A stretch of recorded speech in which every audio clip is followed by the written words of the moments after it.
right, let's go live, y'all. Let's go live. Okay, we got a lot to talk about. Before we get started, we're gonna listen to Moneybag Yo, None Like Me. Let's go. Oops, that ain't what I was trying to do, child. I was trying to remove the motherfucking shit. So, thank you there. Okay, we got Ben in the building. We got Ben. I'm looking all light skinned today because I ain't turned on all my lights. I look like a white woman, child. I look like a white woman, child. But we running a little late, and Inky was like, "Come on, Queen." No, I'm just playing. He wasn't all late. You know, he's staying up all day. I mean, staying up all day. You know, his routine and shit like that. So we got a lot to talk about, you guys. Peace, peace. First, let me shout out everybody in the chat. Ray Woods, I see you. Andre, Sierra, Roll a Mile in My Shoes, Max. What's good, Max? Let's see, we got Colette, Beverly, and Belle. Y'all make sure y'all hit that like so that this video can go out. We have some interesting information. You guys, I look like a white woman today. Okay. Nah, you look good. You good. So, thanks to everybody out there that's going to Amazon.com and getting the books. Appreciate that. But yeah, I think in regard to today's show, this is the tip of the iceberg.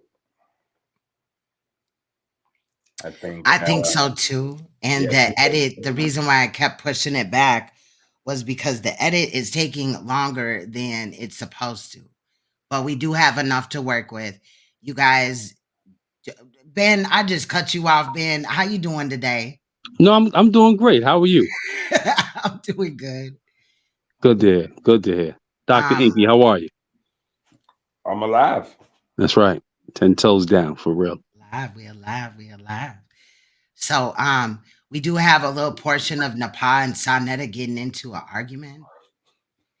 And then we have the trial information, right? It's been finalized. So like I said, hold on. We can't just go past that. Like, you can't start it off with we have Nepal and Son of the argument, and then you just went on to something else. Like, we gotta deal with that right there. Like, what is that? So last time I was live, towards the end of the live, Napa and Saneter went live on her channel, and it went bad. It really went bad. They tried to do a couples live, and it really went horrible. Oh, okay, we're in checking for the other thing, so that went pretty quick. But yeah, they got into it. I wasn't able to get the whole thing because, like I said, I had to end my live so I could go get it. And of course, people went over there and told on me, I believe. I don't know for sure. I wasn't looking at the chat, but yeah. So, do you want to look at that first, sir? You definitely. Okay. Because once we go into that other content, that's crazy. That's the beginning, because once more, like,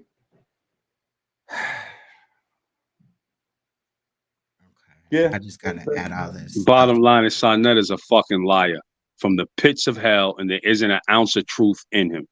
Wow. And it's time to, yeah. What he said. Go ahead. Yeah, wow. Liar from the pits of hell. Like, that's pretty descriptive. Yeah, he is. And she also calls him a liar. So y'all know that when we do these things, we have to speed up the audio. My camera is acting like an asshole today. So y'all know when we do these, we have to speed up the audio, right? Because of course, she's gonna go cry. Shout out to everybody in here. Make sure again that you do hit the like button. Okay. Let's take a look at I have about 11 minutes of audio. Let's check it out. Now, let's say you have 10 skills, right? As a woman, you may have 10 skills. If the man you're with only wants to ask.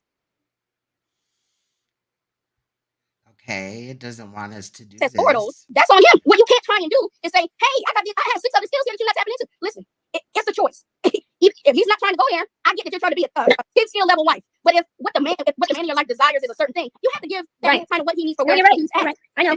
Hold it and love him, just like hold it and love him where that, even if you know there's some other things, you know what I mean, just to keep peace and unity in front of everybody else, so that all these other people don't think they get it right. Now we know they're gonna do what they want to do anyway, right?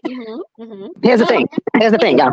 A lot of what you said, and you're making sense out of it. Let me say this right quick. Here's the thing. I am not your son. I'm a man. We are men. I'm a man. And when my enemy jumps up on my chat, and we are at war verbally, and this is my enemy, and you see I have a passion to really want to get the truth out of him, because you see I had him, and he was stuck, and he couldn't even admit nothing. And I'm looking in the chat, and the people is like, "Yo, answer the question," and you kept butting in every time he's trying to answer. That was getting me more frustrated. Where I almost really turned on you, and listen. Let me finish. Where I almost turned on you and cursed you out and kicked you out my chat. But what happened because I learned through the years, I just ended my scream. I had to tell you 3 to 4 times, be quiet. Let me deal with this. You kept interjecting, telling me, no, we ain't dealing with this now. And I'm looking at you like, yo, do you know how a man looks when you do that in public in front of everybody? You try to make me look like I'm the damn wimp. Like what the? You may say no. Hold on. You can say no all you want to, but the world see you different. And they begin to say, God damn, this nigga gotta be a wimp. How the fuck he allowing this woman to rule him? Is he the man or is he wearing a skirt? And that's what make me turn up. And this happened more than once with me. And that's why I ultimately end up cursing you out a few times, because I don't just do it right away. I gotta say it over and over. Nepal, be quiet. I got it. And you argue with me over and over on the damn line, man. And that's what makes me react to it. Can I ask you a question? You're not innocent. I'm talking about this situation here with me and Inky. What happened is you felt in your heart and you didn't feel confident in me dealing with Inky, because you said when I went out, you said I just didn't want him to make himself look like a fool or make him look foolish. And when it goes down, then I'm gonna get the attack. That's what you said. So right there, you made it look like you didn't have confidence in me where I could defeat this nigga. I am a family. Go ahead.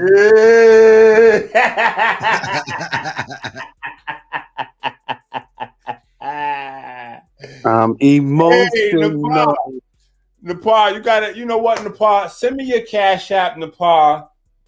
Send me your Cash App. Let me get you a coffee or something for that. Let me get you a coffee and a bagel or something for that. I really appreciated that. Let me go ahead and get you a sandwich and a soda for lunch, or a little slice of cheesecake or something of that nature. Let me go ahead and get you some sort of significant reward to let you know personally from my heart and my family to yours. Really appreciate that moment there. All right, we're gonna slow it down just a little bit because I guess people can't hear it now, allegedly or whatever. I guess they're trying to get me flagged. I don't know. I ain't in the mood. So if I do get flagged, I'm at y'all. You know what I'm saying? Like, period. Anyway, let's go back to this. I heard it very clear. I can hear it just fine. This is the speed that I listen to almost everything on, unless it's live. Family behavioral counselor. I deal with marriages. Yeah, and that's too, y'all gonna have to deal with it because that is too normal. People dealing with relationships. Yes, I do. Let me explain to people about me. First off, I am a family behavioral counselor. I deal with marriages and people dealing with relationships. Yes, I do. Let me explain to people about me. First off, I am a family behavioral counselor. I deal with marriages and people dealing with relationships. Yes, I do. And I try to be compromising with Saneter. All the things he said about is me, how I felt, and I wanted to do this. There's 2 of us. And we both decided that we were going to do things a certain way. And if you're going to be a leader, you got to stand on things and stay on course. Yes. No, if I'm going to be a leader, you need to fall back and let me lead. You need to fall back and let me lead. When I tell you to be quiet, it's time to be quiet. Simple as that, man.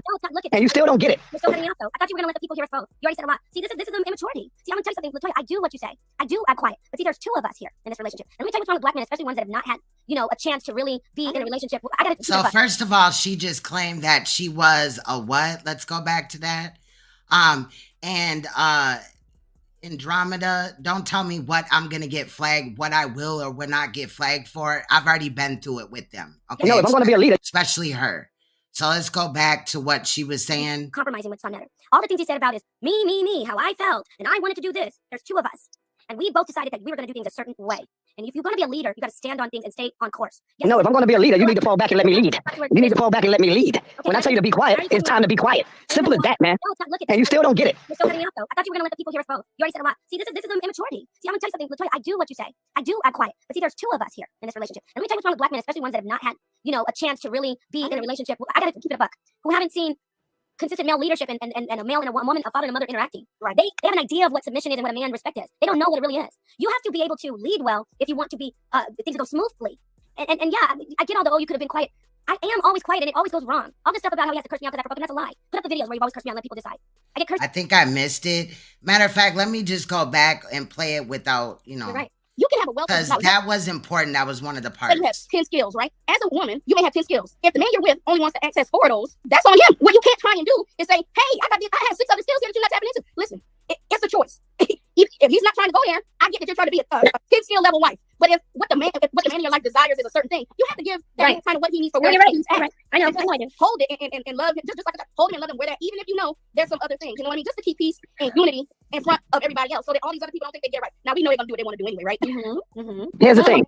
Here's the thing, y'all. A lot of what you said, and you're making sense. Let me say this right quick. Here's the thing. I am not your son. I'm a man. We are men. I'm a man. And when my enemy jumps up on my chat, and we are at war verbally, and this is my enemy, and you see I have a passion to really want to get the truth out of him, because you see I had him, and he was stuck, and he couldn't even admit nothing. And I'm looking in the chat, and the people is like, yo, answer the question. And you kept butting in every time he's trying to answer. That was getting me more frustrated, where I almost really turned on you. And listen, let me finish. Where I almost turned on you and cursed you out and kicked you out my chat. But what happened because I learned through the years, I just ended my screen. I had to tell you 3 to 4 times, be quiet. Let me deal with this. You kept interjecting, telling me, no, we ain't dealing with this now. And I'm looking at you like, yo, do you know how a man looks when you do that in public in front of everybody? You try to make me look like I'm the damn wimp. Like what the? You may say no. Hold on. You can say no all you want to, but the world see you different. And they begin to say, God damn, this nigga gotta be a wimp. How the fuck he allowing this woman to rule him? Is he the man or is he wearing the skirt? And that's what make me turn up. And this happened more than once with me. And that's why I ultimately end up cursing you out a few times, because I don't just do it right away. I gotta say it over and over. Nepal, be quiet. I got it. And you argue with me over and over on the damn line, man. And that's what makes me react to it. Can I ask you a question? You're not innocent. I'm talking about this situation here with me and Inky. What happened is you felt in your heart and you didn't feel confident in me dealing with Inky, because you said when I went out, you said I just didn't want him to make himself look like a fool or make him look foolish. And when it goes down, then I'm gonna get the attack. That's what you said. So right there, you made it look like you didn't have confidence in me where I could defeat this nigga. Let me explain to people about me. First off, I am a family behavioral counselor. I deal with marriages and people dealing with relationships. Yes, I do. Let me explain to people about me. First off, I am a family behavioral counselor. I deal with marriages and people dealing with relationships. Yes, I do. Let me explain to people about me. First off, I am a family behavioral counselor. That is cap. Does anybody want to weigh in on that? No. I don't know enough about the relationships. Yes, I do. And I try to be compromising with Saneter. All the things he said about is me, how I felt, and I wanted to do this. There's 2 of us. And we both decided that we were going to do things a certain way. And if you're going to be a leader, you got to stand on things and stay on course. Yes, no, if I'm going to be a leader, you need to fall back and let me lead. You need to fall back and let me lead. When I tell you to be quiet, it's time to be quiet. Simple as that, man. And you still don't get it. You're still cutting out, though. I thought you were going to let the people hear us both. You already said a lot. See, this is immaturity. See, I'm going to tell you something, Latoya. I do what you say. I do act quiet. But see, there's 2 of us here in this relationship. And let me tell you what's wrong with black men, especially ones that have not had, a chance to really be in a relationship. I got to keep it a buck. Who haven't seen consistent male leadership and a male and a woman, a father and a mother interacting. Right. They have an idea of what submission is and what a man respect is. They don't know what it really is. You have to be able to lead well if you want to be things to go smoothly. And yeah, I get all the, you could have been quiet. I am always quiet and it always goes wrong. All this stuff about how he has to curse me out because I broke up, that's a lie. Put up the videos where you've always cursed me out and let people decide. I get cursed out for nothing. People have interrupted him. He's had women and men on his panels talking over him, telling him, don't mute me, I have something to say. And what does he do? You don't even have to agree. Just in your heart. He'll say, okay, go ahead. When they say, no, I want to say something, he'll say, all right, go ahead, talk. Like, just call me all kinds of names. I'm his wife. He's calling me all kinds of names. You dummy, or you ignorant ass. And then Saneter said, both of you, see right there, let me talk to you. And these bitches on this internet talking about, oh, you don't get love and respect, but I'm loyal. Okay, I sit back and I try to do things right. And no, you're a toilet for this nigga. Patient with somebody, if I love that person. Before my husband went to unmute me, he started doing this. I'm gonna unmute you. And I said, you don't need to say all that. You get what I'm saying? You have to give me motherfucking respect. I don't give a goddamn what anybody's saying about you're not submissive. You can kiss my ass because I'm 100% submissive. I am not gonna be disrespected anymore. If you wanted me to be submissive and soft, you should have fucking thought about that 3 years ago when I was submissive and soft. Check in front of the whole world. Man, get the fuck off my panel. Does he do that to dirty ass low life bitches who talk about him on the internet? Or niggas? Does he talk to them like that? No. But he talked to me like that because he knows I'll stick around and I'll always listen to the stars. Don't get in here and act like you're some. Oh, and I have to do that to you. The time bomb is ticking. See, what you shouldn't have done is come up here and try to act innocent. And then people like, you shouldn't be on the internet. These people saying I'm talking about my men, they've never seen positive male leadership interacting with a woman. Never. I can guarantee it. See, when Inky was up there and Inky was going in and talking about the booty hole thing, and I was saying no, instead of trying to flex for these weak niggas and incels and bitches in the internet, in the chat, faceless bitches, right? He should have said, you know what, this is my wife. I gotta stay on track. She's pulling me down off the ledge. No, what I'm saying is, Nepal need to know who runs the goddamn show. She don't know that. Niggas who are like Black Jesus up there calling everybody names. He doesn't say, this is my show, don't talk like that. He doesn't say to some low-life bitch who says, I said I want to talk Saneter. He said, no, exactly. So I should be treated at least equally. I shouldn't be told, you gotta be quiet. I'm glad Nepal told that story about Black Jesus. She wasn't honest with y'all. And y'all go for that. Check this out, Nepal. Here's what happened. You told your side of the story. I didn't just get the F off my channel. This is what happened. And get the video and play it. Without you saying that, just let it play. When Black Jesus did all of that and was doing all that craziness, when it was time for you to speak, I was going to say something and you wouldn't let me get it out. I kept saying, all right, now, Nepal, I'm going to bring you on. And, oh, no, just be quiet. Let me go. I said, Nepal, hold on. Let me say what I got to say. Nah, just get out of here and give me that's when I said, get the fuck out of my channel. Because you won't shut up. You never shut the hell up. I'm talking and you never shut up. That's when, yes, you do. Yes, you do. because it's my channel, my platform, and I'm getting ready to tell you something before you go in. You wouldn't let me talk. Now, I dare you to play the video. Before you unmuted me. Play the video, Nepal. I will. Before you unmuted me, you start doing that. Play the video, Nepal. I'm going to. I'm talking. Before you unmuted me, which I should have been fucking muted anyway. Before you unmuted me, you were starting to do that condescending, nasty, rude. You don't know what I was going to do. Yes, you were saying, because we talked about it. You wouldn't let me get it out. You're not letting me say what you're gonna do. We talked about it before. I said, Saneter, stop acting like when I'm going in, when I'm doing a debate with somebody, like Black Jesus and Lex and Apostle that day. Every time you got ready to unmute me, you did a fucking pep talk or like a preface of, and now Nepal, I don't want you saying nothing disrespectful. Like what the fuck? They were saying disrespectful stuff to me, and I wasn't even gonna disrespect them. All right, Nepal. Let me talk now. Here's what happened again. Black Jesus was acting like a goddamn monkey. He was doing what he always do, going crazy. And so when it was Nepal's turn to speak, I was going to tell Nepal something, but she wouldn't let me get it out. She was telling me to be quiet. You don't need to tell me nothing. Like I said earlier, you can never be wrong. Nepal is never wrong. Hold on. Show the video. Wait. Watch this. Show the video then. Here go the video right here. The people in the audience. How many people saw that live stream? Do you agree with me? Let me finish, Nepal. Let me finish. You're asking the people who saw the Nepal, let me finish though. Like right now, you can't let me finish. Family, how many people saw the video? Do y'all think I just told Nepal to get the fuck off my channel for no reason? I just did that for no reason, right, y'all? I just told her to get out of here for no reason. No, because I kept telling her to be quiet. Let me talk. No, you ain't got to fucking tell me that. You ain't say that to Black Jesus. You ain't say that. That's what you said. I never said F. You're lying. Why you keep putting me on mute? Because you know I'm right. No, you're lying. Get the video, then it's private on your channel. Get it. So you won't get it. He just lied. He said I said get that. Wow, this guy is a liar. All he had to do is get the video. He's a master gaslighter. He is a master gaslighter, y'all. He's projecting. When he said Nepal doesn't, that's a tactic. That's called projection. Oh, yeah, I get what you're saying. He's projecting. He never wants to admit he's wrong. He says sorry. He's right. He's just saying sorry so I can feel better and smooth it out. But he's really not ever sorry because he keeps doing it. I hear what you're saying, but at some point, because this cycle can go on forever. The point y'all need to get to a point where communication has to be worked on, and there's always going to be this disunity, and that's just going to cause more drama. These people are already looking for a reason, but it's really not about them. For your own relationship and just love for each other, it might be good for a season if maybe y'all stay off each other's channels, and in the background, just work on. That's so crazy. Communication. That's what happened the first time. That's why I just stopped coming on the channel because I was getting disrespected on a high level all the time, and it's going back to that again. Like I really okay, I love being there. I love Saneter. I love the channel. It's the best. But come on, where's that video? Because I hate that he's sitting up here acting like, and all these niggas in the chat. Happens though, even if you play the video, the thing is both. Listen, lying though. Why can't he just listen? Everything about people. Let's go to the people. I'm not into this, but he is. I don't give a goddamn what these people think. Most of these people could be only two people. These people could be two people. That two people that just hate me and they hate us. I don't give a damn what these people say. This guy right here is getting blocked. But you realize how even the fact that listen, I grew up with my mom and my dad my whole life. Okay, so I've seen. So did I. And I can tell you have because I get by the things you say in your responses. Like I knew that about you already. But what ends up happening is the fact that you all are online even discussing this, Nepal, in my opinion, is already showing we need to stop. Think about what they said. Hold on. Would you want to come live? So let's go live. Whatever. Yeah, but every time y'all do that, it's hell on earth to do what y'all doing. I don't see it working with y'all doing this. Latoya, let me be clear to you since it's already gone this far. I can't be in a relationship much. I love him, but where all he does is look at the fucking chat of nameless, faceless things. Well, got things to work out. No. I don't look at the fucking chat to figure out my relationship. I don't need to ask the people put a one in the chat like he's doing. He needs to ask these people who, let me say this, Latoya. I hear you. People who, I'm the only one, and I'm not patting myself on the back. I'm the only one standing by him and getting attacked. I'm the only one. But the thanks I get is he listens to women and men who whisper in his ear and every now and then say, oh, you got to shout out to the king. And then he listens to them, or he listens to people who are just letters in the chat room. He listens to them. Oh, you need to leave, son. I don't give a damn what they say. When people, 100 people tell me, Saneter is wrong for you and he doesn't love you, Saneter is this and that. I don't care what 100 people in the chat say. I don't know who they are. They don't know me. But you know what I'm saying? What if this is who he is and this is what you have is what I'm saying. You don't have to get. It's one of these things where maybe that's a part of him. Maybe I'm not saying I don't know. Maybe that's a part of him that's not going to change, and if it does, it's going to probably be on his time and on his dime. And the thing you have to deal with is, am I okay with that? And if you're not, then y'all have to go back to the drawing board and figure out what's going on. Because other than that, y'all gonna be next year. We're gonna be able to change the same conversation, sis. Yeah, it's all good. Actually, I want to tell you thank you for being here. I love you, and I'm gonna go ahead and go to bed because this is. I told him it's like how he's like, let me make the decision, right? Okay. This was a thing that he told me. Like we were talking. For 30-40 minutes, trying to convince me. I said, no, I don't want to do it. It's not a good idea. People are going to see it. He's like, no, I want to do it. If you go back to the beginning of this, I would start talking about football and debates because I just said, let's just go talk to the people. But he wanted to talk about a relationship. But let me tell you how the gaslighting works. I will hear from him that it's all my fault, that I showed our business. It's sick. That's mental abuse.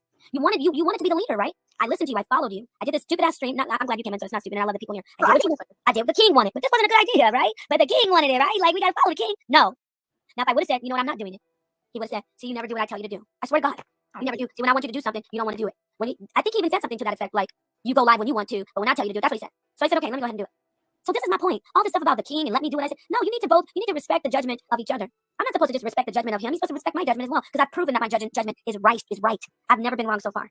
I didn't even know about this man. I didn't even know Polite was with Renette. I didn't even know that information. Had I known that information, I would have never sat down and interviewed him. I just found out tonight some information about Shaka. I didn't even know. The people say, how could you not? Because you know why? I don't look at these channels that call me names. So I didn't listen to them. So she claims that she just found out about Shaka when that story's been out for 2 years. interviews. Tonight I listened to one of the interviews. I heard the woman now, she was a girl talking. I believe her. Now, is she lying? I don't know, but right off the bat, I believe her. And then I ask questions. Did you hear this? And he didn't hear it. So my point is, it's like you gotta, I'm not just fucking here to be, get a couple whacks up on the face and get my ass kicked with you. I'm not just here to get my ass kicked with you. I'm here to make things better because I don't like to keep on going back to my own vomit. I don't like when I see somebody doing something wrong to me. Next thing I know, they're sitting up here smiling in my face. I'm being forced to do shit like that. You understand? I do. So people say, oh, you don't submit. I follow a lot. I do submit. I'd say, okay, I'm gonna do this because he wants to do it. If it were up to me, I would clean house and say, if anybody ever fucked me over, you're not gonna be around me. Now let's go move forward. I'm the king. But no, I sit back and I say, okay, fine. You know, Nathalie would ask me that question all the time. You don't have a problem with Judah Naz. He's on your channel. He's on the channel now. And I would be sitting there like looking like a stupid ass. You understand? You understand what I'm saying? Oh, I like, 200%. So in my relationship, I gotta sit back and I know he does it because it's his business. He's acting like I don't get in the way of his business. I don't. All this bullshit about she's ruining. How could I be ruining his business when he survived Polite? Stop. Nepal's ruining his business. He survived Polite. His business isn't going anywhere. So when I say, you know, we got up here, if shit went sideways, I'm gonna have to hear it. I'm gonna have to hear about you shouldn't have done this anymore. You shouldn't have said let's go live. I followed the kid. Yeah. On that note, I hope they got all the sound bites they need. And first off, fact check. You don't know what the hell you're talking about. Killer Priest is a very good friend of mine, and I could be on that channel any day. You stupid piece of dog shit. So tired of these people. Let me tell you something. Ben Solo would never take this bullshit. No, you know what? Fact check. You don't know what you're talking about. I chose to come over back to HOK and work on the HOK, and Killer Priest is fine with that, and Saneter is fine with that, and I'm fine with that. You people see, this is what I mean. That's why I don't rely on them like he did. I don't look in the chat and think, oh, who can I find who's agreeing with me? I don't care about these people. This stupid bitch talking about, did you really eat placenta? Number one, no. I didn't eat placenta, but I wish I would have eaten my own placenta when I was pregnant twice. I wish I would have, when I gave birth, I wish I would have eaten it. No, I haven't eaten placenta, but placenta can be made into supplements. You don't have to take a fork and knife and fry it in the skillet like a piece of steak. Right. You can make it, yeah, they can be made into supplements. You see these ignorant ass people who sit up and eat all kinds of stuff. They take products that are made out of, what is it, beaver anus? and I swear. I like that's true. You tell the truth. Yeah, there really is a sweetener that's made out of beaver anus glands. And they are worried about a placenta. So there's that. She sounds like she suffers from a lot of verbal abuse with him. A constant onslaught of verbal abuse.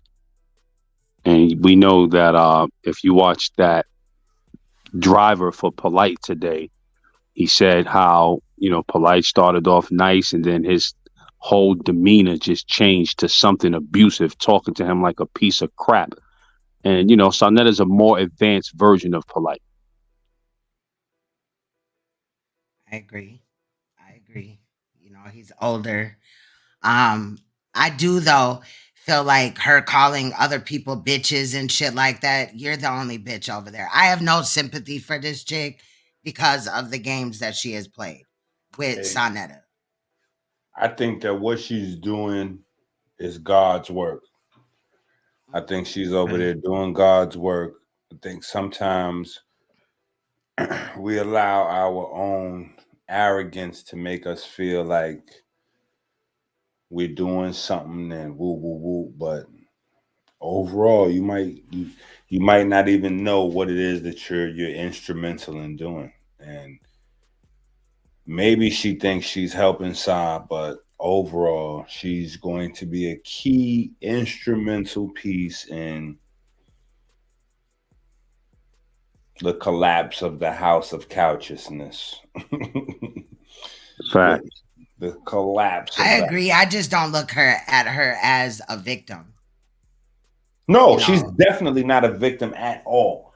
But she's in a key position to keep having these arguments and letting out certain key information, like the last argument where she let everybody know Saneter, you know, wants her to calm down and work with Nature Boy to support his program with, you know, getting out of jail and beating the charges with his rape situation. You know, like now it's something else. She, you know, so like every time they get angry, this is truth, you know, that, you know, finds its way to the masses. So it's a very interesting combination of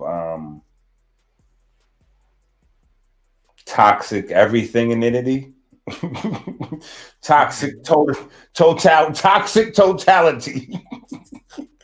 There's a little bit of toxic totality, right? You don't even separate the femininity from the masculine, just toxic totality. But well, Nepal, after this clip, we're going to play Today, Nepal. You're going to have some more things that you're just finding out about this guy, like this relationship with Nikki. So, let me ask you a question. Hold on. Let me ask y'all a question because I don't feel like I have an adequate. How should I word this?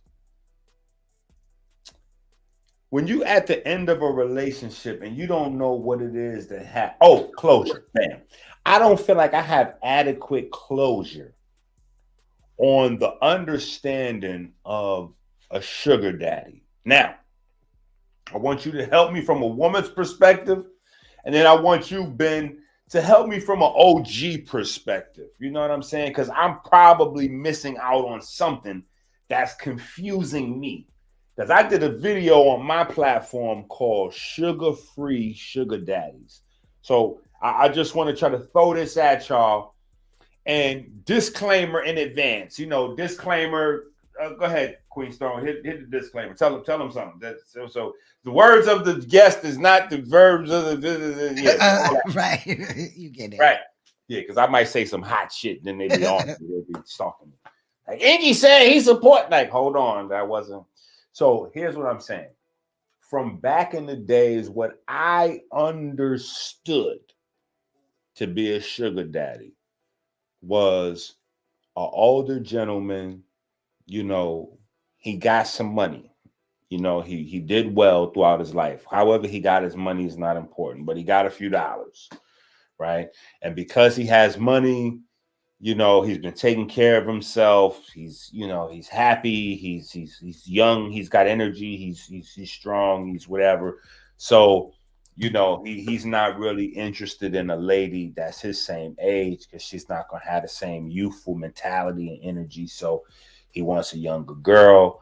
And, you know, for a younger girl to deal with the older body and energy and physique of an older man, she, you know, in exchange, the sugar part is that he's going to be gifting her with money and gifts. And well, hold on, let me stop it there. Napa could never be in that situation because Napa is almost his age. Okay, but just okay, I guess that. But yeah. I do believe, based off of Nikki Chanel, that a way to understand that would be. Yo, I can see Ben's face right now, like Queen's throne for the safe. That no, Calvin off of Paid in Full. That's him. Oh my goodness. Except for, you know, I think Calvin had a little bit more money than Saneter. Wow, that's epic right there. Yeah, that's epic because, you know, I was going to say that was probably one of the main components of that sugar daddy. And it wasn't no illegal dating of a woman, meaning, you know, a man in his 30s dating a teenager. You know, let's speed it up a little bit. A sugar daddy would have been a man in his 50s dating a girl in her 30s, and he can do. I got you. And he can, let me say this, Doc. He can do for her. He can provide for her. It's just not he can manipulate her mind sexually and expose her and turn her out. And because he got it going on physically, that he could take these girls and call himself a sugar daddy. You know, that sugar daddy aspect really came with you're paying all the bills, you're doing everything she needs. And there's a respectability in terms of the ages, legal ages.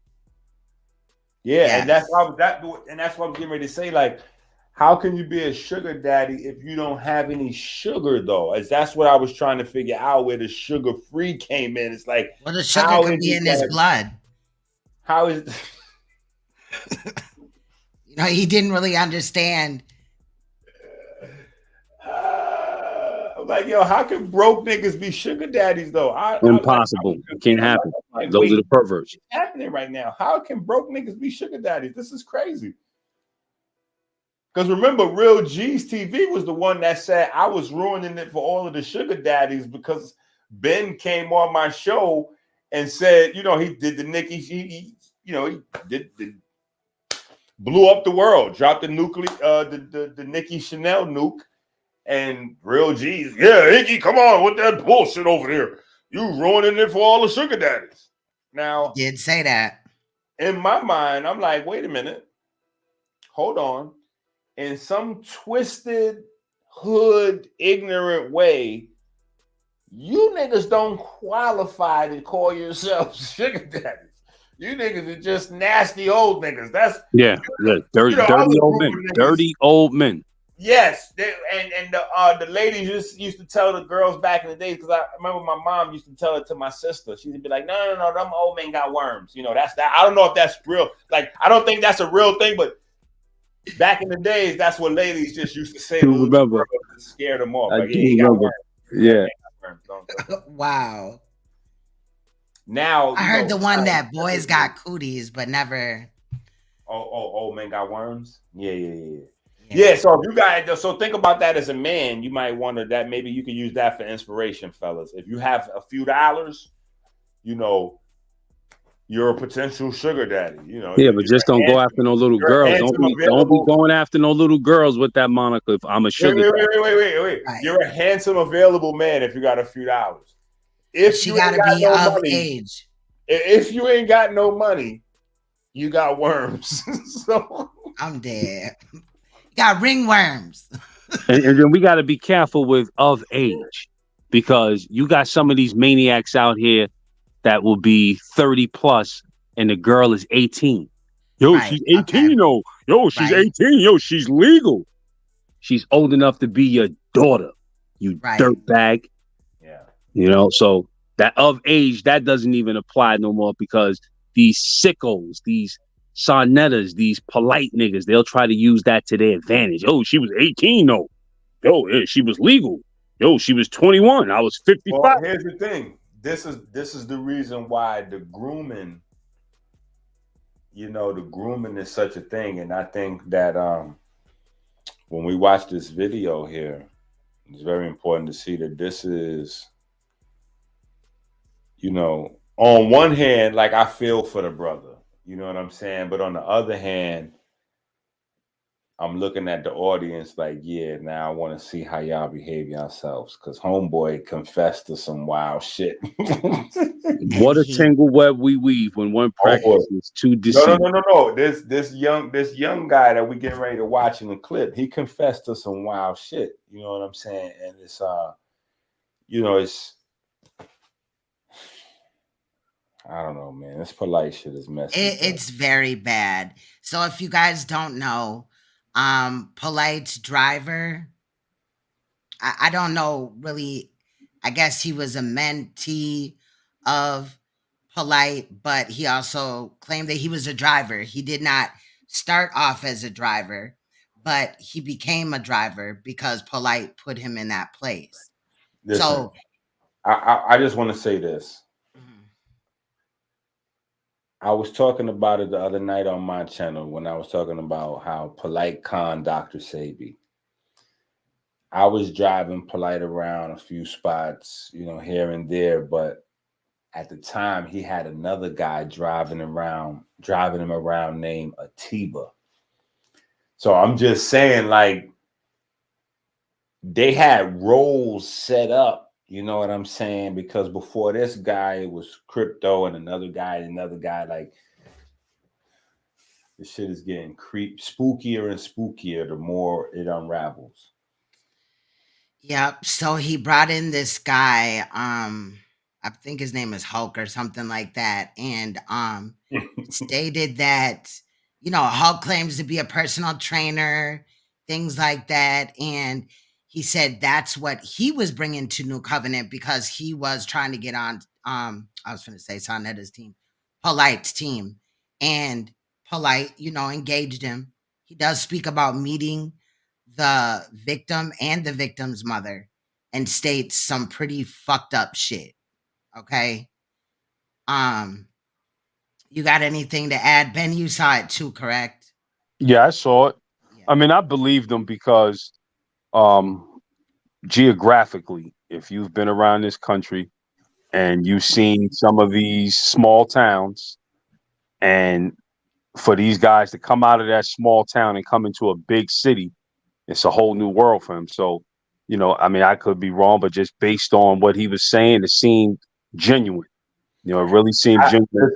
I knew it was genuine because I was there. You know what I'm saying? Like, I seen other people in that role. I knew when, as soon as he said what he, because originally that was going to be me and another guy named Elijah doing that New Covenant personal fitness baloney, but he pulled some crazy, weird moves one day when we was out. When last I was out there, and that was that. And I want to say that might have been 3 or 4 years before this guy's story, which is like 3 or 4 years ago. You know what I'm saying? So I don't know. It's a while ago, but what I'm saying is the pattern is exactly the same. So that's why soon as he started telling his story, I'm like, crazy. Yeah, it's crazy. It is definitely crazy. So you guys hold tight because we have an addition to the story here with this guy right here. Okay. He's out, he's speaking. He says that he don't ride with Polite anymore, and since he found out about the case, he's stepped away. So let's take a look. This is part 1 and 2. He says that it's a 3-part series, but obviously he hasn't dropped that yet. So of course I will go scoop it up when he drops it. But let's take a look at this video. I didn't even put an intro in here or anything, just so we can get done. I knew I was going to be running late. So here we go. Finally addressing the brother Polite situation, telling my truth, only to clear my name so people know that I don't associate with this person, and have it in 2 years and some change. All right. This ain't to get views. When I upload this on YouTube, it's not going to be monetized. I got to speak on it because I'm getting a ridiculous amount of DMs, comments, live comments, assuming that I still associate or support this person. I do not support this person.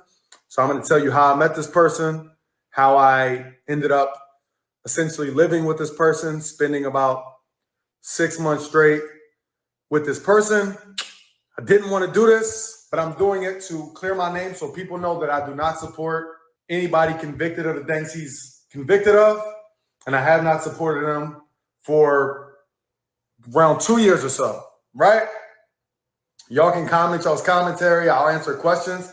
I'm gonna do my best to be as respectful as possible.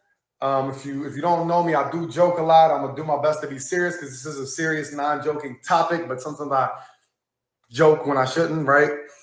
But okay. So first and foremost, I do not support Brother Polite. I've not associated myself with him in about 2 years or so. Okay, that's first. And again, I'm gonna be all over the place. When I tell stories, I'll be all over the place if you watch my life story. And even in my life story, I mention him, but I don't say the name. I never say the name because I don't use people's names. I don't care about clout or anything like that. So I was a big supporter of him, just like many people in the Black and brown community, right? Big supporter, probably one of his top supporters, liking every post, commenting on all of his posts, commenting on all of his wife's posts. Y'all know their names. I don't need to say names. Right? Maybe I will say names. Who knows? If necessary, so you understand what's going on. All right. He came out with a stock course. First, it was a stock course. I had been a big supporter. I put this person on a pedestal like a lot of people. Right? Just keeping it real. I looked up to this person in a way. He taught me things I didn't know about myself, about my ethnicity, about my history, about my religious beliefs, about finance, things like that, right? So I didn't grow up with a father figure. Maybe I seen him as that in some sort of way, or big brother figure. Just being honest with y'all. Just being honest, right? So I was already a big supporter. I had been watching. It was even a point where when I was married, me and my ex-wife would schedule time weekly where we had to watch at least a few hours worth of his content on YouTube every single week, right? Like that was the thing. And we're going to get to me living with him, spending every day with him and all that stuff. But I want to give y'all like the history of how I connected with this person. I've never done this before. I feel it's essential now because, again, now I have a name. I have a platform. I have a lot of supporters who are primarily Black and brown people. And now that these things have came out, people are associating me with him or assuming I still support him when, in fact, I have not for over 2 years. And just to be clear, let me first put up something to show you all. This is him texting me. I have not responded. That was December of this past year. All right, I do want to stop it right here. So because he did this originally on Instagram, and then reshared them over here, it's a little blurry or whatever. So you're not responding. right? I'll tell you what he means by the whole TikTok thing. Long story short, I was such a super supporter. I was telling him how TikTok was the new wave, and with this information, he could really blow his name and brand up and make a lot of money from TikTok. That's the new wave, and I'm telling him you're missing it. So I created a whole TikTok account for him, ran it, managed it, recorded him because I was with him every day, all day, recording him, editing the videos, chopping it up, posted it for him, and eventually was going to, I don't know, I grew it to like 50,000 followers, like really quick for him. Right? Because I know how to do social media marketing and just out of support, no pay, nothing like that. I said, I'm going to do this. Right? Let's be clear. That's him hitting me up, me not responding. Because this is after 2 years ago when the news broke and everything like that, which I had already been away from him, which we'll get to that. Right? So that's him hitting me from one number, me not responding. And then apparently he had another number he hit me from right here where I didn't respond. So let's be clear. Right?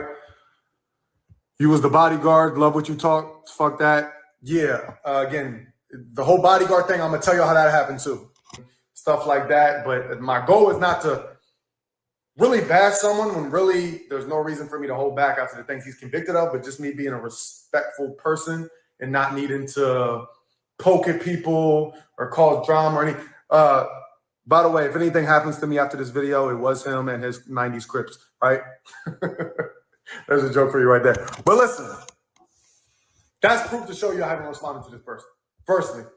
So anyways, back to it. Super supporter. I'm damn near number one fan of his. Comment on every post, comment on all his wife stuff, supporting, liking everything, sharing them. Before I turn this page into holistic health, this page, I only did the holistic health talk on TikTok.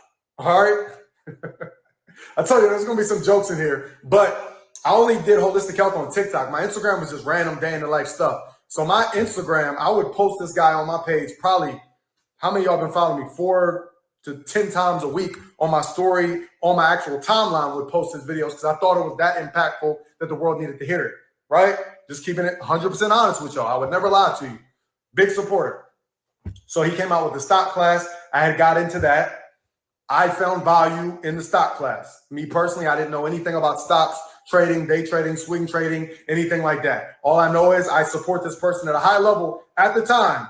Again, if you're jumping in, understand, I will keep saying that I do not support this person. I have not for 2 years. At the time, I was damn near the number one supporter.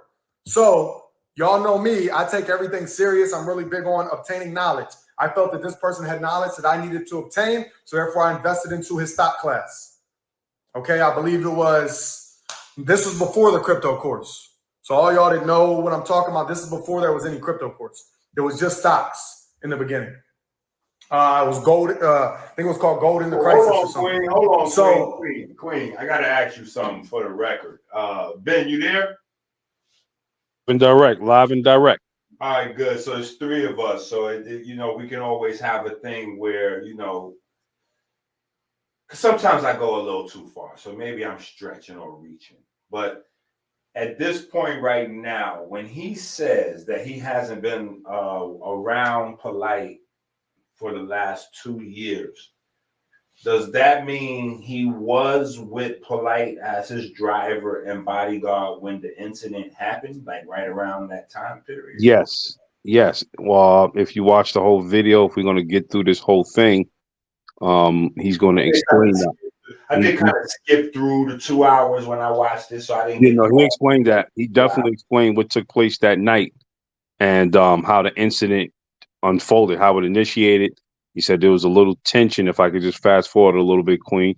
He said there was a little tension between the mother and the daughter, a little argument, slight. Oh, no, don't spoil it. Don't spoil it. We're say no more. I just wanted to say, because he spoke on it. No, I'm just saying because niggas be having mad energy for Inky, and I was around that nigga 10 years ago. So I'm trying to figure out what kind of energy they gonna have for homeboy who was there, and we just hearing from him right now. So he definitely broke it down. That's a fact. I invested in stock class. I think it was maybe $50 or something like that. It was a lot of value in it. I was learning a lot about stocks. I started day trading, swing trading. I started making some money from stocks. Again, I'm only going to be honest with y'all. We'll get to the deception and what I feel is scamming and weird things like that. But I'm going to do my best not to say too much. But I know a lot. All right, let's just say that. So because Other stuff, again, I'm from a small town in West Virginia, broke, struggling, grew up without a father, grew up around drugs. You know, that whole, y'all know my whole life story. You can watch that on YouTube also. I'll probably put this in my life story playlist. Again, which is now, I'm not going to monetize it because this is not for any kind of gain, or this is simply to clear my name so y'all know how I got ties to this person and so y'all know why I stopped dealing with this person. Okay? Comment one if y'all understand that. You can share this live if you want more people to know some insights. But yeah, so I started making money. I never had like $3,000 in my bank account ever. Keep it real. I was struggling. I never had $3,000 in my bank account. I started day trading, swing trading, and things like that. This is what, 2020? This is like early 2020 probably. Yeah, early 2020. This is before C19, all that stuff. Yeah, this is way before that. I had moved to Utah with a chick because I couldn't afford to live on my own. So I'm living with this chick that I don't really get along with. That's in my life story too. And I'm working at a gym as a general manager. Not making much money though. Making like $1,100 every 2 weeks or something. And the stock course had got me to a point where I had $3,000 in my bank account. And I got that money from the knowledge I learned from the stock course, right? So in my head, I'm like, okay, this person is one of the big reasons why I do have $3,000 in my savings now, which I never had before because I've always been broke and struggling. Okay? Again, to interject, I do not support this person now. This is 2 years ago. I'm going to periodically jump in and say that so that the people that are joining in know that I'm not praising this person at all. Y'all follow me? Yeah, just to say enough to let people know I'm not with the shit. Exactly. So, again, if anything happens to me, it was him and his Crips. Okay, let's keep it moving. So, now I have $3,000. Now this person is offering this program called the Credit Restoration Microwave, right? Which is full mentorship, fixing your credit, going to get you a black card, going to send in letters to all the people that you owe, even if you have student loans, whatever, it all can be wiped away. You're going to get a black card. You're going to get access to $100,000 in credit, a credit line between multiple credit cards due to him fixing your credit. You know the whole speech if you support him. You know that, right? I can say it verbatim because, again, I'm this person's #1 supporter at the time 2 years ago because I do not support this person now. All right? So I'm like, okay, I only have $3,000. I'm going to just tell y'all now, he don't get to really talking about shit till 30 minutes in, but I included 1 and 2, and I really didn't edit really much except for making things bigger. So this is another reason why I edit. Let me say something real quick, Queen. Go ahead. Y'all can stop it whenever you need to. Yeah, I had a chance to view it, and it's insightful. It's insightful because he's giving you the prelude into how Michael Nowak did everything. So, you know, this is a guy, before you start calling him a cornball, be neutral. Listen to the perspective that he's coming from so you can see exactly how these guys work. Listen, Ben. Listen, man, we might have to listen, man. We might be Skip and Shannon on this one, man. Listen, I hear what you're saying, and I'm not necessarily saying get him, but listen, man. The brother is sounding tremendously suspect as of right now because, listen, he came in saying he's trying to clear his guilty, like he's trying to clear guilt. He's like, yeah, well, after all this time, I just wanted to do this video to let people know what's happening. Translation. He's under tremendous. See, here's the thing. This is the thing that no matter how much of a following you get, once you develop an actual following online, no matter what platform, it comes with responsibility and it has a weight to it. And when your followers start getting on your ass, like if people attack you online, you could just kind of ignore those people. You know what I'm saying? Like, like you could just, block those. You could kind of keep your world clear of that. But when your people start getting on your ass, oh, that got pressure to it. And right now, what's happening is people is getting on his ass. Like, bro, nah. Hold on, family. Wait a minute. Whoa. You mean you was over there with the whoop and the whack and that? oh, you got to explain. So now he probably having to explain himself over and over and over and over and over, one-on-one, to the point where it's like he just has to make the video. Like, fuck it, let me just make the video so that way I could just explain Otherwise, myself. he wouldn't have made a video. I agree. Yeah, because it's 2 years later. How you held all this information till now? Like, that's, come on, bro. And he holding vital shit. Facts. All right, let's get back into it. Program that I signed up from him has allowed me to learn a skill set where I'm day trading and stock trading. So therefore, he is offering this program. Let me see if maybe I should give this 3,000 to this person. And it says that it'll change my whole life. I'll make millions. I'll get a black card, which all the rappers talk about. Respectfully, hold on. Respect to the whole everybody. I'm sorry. Yo, homeboy is way too big to be such like an airhead. Like, you, like, what's happening with this thing? Like, yo, how is he so big? He's like, I guess I'll just send him a few $1,000s. Like, I mean, he's definitely, in my opinion, not giving us the real him. Somebody also in the second part 2 premiere, somebody called out something about the testimony. I couldn't remember exactly what it was. And also, I want to point out, and I ain't trying to fat shame nobody. Y'all know that I'm a little thick, right? But for a personal trainer, he seems to have a tire around his stomach. Bro, listen, I'm telling you, it's some things that's being glossed over because of the magnanimity of what he's gonna release. It's we're omitting some things that he's already, like, because if you notice already, like, at least like 3 or 4 times he said, now, I don't want to say too much. Now, I ain't saying everything. I know a whole lot of things. I ain't gonna really say too much. I ain't gonna say. So hold on, family. What are you doing right now? Like, what? Because in my mind, when you say that, I gotta say to myself, if what you call what you said in this video not saying much, what exactly have you seen as the driver? Like, bruh, gotta be more, man. And what is you holding on to that info all this time? And if you're gonna hold it, why not put it out? Why you say that? Like, this homeboy suspect right now. I gotta see the whole video though. Y'all, and he is like this. That's like, I don't know. I'm just saying he's doing a lot. Yeah, he just really. This polite man, Bell. This polite man.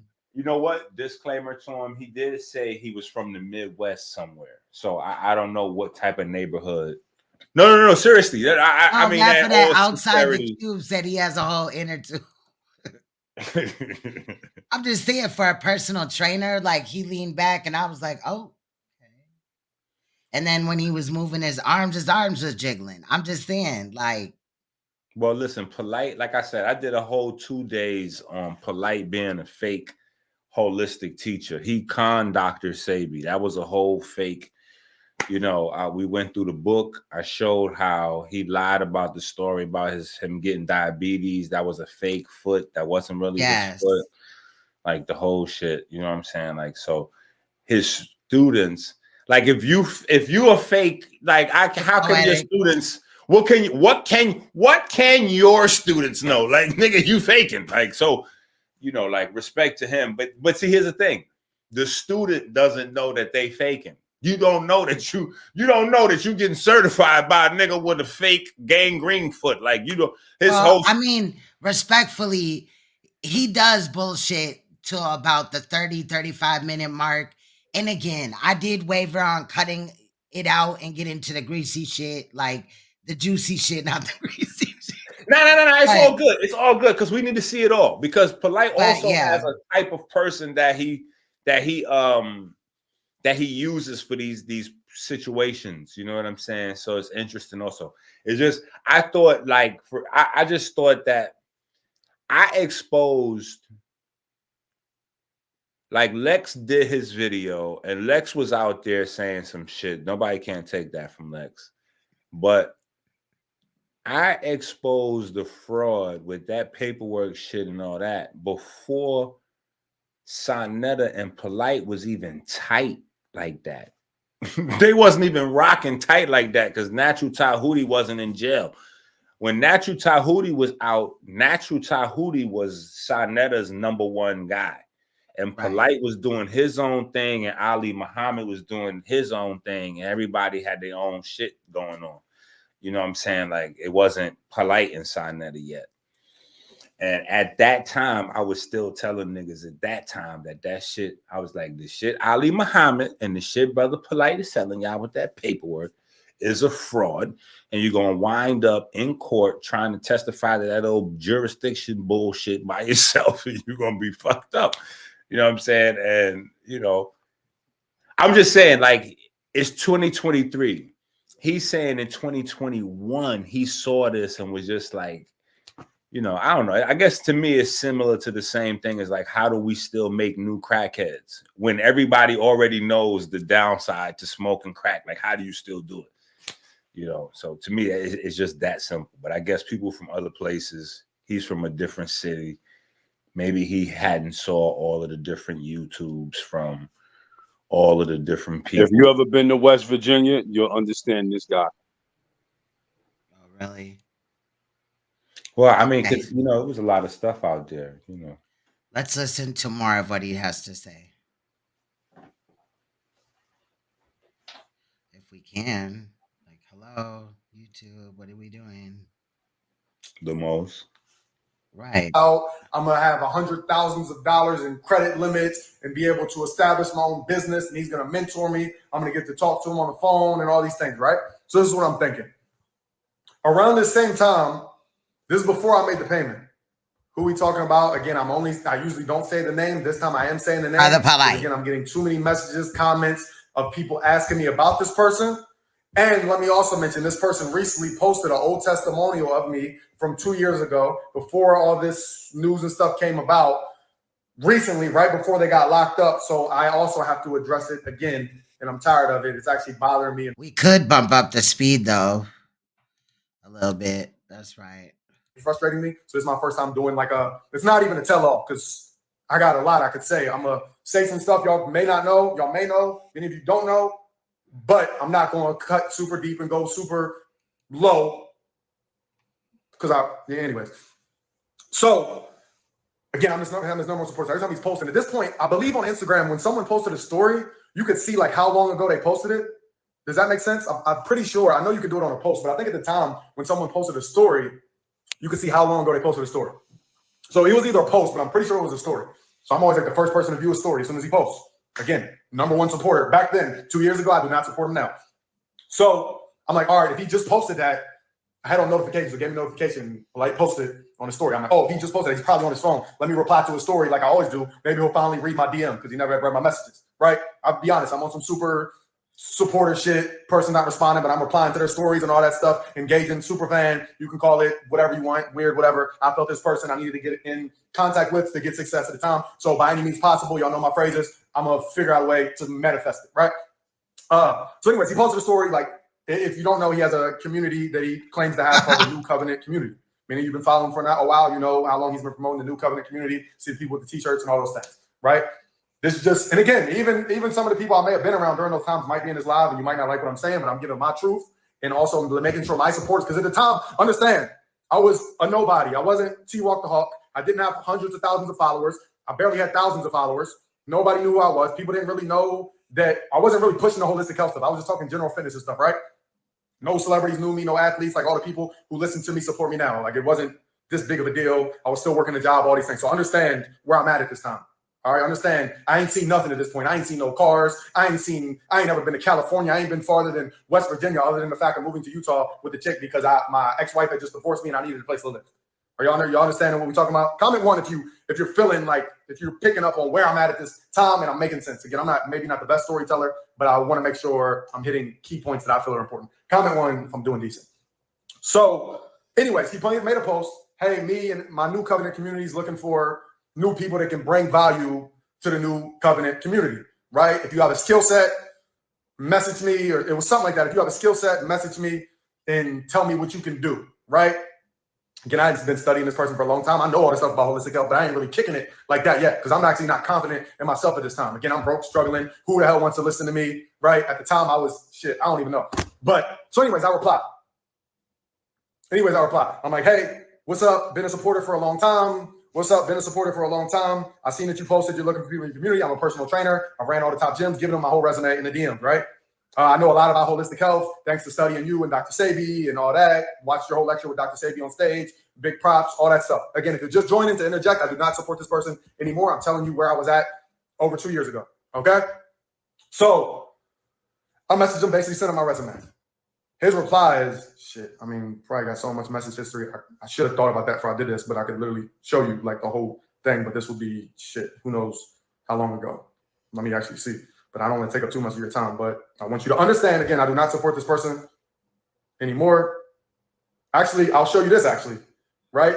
Again, and I always wanted to be respectful and not cause any drama because I had heard of drama with this person. I like to not deal with drama. I ain't no bitch, but I don't want to deal with no drama. I don't want no smoke, right? I'm trying to live a happy, peaceful life, right? But so what I did was I restricted him so that he couldn't see that I could see him blowing my phone up and messaging me. Right? That's his page. That's the real page. You know, there's tons of pages. Brother_polite. You can see him replying, question mark, me not replying, because this is after the fact where I understand that this person is not someone I agree with, I support. I don't support anybody who messes with kids, who hits women, who scams people, whatever the case. Not saying again, we know what he's convicted of. I ain't got to say too much. But you can see, I've showed you the text message from 2 different numbers and the DMs of this person blowing me up. Because again, we were, in my head at least, I didn't even know, but in my head, we was like this. We together every day, all day for 6 months straight. A lot of people don't know this, right? But we're going to get into that. This could be a long one. I'm hoping this live saves because sometimes my live's cut off so I can upload this to my YouTube channel. Again, this will not be monetized because this is not for any kind of gain or notoriety, anything like that. It's simply to clear my name because now I have a business. Now I have a loyal group of supporters who now hear these things and they know that 2 years, 3 years ago, I was posting this person 24/7. So they may think that I support someone who does sick things like that. And I want you to know I do not in any type of way. All right? Where was I? So anyways, yeah, I sent him my whole resume. He replies, oh yeah, I got on here to show you, like, again, this is not someone that I don't know and I'm just making up shit. This is message history. I mean, polite, right? Send each other basketball memes all day, every day. Like, we cool. With you, like, 2 years ago. Not now, right? But yeah, I would have to scroll back forever because again, we was conversating 24/7 through text or here. Again, it's irrelevant. But he replies back after I reply with like my damn near resume and says, peace king, glad you messaged me. I was actually hoping you messaged me. Me and my wife have been seeing your support over the years. You on every one of our posts and I see what you're doing. You seem like you have a lot of knowledge, right? I have a birthday party coming up. His birthday, again, I know his birthday. I'm his #1 supporter at the time, August 10th, right? He's 4 years old, August 10th, right? Now, he messaged me, says, I have a birthday coming up. I'm doing a big party in Miami. He's doing it in Miami, right? Here's my number. Mind you, he said this was a couple of years ago. He was turning 40. He just said that about Polite. Polite allegedly just turned 40. I'll speak this week. So in my head, I'm like, oh shit, this person I've been supporting for so long. Again, at this point, I put this person on a pedestal. He's taught me damn near everything I know about my ethnicity, my religion, my spirituality, how to manifest. He's helped me make money in stocks. All these things I didn't know about at this time because I'm just Tevin Walker from Martinsburg, West Virginia, who hasn't seen shit yet and has been broke his whole life with no father figure and no guidance, right? No role models, and we hear right now, no role models to speak of, all that shit, right? Only role models. Facts, like Enki said, trust me, guys, his message is important. It's taken him a minute to get there, but he will get there. Was this person, because I'm seeing someone who, black person like me, rather young, living luxurious, doing the things I would strive to do, claiming to help so many people. I want to help a lot of people. Damn, it's playing fucked up right now. You got anything to say until it corrects itself, Enki or Ben? Absolutely. Man, I was trying to just let it roll. That's why I was just typing my comments. And, yeah, you know what I'm saying? But so here's what I would say off rip. We have a unfair advantage over the audience. You know what I'm saying? And I don't want to spoil it for them. Right. Because it's gonna have an impact when they watch it. Like, you know what I'm saying? It's one of them. Like, rewind that. I can't believe I just saw that. Right. You know like, y'all know we would not be here wasting y'all time. Again, seriously. I just didn't get a chance to edit it, and I didn't really want to take anything out because at the same time, this is testimony. So Man, It listen, is. by Trust the me, time a when we week get go up in around, it's gonna here be everywhere. Listen, and by the all time up in here, Queen, by the time a week go around, it's gonna be everywhere. People probably steal it from you. But listen, now that we got the advantage we got, right? And I'm sure that later on, people will be able to think back to this comment that I'm making right now and go, oh yeah, I see what Inky was talking about. But you and Ben, y'all can y'all can evaluate my statement now. Does it seem like he wants to get right to the shindig, but he's scared to tell on him? Like, because to me, knowing what he's getting ready to say, it seemed like he's scared. Like he really is in fear of saying what he getting ready to say, because it could go very bad. I agree with that. I agree with that. Ben, you want to weigh in? It corrected itself, so we can start again. Okay. I mean, I just think he's one of these unfortunate weird guys from a small town in West Virginia, where there aren't that many black people, and they're isolated. So this was a new happening for him. I watched it live, and I'm trying to put it together, and he tells a story, and then when he gets into the parts of the story that are intriguing enough to say, well, what happened here, then it starts to make sense. Right. Yes, I agree. So let's start, back. Give him a chance, y'all. Give him a chance. That's all we asking. Hear him out, because he is gonna get into things. And like Inky said and Ben hinted on, I do think he is stalling because he doesn't really want to just say it. You know what I'm saying? Put his family in positions. I want to put my family in positions. So this is who I'm studying. Every chance I get, when I'm working out, I'm listening to him. When I'm in my car, I'm listening to him. Me and my wife have scheduled time at this point where we have to listen to him for at least 2 hours multiple times per week, sitting in the bedroom, focused on this person. Comment one if y'all are understanding and following. So anyway, he writes me back. Let's get on the phone. Shoots me his number. I'm like, oh shit, show me his number. Nervous and all that shit. Just keeping it real. Just keeping it real. Comment one if y'all following the story. Again, I'm working at EOS Fitness in Utah right now. The next day comes. Maybe it could have been a stretch of maybe 3 days. Yeah, because I remember I'm like, shit, is he actually going to hit me up? Should I hit him? I don't want to blow his phone up and make him think I'm a weirdo and a creep and shit like that, but I do want to connect with this person. Damn, I do have his number. He did send it. Should I text him? Should I not? Should I call him? I'm just thinking how you would think. Like, whatever. Call it what you want. I don't give a damn. Right? I'm always going to speak my truth and keep it real with you. So maybe let's say 3 days goes by. I'm at my desk because, again, I'm a general manager at the gym, and I get a text, yo, let's get on the phone. And I had also mentioned to him, when he mentioned bringing me onto the New Covenant community and how he was looking for somebody, I also mentioned, oh, yeah, I'm also interested in your credit restoration microwave. Okay. Then we're going to be here a while because, okay. So at this point, he's like, let's get on the phone. I believe he called me, and I'm working. Again, I'm a general manager, so I got all my employees I got to handle and shit. But in my head, I'm like, yo, Polite's calling me. I got to take this call. Fuck this job. This could be a life-changing call. Right? Again, if you're just joining, I do not support this person now. These are all stories from, I'm telling you how I met this person, how I got connected, and I'm going to get into why I disconnected from this person. You should clearly know, but there's more to it than that also. But I'm painting the picture for you. All right? So my phone rings. I don't answer. I'm like, shit. So I text him back. I'm like, hey, can I call you in 10 minutes? He's like, yeah. Yeah, G. He always said G. Yeah, G. Yeah, G. Yeah, G. Yeah, King. Peace, King. Yeah. Peace, G. Yeah. All right. So I leave work. I go out back behind the gym. I'm like, yo, I'm taking this call. This could be the life-changing call. He's claiming he can do all this for my life and and give me a black card and 6 figures in credit, and which will help me establish a business and blah, blah. So I call. He answers. I'm like, yo, damn, really? Yo, peace, G. What up? Hey, how you? And we just talking on the phone for probably, shit, I'm behind there. We on the phone like 2 hours. I feel like I'm talking to someone I knew my whole life. We kicking it, talking about family, friends, relationships, sports, all that, blah, blah, blah. In that conversation, the key takeaways were, I'm having a birthday party in Miami. Again, this is before C19 hit. I'm having a birthday party in Miami.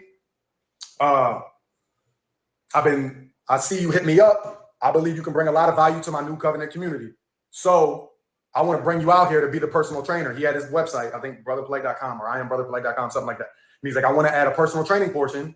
Obviously, at this point, I feel like I can't hold a candle to his holistic health knowledge. This is what I think, right?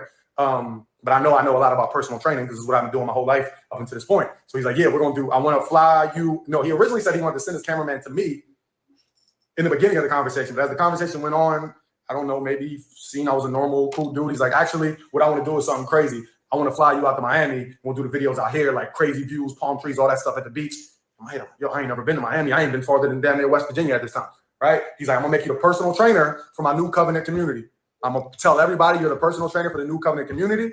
You see I be with Floyd, you know, using celebrities to, you know, you see I be with Floyd. You see I be with all the bad IG models. You see how I move. I be with all the NBA players. You're going to be the personal trainer for the New Covenant community.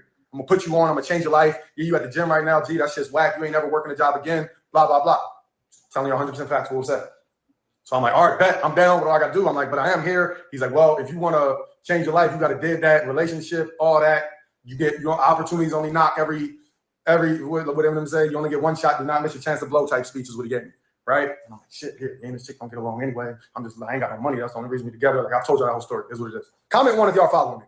I need to make sure I'm not talking to myself. There's more people in here than usual. I know people been wanting to hear this from me, so I'm giving it to you. If you're just joining, again, just to interject, I do not support this person now. I'm telling you how much I supported this person in the past so you can understand my history, how I got connected with this person, how you see me with them 24/7 for about 6 months straight back in 2020. And we're going to get into why I don't support this person also anymore. Again, you're talking to someone who, I mean, y'all should know I'm a pretty credible person. I don't lie for clout. I don't care. When I repost this, I'm not going to monetize it. It's just simply so people know how I got tied to this person and why I disconnected from this person. And so you know I do not support this person anymore, even though they reposted an old video testimonial of me literally a few days before they went to jail for these horrible crimes. All right? So, yeah, he's like, I'm going to fly you to Miami. You're going to be the face of the fitness for the New Covenant community. I'm connecting you with Floyd, all that, blah, blah, blah, whatever. Any name he could use to get me to be like, oh shit, right? So we get off of the phone after probably 2 hours. Like we on the phone for a long ass time. Oh yeah, we had mentioned the credit restoration program. I realized he kept hitting on that. So I'm like, okay. I didn't hear from him for like a week after that conversation. So I'm like, shit, maybe to get him to really do this. I'm like, yo, I think I'm messing up. I'm probably fucking up. Damn, hey, you thought I was gonna do it at the time, but I ain't have money. All right, cool. So I hit him up. I'm like, yo, I'm ready to pay for the credit. Like he kind of wasn't responding to me anymore after that conversation, which I thought was kind of like weird. Right? Because we talked like we was homies, right? And again, if you're just joining, I do not support this person anymore. This is previous. This is over 2 years ago. I'm telling you the story.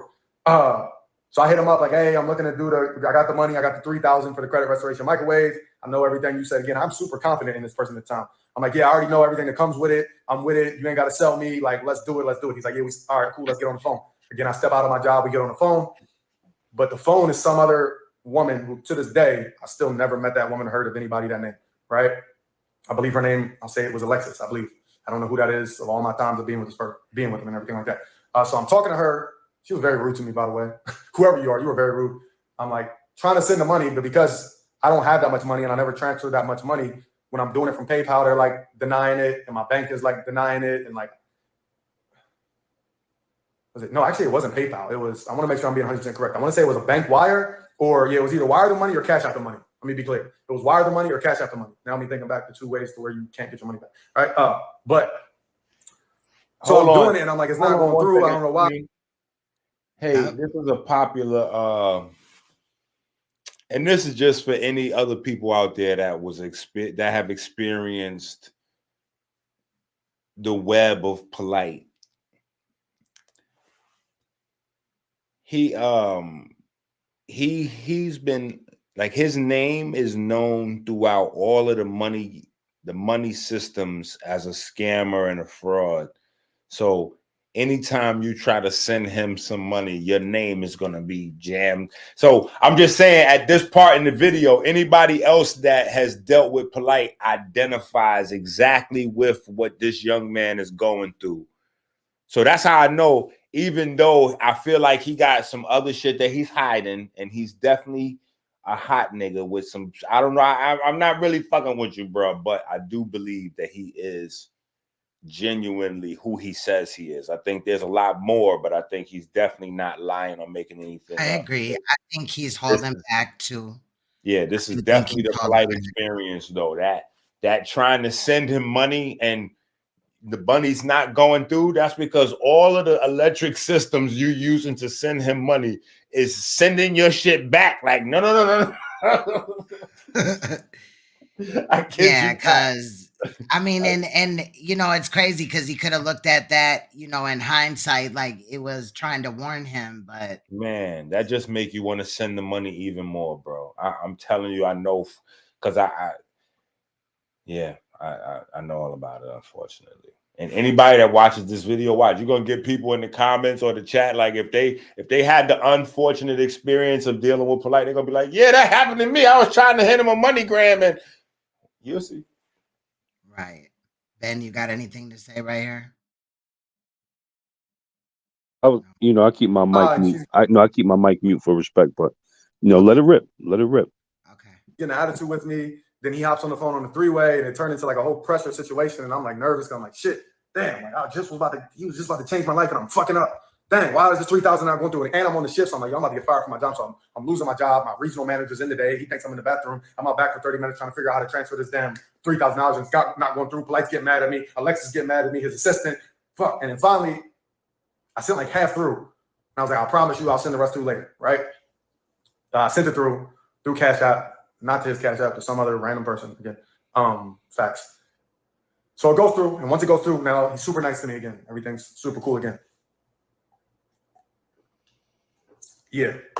So I paid for the credit restoration microwave, which is supposed to get you access to at least 6 figures in credit line, a black card, mentorship, phone calls with them, all these things. But the big thing was he was going to change my life by making me the new Covenant personal trainer and introduce me to all these celebrities, right? I did the same thing, but he wanted my social security number, and I was like, nah, and he kept the 2,000. Whole plan. We're going to get into all that, so I'll screenshot that just so we can remember your name, right? Because another reason I'm doing this is because— So hold on. He just said that somebody in his chat said that Polite offered him the same thing and he wanted his social security number. That's fucked up. And he kept the money. And yep, and he kept the money. You're right. Yep, he said that. Wow. Because should I interject now and show some other messages like that, or y'all want me to keep going? Because again, there's a person saying he got scammed for $2,000 from this person, right? This is another big reason why I'm doing this live. Again, not for clout, but to clear my name, because the fact I used to post this person 24/7, and some people who have been longtime supporters of me know that I was tied to this person. And because he posted my old testimonials recently, right before getting arrested, people think they still tie me to him, so they DM me all of the time. Now everybody's saying whole plan is saying how he got scammed for $2,000. So a reason I'm clearing my name, because I have countless numbers of these messages, identical messages that I get from people who DM me for help in this situation. So I'll put up a few right now. Again, this is for clarity, so you all know this is what I see on a daily. This is what I know this person is doing. Again, at the time, the story I'm telling, this is when I put this person on a pedestal. You can say, looked up to this person as my ultimate mentor, my holistic master, coach, teaching me everything that I know, right? But there's one person already, and I knew that was going to happen, right? These are the messages I get all the time. Please help me. I saw you send through Polite. I paid $2,000. It's mid-May, nothing. What makes him respond to some people? Now, others, I paid him. I haven't received services. What can I do? And there's a generic number. I was reaching out last month like crazy. I didn't want to be scammed, bro. I borrowed that money to get a hit. Can we talk? These are the emotional messages I get every single week. I have countless of these. I have countless amount of these. He says, we trust you. That's why I'm reaching out. At this point, like, again, okay. Again, I don't want to be all over the place, but these are important to show so you all know what I deal with and why I need to clear my name. And if him or someone in his family is watching this, then you should understand why I want to clear my name and separate myself from you due to your charges. As if I was charged for the same things, and you have a big name and a big brand, you would want to separate yourself from me also if you weren't in the situation. I would think any person with a business, with a big following, group of supporters, especially a similar community, mainly Black and brown people, would want to make sure people know that I am no part of this. I do not support this. Understand that. Comment 1 if you understand that, all right? So we have one person in the comments. That's a DM I get. And again, I can go forever. Here's another one. T-Walk, what's good, bro? I know you close to Polite. I've been trying to reach out in regards to credit. I paid back in November. I never received a call. I agent, nothing still to this day. This ain't like him. I still see him online promoting it, blah, blah, blah. He's showing me the number that he calls, all these things. These are the DMs that I get weekly of what it seems someone is doing to people in our community. Another one, yo, fam, I need to ask you something. I spent $2K with Polite almost 4 weeks ago, and I haven't heard nothing back, right? These are the messages that go forever. Just clear my name. Again, if you're just joining, I'm telling the story of how I got connected with this person, why I no longer deal with this person, and why I need to clear my name. Comment 1 if you understand that. If you're just joining, no worries. We're already probably about 30, 40 minutes. Again, he keeps saying that he wants to clear his name. Was he somehow involved or feels guilty? That's in. I'm gonna upload this live on my YouTube channel. It will not Wanted to say something, Enki? Yeah, you know he guilty. He got some hot shit going on. The shit that he admits to in this video is hot. And the fact that he's saying he holding some other shit means it's even hotter. So he's a hot nigga. Right. And he's ramping up to go deep a little bit. not be monetized because it's not for financial gain or for clout. It's simply to let people know that Tevin Walker, T-Walk the Hawk, as you know me as on social media, does not support this person. I haven't in over 2 years. I don't support anybody that is a pedophile. I don't support anybody that hits women. I don't support anybody that's blatantly scamming people in their own community, right? And again, I'll keep going, actually. This is so I'm getting out of order, but he scammed someone from my hometown. I'm going to get into how me and him were potentially getting into business together, but I have a lot of other things I want to cover first, but I put this up the other day. I will just show that. Someone from my hometown, I recommended him to them. Again, this is before me knowing how serious the scamming stuff is. And they paid him $3,000. They wrote me this long. Oh, shoot, I don't have that. But this is me sending them personally $3,000 because I felt so bad about their story, right? This is someone from my hometown. So again, I know someone I know from my hometown that paid $3,000, never got a call, never, but that's a whole, we'll talk about that, right? So again, if I was doing the same thing to people, and let's say polite in the situation, again, if your family or you hear this in jail, you would understand why you would want to separate yourself from me also, right? Also be said, if anything happens to me, it was him and his 90s Crips. Let's be clear. All right. So, but you know, I keep stuff on me just in case, right? Okay. Where was that? This is why I didn't want to put that because I wanted to stay in order. Comment one if y'all follow me. Okay, so we got to the point of him. Okay, I paid him the $3,000 for the mentorship. He's supposed to fly me to Miami to be the face of the New Covenant community, right? For personal training. So fast forward, after I paid, he started communicating again. That made him like really communicate with me a little better, right? Okay. So yeah, I'm gonna take my time with this because I want to make sure I'm in order. I'm saying the right things. Okay. So okay. Around this time, C19 happens. So this is right when I can't remember when Rudy Gobert, the NBA player, first got the NBA shut down. Everything shut. This is when the world's like first starting to shut down, right? All right. So again, the party was supposed to be in Miami. He hit me up, let me know, hey, what up, G? Peace, King. we still gonna do this. It's gonna be in California now for whatever reason because of C19, which again, thinking back, California has the strictest rules, but maybe at the time it didn't. I don't know. That's irrelevant. So it went from me going to Miami for the first time to California for the first time. Again, if you're just joining, I do not support this person. I'm telling how I was connected to this person, why I supported him before, and we're gonna go from there. All right. Okay, so fast forward again. His birthday is August 10th, so I know I want to make sure there's nothing else that I'm skipping before me actually arriving in California. We're communicating a little. Okay. By the way, okay, I paid $3,000. Stuff's supposed to be getting going. Credit's supposed to be getting fixed. This is probably 2 to 3 months beforehand. So like 3 months goes by, nothing's happening with my credit. And again, I could be slightly off with the dates. Could be 2 to 3 months. Nothing's changing with my credit. I'm not getting a black card. I'm not getting any phone calls or anything like that. I'm not getting much mentorship, anything at all. Just a couple messages, liking my post, right? So I'm like, all right, it's cool. He's supporting me now, like whatever. Actually, he did share me. Again, let me be honest. He did share some of my posts on his story a few times. I actually asked him one time and he did it, and I was surprised. Like, oh shit, that was dope. All right. So flash forward to California. Actually, take it back. We're not flash forward to California. Very important part. Again, I'm general manager at the gym right now. That part, American Healer said, how often did the driver, did he drive Polite around with the underage ladies? Interesting. On my lunch breaks, this is where, should I say the names? I mean, we know the names, but due to the fact she didn't want her name said when she gave her speech in the recorded court document, you know, the court recording, the mother crying, I won't say her name. This is when she kind of comes into the picture. And at the time, she's not his new wife. Again, as a polygamous person, she's not his new wife at the time. Listen, y'all. I don't know exactly how she got connected with him, but I remember him posting her. Again, I think she was just, actually, I know. She was just a big supporter like me. And I remember him posting her. So I checked out her page and she was posting juices and teas. And I'm like, oh, this is dope. This is someone into some similar stuff like me. And I started following her. This is the victim's mother, without me saying the name. All right. So I start following her. Then after a few weeks, actually a video popped up and he was with her in New York in what seemed to be her kitchen making teas. I'm like, oh shit, they actually linked up. That's dope. So yeah, I know I'm linking up with him soon too. So I guess he really is building his team. She knows stuff about herbs. He wants me to be the personal trainer, right? So I'm like, okay, cool. So at this point, me and her supporting each other. So from the jump, me and her, again, and I'm the type, Again, at the time, he wasn't dealing with this person. I wasn't trying to get at this person, at the victim's mother, but I knew that she was part of the New Covenant community, so I'm super supportive. But I am the type that if I know someone's dealing with someone, then I'm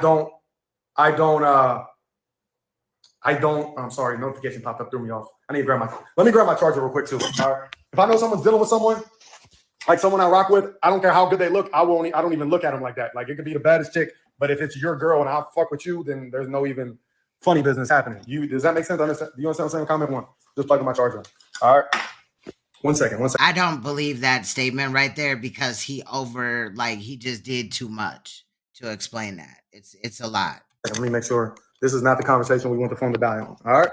So me and her start following each other. And at this point, he had made mention that she's going to be his assistant or something and help with customer service and things like that. Actually, right. Either he made that comment or she had let me know that in conversation through like Instagram DMs. All right. So me and her start communicating, and I had paid for the credit program.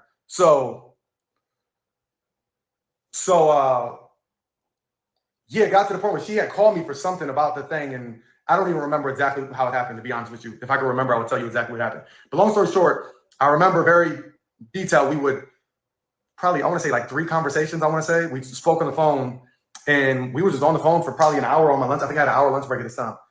I was doing split shifts because I was working at the gym. So, you get like those 3 hours off when it's slow. So we sat on the phone. We even FaceTime one time, and we're like talking for an hour straight about, man, he's so dope. He's helping so many people in the community. Yeah, you got connected. I'm like, congrats. I'm like, yeah, he about to put me on as a New Covenant personal trainer. He said, I'm going to be around Floyd. He said, yeah, he about to introduce me to all these celebrities, all this stuff, right? I should turn my notifications off. It's throwing me off, right? So we just talking, hyping this dude up, like saying how great he is. So that's how we kind of created a friendship. So from the jump, like me and her was like on some cool shit. Just like we trusted each other, just said whatever. Like it was cool. No flirting, no nothing like that, right? Okay. So now we'll flash forward to me flying out to California. Again, this person, Polite, did fly me out. He did pay for my ticket, right? He paid for my ticket. All right. I landed in LA. And this is my first time seeing LA. I'm from a small town in West Virginia, right? For the party. This is the day before. I want to say, I don't know if the party was actually on his birthday, but let's say it was, which his birthday's the 10th. So let's say it was like a 3-day party too. One day was like pool. The next day was lingerie party. The next day would be something else. And then it turned into like a whole week party, right? And again, I've never partied. I've never drank. I've never smoked. At this point, I've never took a shot in my life. That's a very important message for you to have, right? Okay, so I landed in LA. I hit him. I'm like, I'm here. He tells me to pull up to behind Sunset Boulevard and said he got me a hotel room to stay in, right? And again, I'm flying out here because we're supposed to do content. The main reason is I'm coming for about 4 days. I'm going to be at the party because he wants me there, because he wants to introduce me to all the celebrities and Floyd and all these people going to be there and let them know that I'm the personal trainer for New Covenant community, right? This is a fact. So I was only supposed to... And then his phone makes it. I knew that was going to happen. Comment 1 if y'all can hear me. Yeah, that wasn't us. That's the actual video, guys. All Keep right. watching. Y'all good. I see a lot of 1, so I think we're good.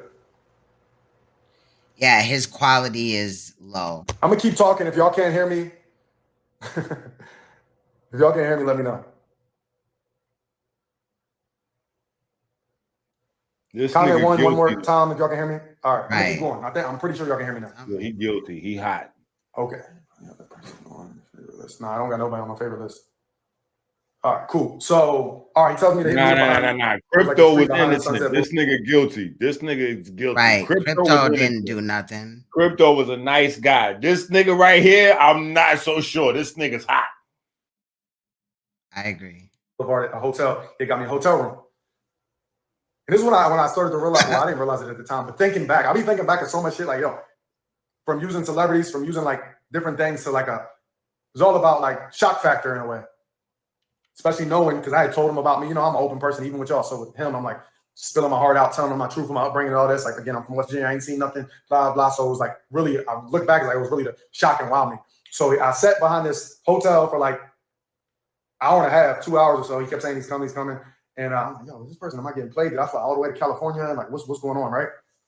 Comment 2 if y'all can hear me. I want to make sure those comments aren't over. If you're just joining, I don't support this person anymore. I'm telling you how I got connected with this person, why I'm no longer supporting this person, and I'm clearing my name because people are tying me to this person. And now that I have a platform, I need to make sure that people know that I do not support anything like this because I'm getting too many DMs, comments, live comments and stuff like that, assuming that I support this person. All right.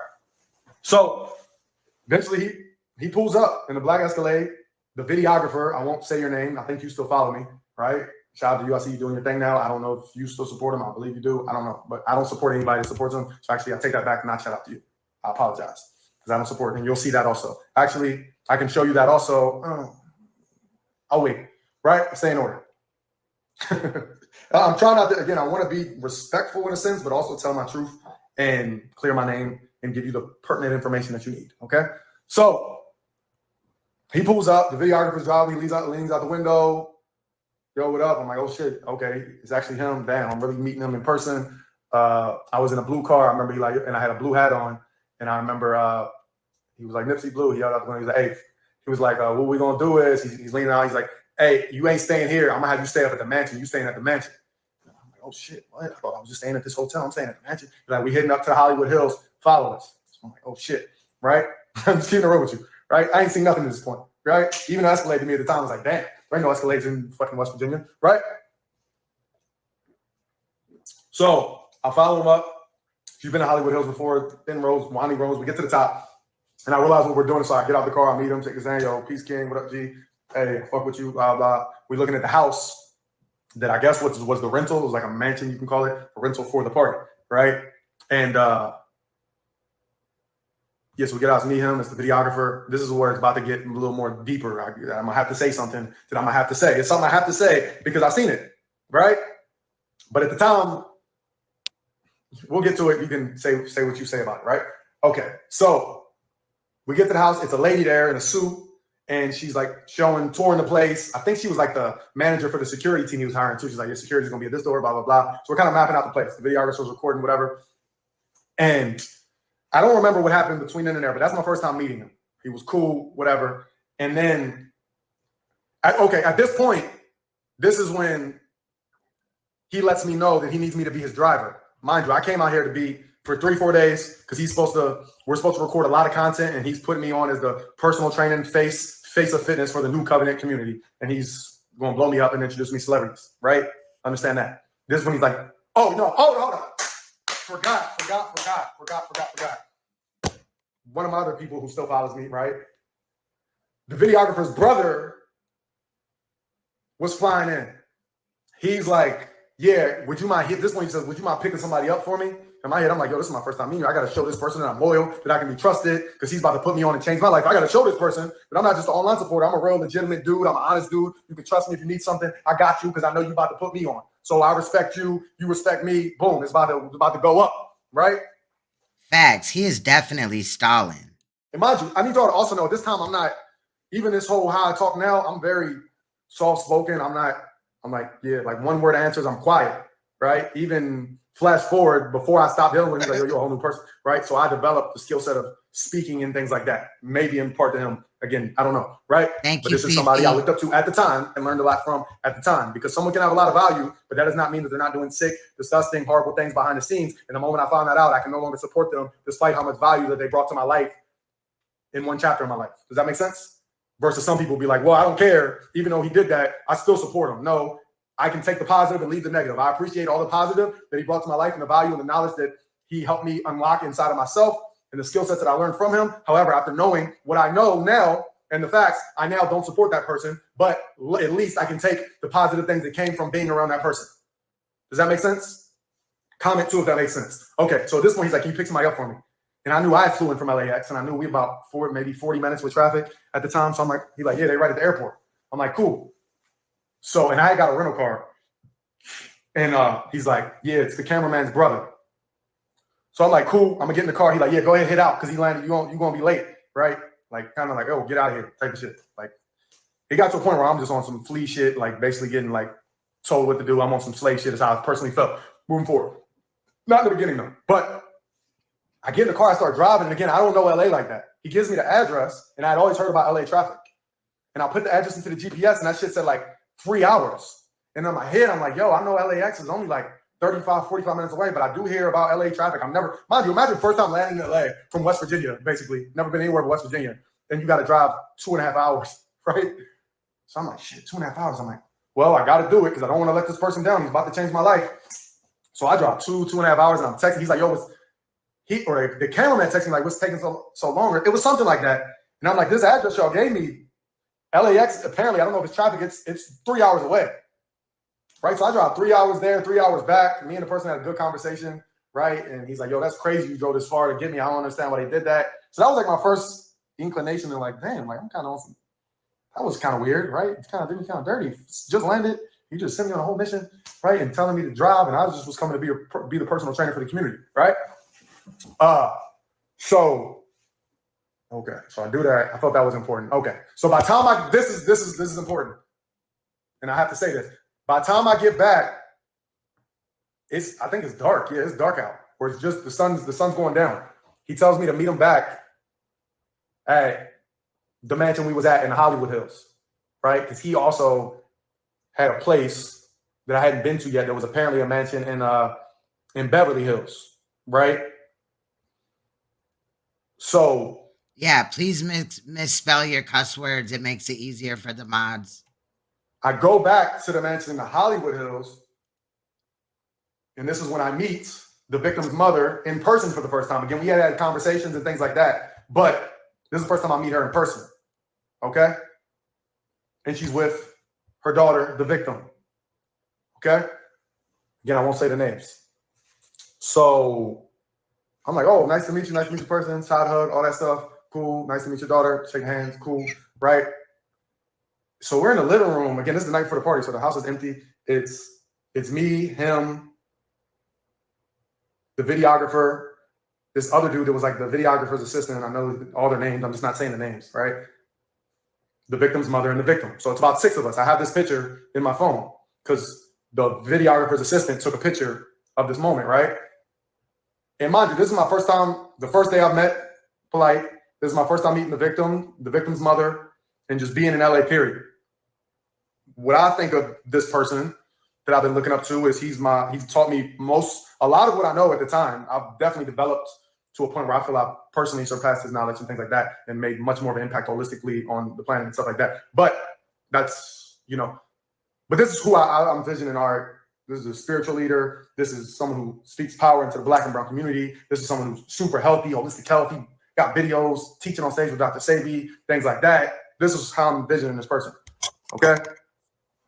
When I get there, I'm like chilling again. I'm like nervous still. I'm very introverted. I know I talk a lot on here, but people don't know me. Like I'm introverted. I'll be chilling. I'll be quiet. And again, I'm around someone who has a lot of knowledge. So I'm just want to soak in knowledge. I don't want to overstep. I don't want to speak too much. I just want this person to know that I respect him. I'm here to do my job and put on for his community and things like that. Comment 1 if y'all following what I'm saying. If y'all can still hear me. I haven't seen any comments. I just want to make sure y'all still hear me. So I'll wait for some 1 so I can make sure y'all hear me. Comment 1 if y'all can hear me still. All right. Make sure I'm going in order. Okay, cool. So yeah, the one videographer took a picture. I had it on my page. I removed it after moving forward, knowing what I know, right? And the facts coming out and this person being in jail now. But this is how I'm envisioning this person. And the first night, pulls out bottles. He was popping bottles. There's a photo that was on my page of him shaking the bottle. And you can see it popping. And it's me, him, everybody just said the 6 people, right? All right, so I'm like, in my head, I'm like, this is weird because I'm looking at you like Dr. Sabi damn near, you know what I mean? So you're popping a bottle. And then he goes on to a long speech. Very good talker, right? Very good talker. A long speech about how this is I don't know nothing about liquor because I never drank before. I don't drink. I've never took shots, anything at all. But he's going into using a lot of big words and fancy words to explain, in short, how this type of liquor, I don't even know what, liquor, I don't know. I don't know. And now listen to this. And I don't know the whole terminology because I'm not a drinker, right? And a long speech about how this one is different and it's actually healthy for you or not unhealthy for you because of the way that they make it, and it comes from wheat, and because it comes from wheat and they extract it this way, that it actually, you don't get hangovers, so it's actually like you're not drinking alcohol at all. You see what I'm saying? And again, at this time, I'll be honest, I'm like, all right, he's saying some shit, it sounds good. I'm still in like wild shock that I'm in this person's living room, you know what I mean? So I guess I'm listening. I mean, looking back, I'm like, yo, I ain't never fall for no peer pressure, no nothing. Like I never drunk, never took Nothing. No pills, don't smoke, don't drink. Never took a shot in my life. He starts pouring the shit around, and this is what I have to say. I will say that he starts pouring shots. I'm like, I don't want nothing to drink, right? I don't want nothing to drink, right? I don't drink. You're like, come on, G, just drink. Again, this is healthy. This is G, come on, G. Come on, King, come on. Like, I know you want your healthy shit. Like, I'm like, yo, this is my holistic mentor. And the first day I meet you, the first night, you're peer pressuring me into drinking liquor and taking a shot, which I've never took a shot in my life at 29 years old. I think I'm 29 at this time, right? I'm 32 now. Yeah, so I'm 29. Because before I turned 30. And I'm like, yo, the first time I'm meeting the person I look up to was like the living Dr. Sabi, the closest thing we got right now. Because back then, that's when he was teaching heavy on holistic health. It wasn't the recent version, right? And I'm like, yo, so I grabbed a shot, right? But also, let's be clear, the victim's mother and the victim's there also. He's handing shots for all of us, even goes to hand the shots. Listen, God damn it. Whew. Ah, fuck. Listen, I can't take it. God damn it. The chat is on fire right now. I got tears rolling down my face. I'm trying to get myself, I'm trying to keep my life together in the background. I'm rolling. Somebody put in the chat room, was he raped? I almost fucking had a heart attack in here. I mean, that wouldn't be funny, nor would I be surprised because No. What it is what's funny is the level of pressure that this guy is showing. It's like the intensity is building. The people in the chat can't figure out what it is he getting ready to confess to. This look crazy. I've never seen nobody under this level of pressure and scrutiny right here. Because he keep going in circles like, now I'm getting ready to say it. And then he'll remember some story that ain't got nothing to do with the confession. Like, oh, now you know what? Because my friend back in West Virginia, now he had one to come out, and this shit is crazy, bro. Let's get back to it. Because the suspense is building. He must be guiltier than Saneter. This shit crazy. Right? What's really going on? Do we got to put him on trial next? Now, unfortunately, victim, right? 14-year-old. This is what I'm seeing. I have to say what I've seen, right? So I'm giving you all the reasons as to why I separated myself from this person. But at the time, I don't know. Should I have spoke up? Should I have jumped out of nowhere and said no? And been, right? I don't know. You can judge me or whatever. But at the time, I'm like, all right, her mom's there. You know how it is. Like, again, this is what I'm thinking. Looking back, it's fucking horrible, right? But at the time, I'm like, all right, she's with her mom. She's 14. Her mom's there, right? And sometimes moms let their underage kids drink. And her mom's even like, no. We don't. And I also feel like he should have spoke up, because maybe if he would have spoke up, or somebody else in that room, possibly it wouldn't have went the way that he's going to say it went. The victim's mom is like, no, she don't need that. What are you doing? No, what are you doing? She don't need that. And the victim is sitting there with her. She always had her arms crossed. She always was, I'm gonna keep it real. She always was like this. Like, she always was, this was her face. Like, that's what I'm saying. When the news broke, I literally got sick to my stomach. I was throwing up. I had diarrhea, too much information. I'm just keeping it real. Because like when it broke, when Tasha K dropped that video, I got sick to my stomach, right? Because I was like there, right? But all right. I'm just giving you all the truth of what I know, right? It's not my fault, right? So the very first time, now I gotta yell because I yell when I get past it. The very first time that I meet this person, that I look up to, not only are you peer pressuring me into my first shot ever, you can say it sounds funny because I'm 29 years old and I'm a grown-ass man, whatever, right? But you're also handing the now victim a shot at the same time, right? And yeah, I know you can say it's the mother's fault, but I also want to talk about that also. But the victim's mom initially was like, no, what are you doing? No, she's 14. No. Now, looking back, his response to us, come on, she can have a shot. It's just a shot. Come on, it's just a shot. She grown, you grown, ain't you? You grown, ain't you? So now I'm looking back, that's signs of grooming, right? Telling a 14-year-old that she's grown and insinuating and telling her in front of her mom that you grown, you should be able to do it. And the mom saying no, until eventually, probably similar to me, not wanting to get kicked out of this. Again, it's fucking horrible, right? Now, and I will state that I hold him accountable for that right now, that if he sees something, mother or not, in my opinion, he was already grooming the mother. Polite was. And this is a situation where a man should have stepped in and said, what the fuck are you doing? But he was so worried about his career, pushing forward, meeting all these celebrities, that he said nothing. And also, I gotta say this too. It's a difference between, you know, guys that don't have no children. They don't understand that level of dedication and sacrifice and you know, responsibility versus, you know, extended teenagers. You know what I'm saying? Niggas is in their 20s, but they still like, you know, crowd surfing, you know, living in mom's house. Like, it's not, you know, you don't really have highly responsible, you know, guys that are gonna scrutinize certain types of activity around. But And it should I be wanna though. I wanna clarify for the audience because I see the chat. Everybody hasn't fully absorbed what they just heard, what just happened. The guy is telling y'all when he went to visit Polite the very first night when he got there, Polite offers everybody some liquor, including the victim. When he tries to give the victim some alcohol in front of the victim's mom and him, and he just getting there, the victim is like, nah, I don't want that. You know, it's a little girl. She's not interested in no liquor. And Polite is like, nah, you could drink this. Come on, you grown. Drink some. You grown. And the victim's mom is sitting right there, and she like, yo, stop offering my daughter that. She don't want none of that. She too young for that. And Polite literally argues down the mother and forces the daughter eventually to take the drink. And this is his first night there. I don't give a yo. Listen, I'm ready. Real talk right now. I'm ready to jump through the internet and fight every single person that ever watched any one of these videos and asked me any mother questions ever about anything related to Polite. I have not seen Polite drug or alcoholic kid yet. Homeboy said the first night he got there, bro, how did you stay there past the second night? If you watched him force a kid to get drunk, drink the alcohol. And then is he insinuating that he stood tall and didn't drink, but the mother was, you know, manipulated into letting her daughter drink?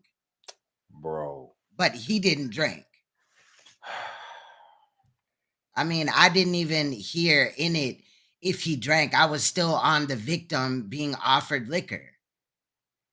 And I'm going to be honest. Do I hold the mother accountable for, you know, if she did drink at this time? No, because clearly there was a lot of manipulation going on. And we don't know if he was physically or emotionally abusive towards the mother.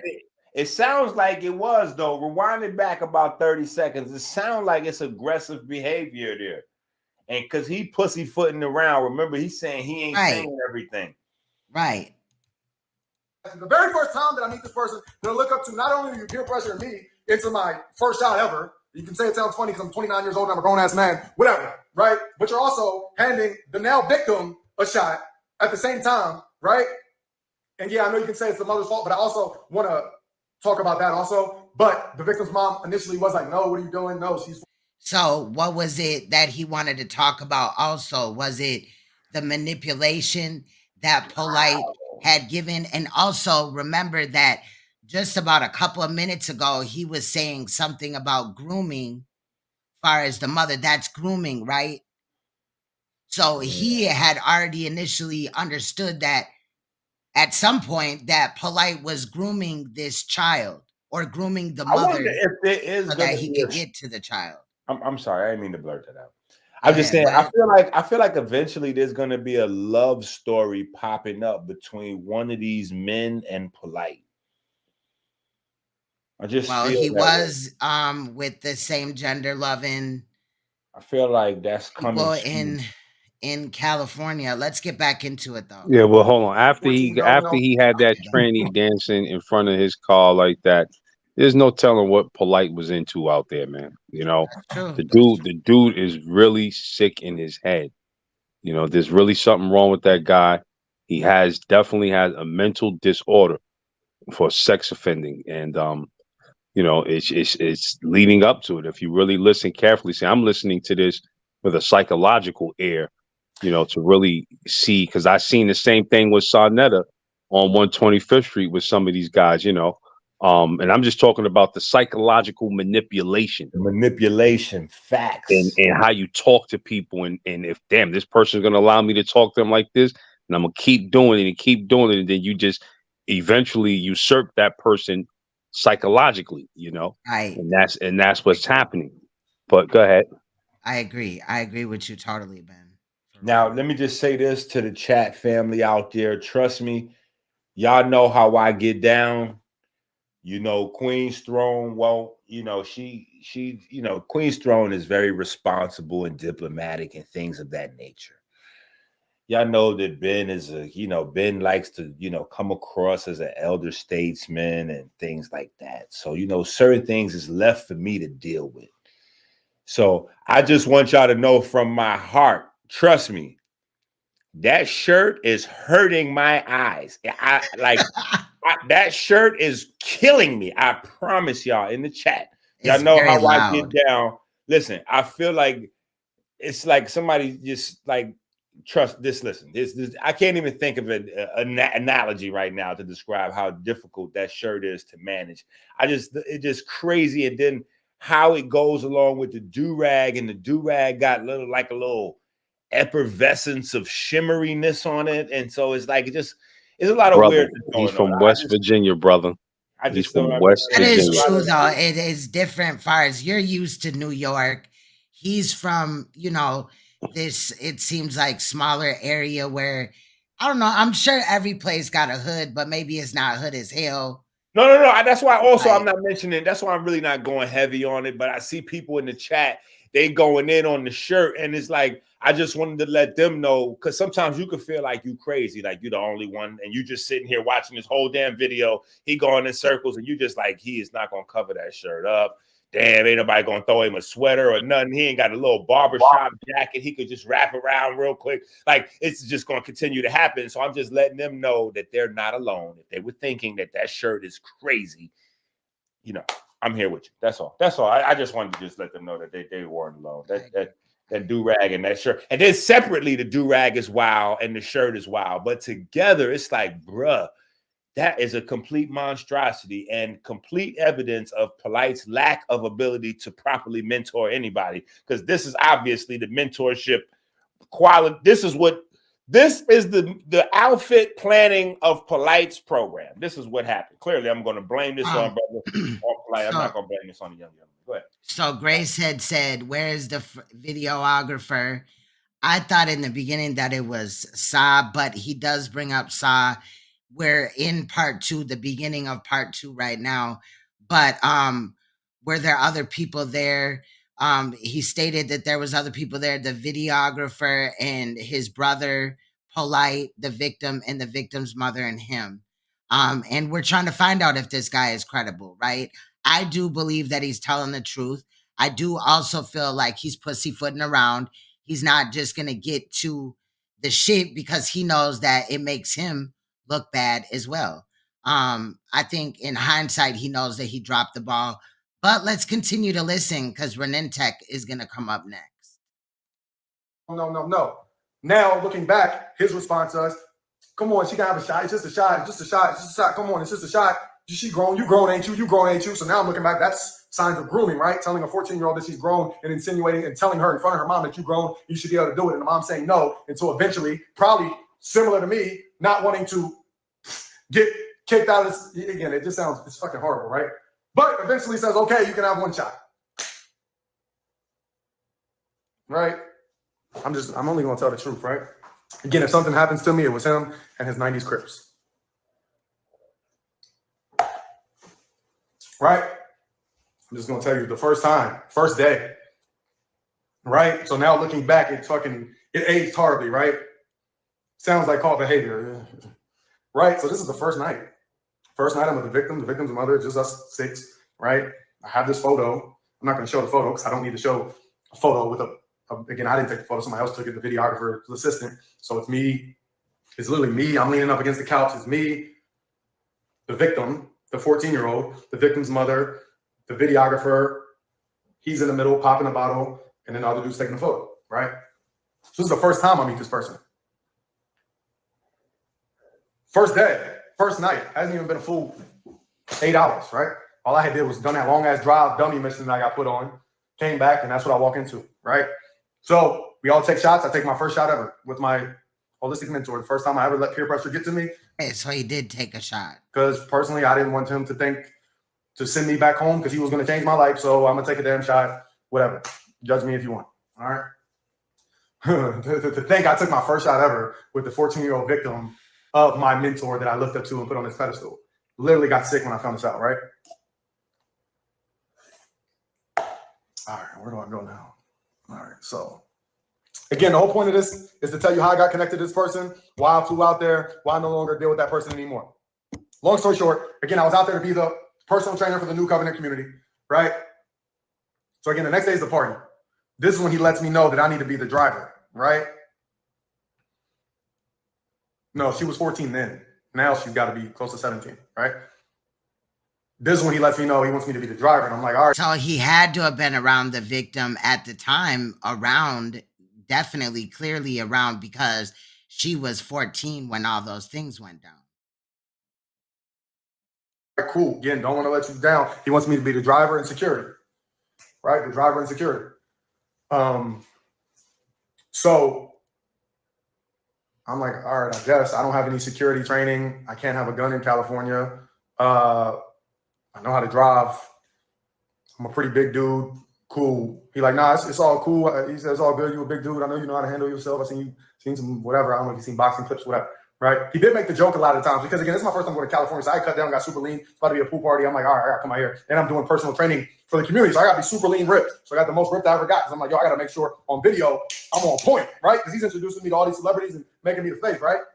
So he was disappointed because he had seen the old pictures of me 275, swole, and all that stuff, right? So he always had made the joke, like, damn, I thought he always made a joke, like, I thought you was some big, crazy, evil dude the way you look. And turns out they always joked him and all the wives, like, yo, you're the nicest person I've ever met. They're like, you stop at all the red lights. You don't run yellow lights. You be holding the door for me and my wives and shit. You be making sure my kids ain't dropping their food. He's like, yo, you're the most polite. My name's polite. You're the most polite person I've ever. They always made that joke, right? That's just who I am, right? That's just who I am.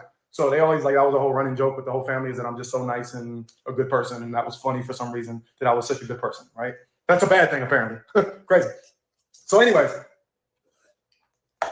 I go on from this point on being the driver and security. Again, I don't need to say too much, but again, the mansion is in the top of the Hollywood Hills in little windy roads where you can barely get 2 cars past it. So he gave me the keys to one of the Escalades. He had a black one and a white one. And the next day's the party. So because it's up in the Hollywood Hills, there's no parking. Because if you know, like the mansions in the Hollywood Hills, when you pull up, the house doesn't look like a mansion. It looks like a one-story like thing because the mansions go, when you walk in, they go down. Does that make sense? If you've never been up there? So when you go up to Windy Road, you pull up and it looks like a little garage. Like it looks like this wall right here. And you're like, that ain't no fucking mansion. And then you walk in and it's 3-4 stories, big ass pool, amazing views out back and all like that. So because there was going to be so much people at the party, oh yeah, and he had hired security. It was like 10 security guards, professional, all black suits. And he had me out there with him to listen so I know what's going on. Again, I ain't never done no security. I don't know. I'm just like playing my position to try to make sure that I can get put on, to be honest with you, right? So I'm standing out there and I'm just like with the security guards and I'm like, they're armed. I'm just Tevin. It's just me, right? Looking back is just wow. So anyways, this whole time I'm driving up and again, this is when I realized, this is when people start being around. And I realized he's not introducing me as the personal trainer for the New Covenant community, right? I realized he's not, hey, what's up? This is T. Walker. This is Tevin. He's the personal trainer for the New Covenant community. First I'm realizing he doesn't even know, he's saying my name wrong and everything, right?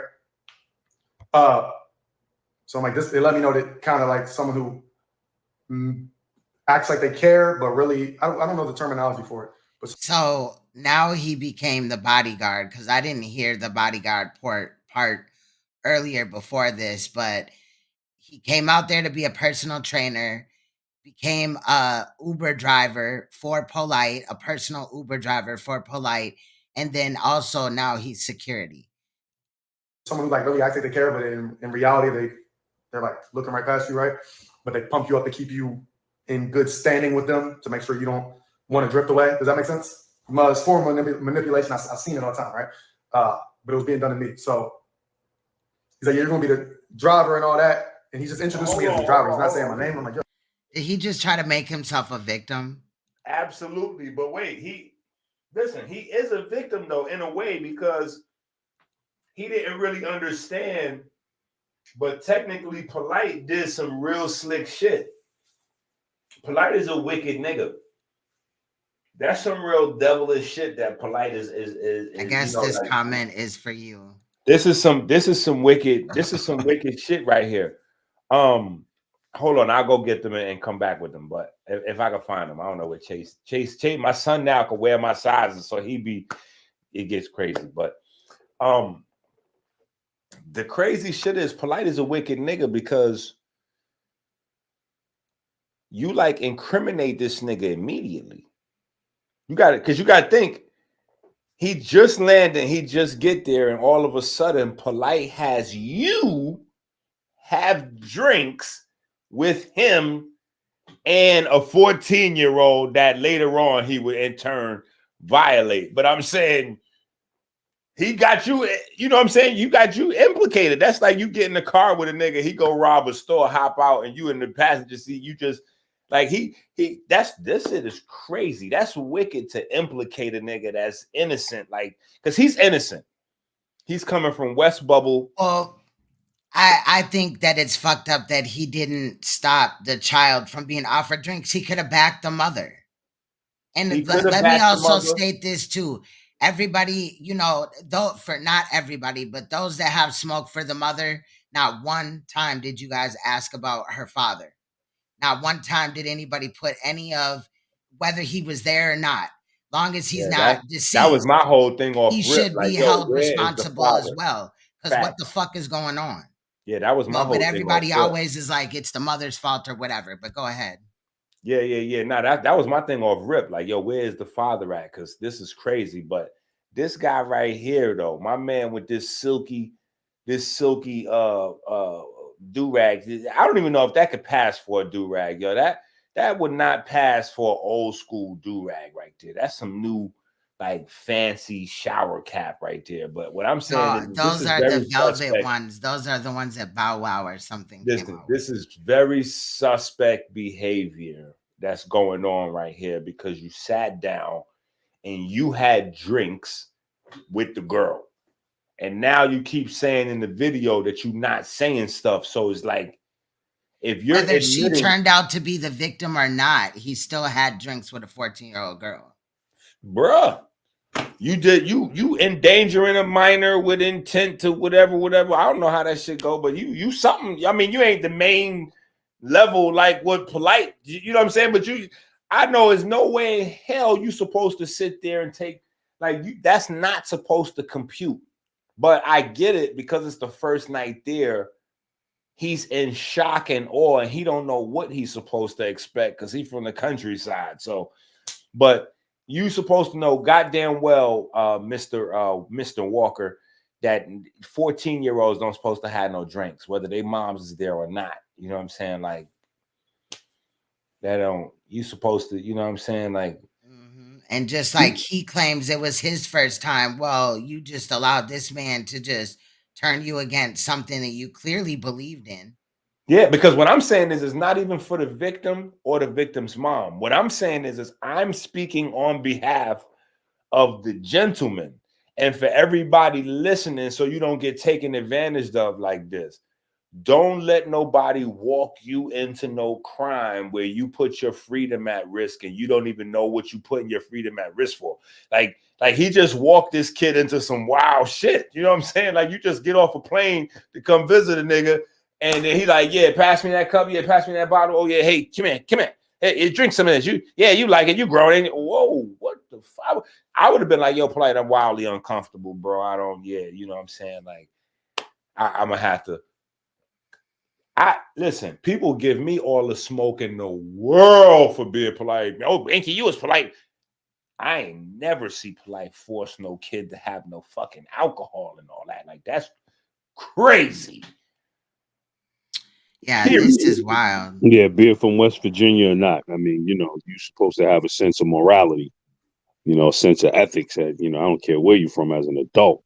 But, you know, it's a difference of being an adult and being a grown man, you know. A grown man is My a man grown said, man to watch hey, that. An adult would step in. Is the point that I'm making? Hey, my man say, hey, I had to do what I had to do to build up my Instagram.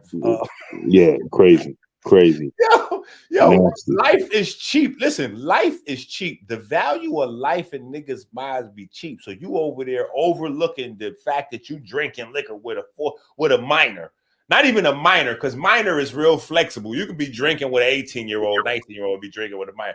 You drinking with a minor, nigga. A child. Facts, a child, and you overlooking that to build up your social media program. Like this That's shit wild. That's wild. This shit wild. Yo, you said you was bringing me out here. We was going to do videos for 3 days in between the party, before the party, because the party was the night. During the day, we're shooting footage and all that, right? So it's the next day. Let's say it's the evening. People starting to arrive. So I'm driving, and we're all the way at the top. You know, it's taking me like 15, 20 minutes to get down the downhill every damn time. So what I'm doing at this point is I'm shifting gears. I'm like, yo, clearly I'm not being introduced as a personal trainer. I'm being introduced as, yeah, that's my security, that's my driver, that's my security, that's my driver, that's my security, that's my driver. And I'm not saying nothing because I don't want to speak up and get sent away because, again, this person's going to change my life, change my credit. Shit, I paid him. If I don't do this, he might actually not even fix my credit and give me the black card and give me introduced celebrities and all this stuff, right? So when I'm driving down the hill, I'm just picking up people, you know, they all fresh for the party, whatever. And I'm just doing what I learned from being a personal training, like sales manager and stuff, or a little bit I knew about networking at the time. I'm like, oh, hey, what's up? I'm like, what? They get in the back seat. I get out. I'm opening the door from I'm on full driver mode, right? And then this is so much shit. And he started telling me how to dress. And I'm like, yo, how are you telling me you need to be wearing all black? And I'm like, I'm not fucking wearing all black, dog. Like, fuck you mean? Take it back. It's fucking crazy. So I'm getting out, letting them in the car. Boom, they get in. And they're like, what up? Not really speaking to me because I'm just a driver. I'm like, I ain't about to, I don't know who these people are, what they know, whatever. So I'm turning back and like, hey, what's up? What's your name? What you do? What's your name? What you do? What's your name? What you do? And every person, I'm like, oh, I'm Tevin. I go by Twalk. I'm the personal trainer for the New Covenant community. So I'm shaking hands and marketing myself because clearly he's just letting people know that I'm just some dumb driver bodybuilder, right? So, yeah. Some of my experience. I'm trying to think what I need to say, what I don't need to say. I could do this for hours and hours and hours. So why is it he's trying to figure out what he needs to say? Everything. Yeah, what the fuck is going on? What you still holding all this time, nigga? This nigga hot, man. We need to find this nigga, man. What's going on with this nigga? Facts. But this is really to clear my name and to let you know what I witnessed and things like that. I mean, it's Hollywood Hills parties. I mean, you've seen the footage. He posted the footage, having his wives on chains and with whips and all that stuff again. And then some people's into that stuff, but I just thought it was weird. So it was the second night was a lot. Okay. Do I need to say that?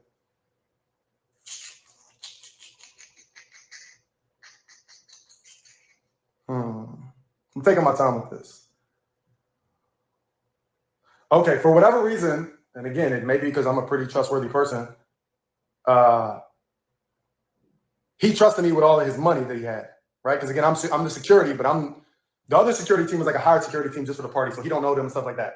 Again, he had just met me the day before, but he hasn't trusted me with all the money and things like that, which he Listen to this shit right here. I don't know, maybe. What'd you say, Ben? No, I said listen to this part. Okay, yeah. And again, this is my first time seeing money like this. There's Rolls Royces everywhere, Ferrari, shit like that. So you can imagine, I'm like, you know, it is what it is. I'm from West Virginia, right? First time in California. So he had me with all the money. I even have a photo, a throwback photo, like holding all the money or whatever. Looking back, it's very cringe. So I had a room. So I was the only person that was actually staying at the mansion. Because I guess I don't know how long he had rented. For like a week. Actually, it was about a week. But I was the only person who was assigned like a room in the mansion. Everybody else was not allowed to stay there and stuff like that. So on the bottom of the mansion, there was a back room, pretty nice room. That was mine. There was going to be an armed security guard in front of it at all times. And I had a wristband, and I was the only one allowed to get into the room. It probably was close to $100,000 in cash, and he had put it in my closet. So he's like, this is here anytime I need money, because, you know, it's going to be chicks dancing. He had the money gun, was going to be shooting at the pool party, throwing money and stuff, doing twerk competitions, all that stuff. Mind you, I ain't never been to a party in my life. So this is all just like not my vibe, but I'm doing what I got to do to get put on as a personal trainer for celebrities, right? And to make sure that this person that I look up to at a high level is getting my support and knowing that I'm a loyal person. And with that comes maybe networking and whatever else, you know. So I'll go down and this is funny. I just feel like this is interesting. I felt this was interesting, right? So I'm going down. He's like, hey, go grab me 10,000. So I'm going down. I go into the closet. I walk past the security guard. Boom, it's me. They all like, at that point, they already know it's me. I'm the one person that's allowed to have the money, all that stuff. I go down and in the closet, I'm grabbing the money, going up, $10. They'll go, hey, T, on the mic. T, oh, actually, he's not saying my name because he doesn't remember my name. I don't know what the fuck he's talking. He's like, hey, yo, you go grab 20,000. So I'm going down and grab. And I remember like the third time I go down to grab money. The third time I go down to grab money, when I walked down, the security guard wasn't there. And I thought that was weird because in my head, I'm like, I don't want to walk in to the room that is mine. Again, I got all my bags, my suitcases and everything there. So it's mine, but I don't want to walk into the room while the security guards, again, I'm always maybe an overthinker. I'm like, I don't want to walk into the room while the security guard's not there and me be in there making noise and the security guard to think someone got into the room while he stepped away to pee or whatever and blast me or put me in a fucking headlock, right? This is what I'm thinking. So I'm like, all right, but he told me to get it and I know he's waiting and the money gun's empty. Let me just, all right, cool. So I walk in, where's the security guard? All right, cool. Boom. So I'm in the closet, grab the money, counting. I think he wanted like 20,000 at this point, right? So I'm counting the money and I hear the door open. So in my head, I'm like, fuck. I'm like, either security guard gonna think there's a random in here, hope they don't react too quick and they notice that it's me, or somebody from the party followed me down and I'm about to get got for his money and because I ain't got no weapon, right? This is how I'm thinking, right? And it's a woman, right? Listen, y'all. It's a black chick, right? Maybe I'm 20s, 30s, right? And I'm counting money. And I say this to say, my experiences of realizing what I believe and based on looking back now, what I know and hear and stuff like that, a very like over-sexualized woman, like almost like talking like porn stars, right? So I'm in the closet counting money and they're like, I don't know, like, hey, like that type of talk, right? And I'm like, hey, how's it going again? I'm like this, counting money, like, boom. I'm like, hey, so I seen you upstairs looking all good, blah, blah, blah. Like very sexual, like even more than what I'm saying, right? And mind you, I've been supporting him for years and years and years and years, right? But I have the way that he keeps talking to try to stall the story out is annoying the fuck out of me when he could just get to the point. I haven't seen this person in a while, right? And never in person. So she goes on to say, like, I'm daddy's little girl, and that very overly sexualized tonality, right? I'm daddy's little girl, and daddy's little girl always gets what she wants, and I seen you looking good, blah, blah. In my head, I'm like, daddy's little girl. I'm looking at her. And then then I realized, again, I'm not gonna say names because she's an adult, but it's still family members' names, his family, right? Y'all know enough about him. Y'all know who it is. One of his stepdaughters, I guess, or who he says is his daughter, but is actually Renente. His stepdaughter, things like that, right? Name starts with an R, right? So that's when I'm like, oh shit, I haven't seen her since she was like smaller. Because again, I don't know, maybe she's at this time 3 years ago, maybe 20, I don't know, 22 or something. But I feel like I hadn't seen her since she was like 14, 15, like looking much like more childish, right? And now I'm looking at her, makeup, done up, very revealing and shit like that. And she's saying daddy's little girl. So I'm like, oh shit. So now I'm like, fuck. 2 things or 3 things. I'm like, all right, hold on. Shit, god damn it. We might as well, let me get out of the chat room. Listen, he's describing Saneter's niece that was downgraded to Saneter's cousin that was downgraded to some family members of his wives that is downgraded to somebody. Dr. York. Right. Yeah. When he did the infamous video that he will be held on trial for coming up August 1st. He will be held August 1st. You mean October 1st? October 1st. Yeah, October 1st. Yeah. Like, we late as hell. October 1st, right? October 1st, he will be held to trial for these crimes against humanity. But what I'm saying is, at the same time, we got to keep this in context. I don't think that people really understand that this over-sexualized woman that he's describing is Renente. You know what I'm saying? And when he said 3 years ago, he was talking about at the time when all this stuff had happened. But then he says that he knew her 4 years but never met her in person. So I'm gathering that it's from the video. He hot. That's why I'm saying he hot, because he got with Polite 2 years ago, he's saying, which puts him right around the time when the crime that he's locked up for happened. But he's saying 3 years before that, he's seen Renentet on video. 3 years before that is the time when Saneter was saying, did the Baby York video. So how you see the Baby York videos, and then you get there, and he's forcing this little girl to drink liquor that's saying she don't want none. Her mama saying, no, don't give her none. And he's still forcing it on her. After you see the Baby York shit, and you still talking about, we trying to get these videos and all that in polite. I came out here to get this live stream. What's happening right now? This shit crazy. Yeah, it is crazy.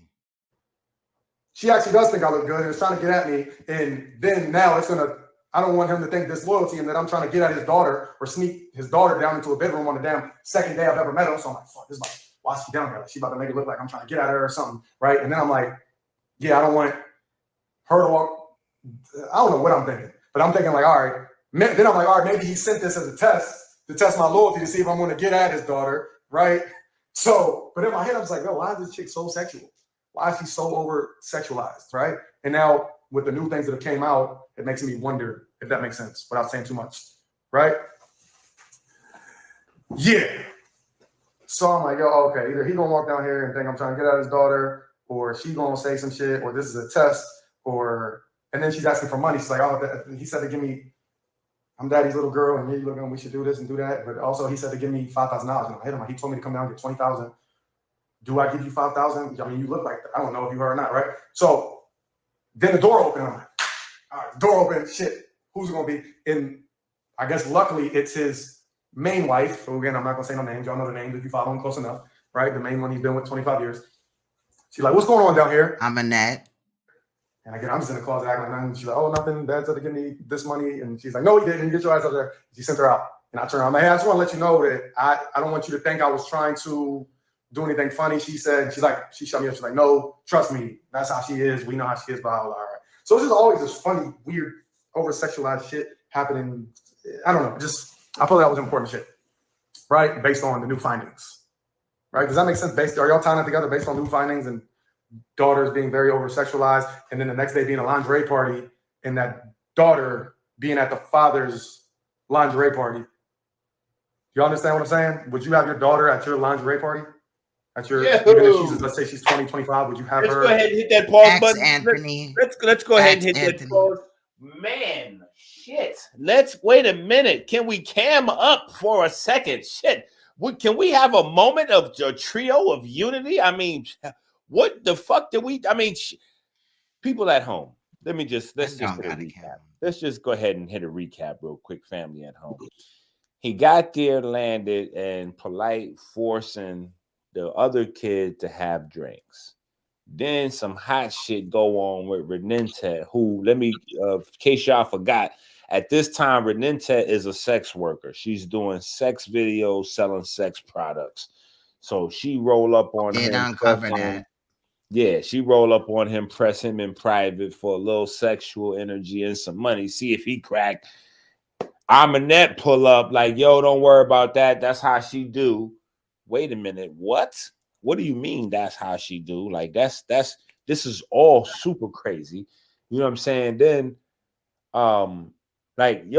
this is just one bad, crazy thing going into the next. And then you get to the lingerie sex party, and we all seen the clip of him with the lady on the chain, and he banging the lady on the chain. So it is more than a lingerie party. It's a sex party. So we see the sex party. What are you doing with your quote unquote daughter at the sex party, bro? Come on. It's not. It is surprising that she was doing 1-800 phone sexy type of commercials and things like that. But also crazy. It also shows that Polite groomed her as well, because if Polite wouldn't have been in her life, I guarantee she wouldn't have been hypersexualized. No. She's the poster child because of at this point, she has yet to tell her own story. But I think this guy here represents the potential for other people with all different types of stories to start just coming out telling their Polite story. Like it's gonna get crazy. let's get back into it. In lingerie at your lingerie party for your birthday? Comment. I'm interested to know. Looking back, I'm like, yo, this is mad weird. It's weird, right? It's weird, right? And then I'm like, okay, it's your daughter. And they always like was beefing. It was always like beefing. It wasn't like, and again, I hear stories now looking back. Like, I'll be looking back like, how did I miss these YouTube videos breaking this shit down? Because I felt like I was his #1 fan, but I've never seen these videos. If I did, I would say I did. At the time, I never seen these videos breaking down how this daughter may have some kind of relationship with him and shit like that. So I found all this out. After the news broke, I started digging deep. And that's when I'm finding out who his old mentor is and this weird shit, right? I guess I had only focused on the positives because, okay, that's important to know. When I found him and was supporting him, there was still all them videos. He's a scam artist. He's this, he's that, he's that. But I was such a supporter. I was just like a lot of people who I see now in the comment section, stuff like that, and be like, nah, he wouldn't do that. No, he's helping the black community. I was that same person. Like, no, so I'm always giving him the benefit of the doubt. Like, nah, I know he's helping the black community. He's so smart. He would never. I was the same way, right? So I had looked past any negative videos. So I guess that's the reason I got to the point where I'm like, yo, I'm tired. Why is I be with him? Like, yo, why is people making these people making videos about you every damn day? He's like, oh, no, G, they crazy. They insane, G. King, they crazy. I'm like, oh, word. And like, you know, so I never even watched all the negative shit because I just blocked it out and assumed that it was bullshit, lies made up, trying to tear down the black man, right? You know what I mean? So, damn, where was I going?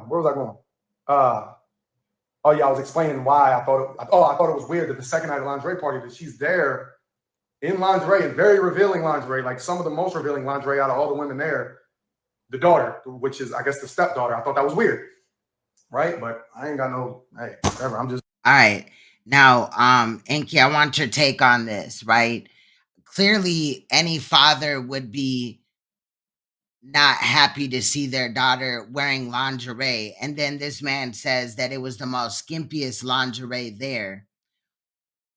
Like, if you were to walk into a party, mind you, Polite set this up, set the tone for it, and also allowed his daughter to wear lingerie. How do you feel about that? And I also years before, listen to what I'm saying. Years before we saw this evolve, and like I said, I don't know how many guys later this is, but years earlier, I was in LA, me and a brother named Elijah, and we was doing our thing. Polite didn't know really nothing about working out at the time. I showed Polite all the working out shit. He ain't know nothing about working out. I taught Polite about working out. And then Elijah showed Polite a lot of shit. And we was in LA Fitness on Hollywood, like on the Hollywood Strip where the stars are. It's a LA Fitness over there. We used to work out at that LA Fitness. And don't be like him and be long-winded. No, what I'm saying is that we saw the progression. This is a couple of years even before he got busted with the tranny. When I'm saying I was in LA, this might be 2-3 years before then, right? So we see him in these places. Then we see him with the tranny. Then we see, like, what I'm saying is over the years, we watched this progression progressively get crazier and crazier and crazier to the point where now he behind bars. But I'm just saying, like, at any time we could look back in hindsight, we could take the snapshots. We saw the train wreck happening. Right. Again, how would you react if you saw your daughter wearing lingerie? Again, the skimpiest lingerie at a party that you were hosting. Not possible. Okay. Ben, if you were a father, how would you feel? That's a non-cipher. That's not happening. Morals and etiquette. Right. Yeah, exactly. I might bust her wearing some old wild shit somewhere where she ain't supposed to be, but she ain't gonna. I wouldn't have. Yeah, ain't nobody gonna come where I'm at and do no wild shit. Now, keep in mind, he said this was his second day. Right. Yeah, she's only gonna do that if she feels comfortable. That means understand on the first day he witnessed a child being given alcohol. Yeah, and on the second day, and did nothing. And then the second day, the daughter's at the sex party. because that was a sex party. That was an orgy. Now, We all sort of to yeah. be clear, he's talking about the lingerie party where the victim's mother had on a leash. Okay, let me just ask you this: why do you call it a lingerie party? That's what he said. Oh, okay, all right, cool. Because I'm just saying, but once you on a leash and I'm like banging you on the bed, like I don't. Yeah, it's not like the lingerie is not even a focal point at that point. Like this is clearly a sex party. Right. Well, yeah, that right. But he called it a lingerie party, so I just went with that. Because I think it's a difference. Yeah, I think it's a difference because when you say lingerie party, and I know I might be just being a stickler here, but I think it takes away from what it really is, because a lingerie party could be women wearing their regular street clothes, fully clothed, looking at lingerie. We saw that it was a lingerie party, a straight lingerie party. Yeah, this is like sex acts and all that, like beds and liquor and, like adults in pajamas, like this is something else. So it's not only are you comfortable with your daughter in that type of environment, but you're comfortable with your daughter being in that environment with you. Right. Which is even more super epic. Like, nah, you ain't banging right next to me banging. Like, what's going on right now? What the fuck is happening? We're not banging in the same shit. So like, also at the same time, he had just saw that, and now he's seeing this. The girl, Renan Tech, is responding, "I'm daddy's little girl," and he's not beelining for the first way the fuck up out of there. This is crazy. I never heard no shit like this. This is wild. It really is wild. Let's get back to the wildest shit ever. Now, hold on. This is some Epstein shit right here. I just want to put that on the record. This is definitely some Polepstein shit. This is Polepstein episode 1. Polepstein. I'm done. This is the driver and the bodyguard, apparently, even though I thought I was the personal trainer for the community. So,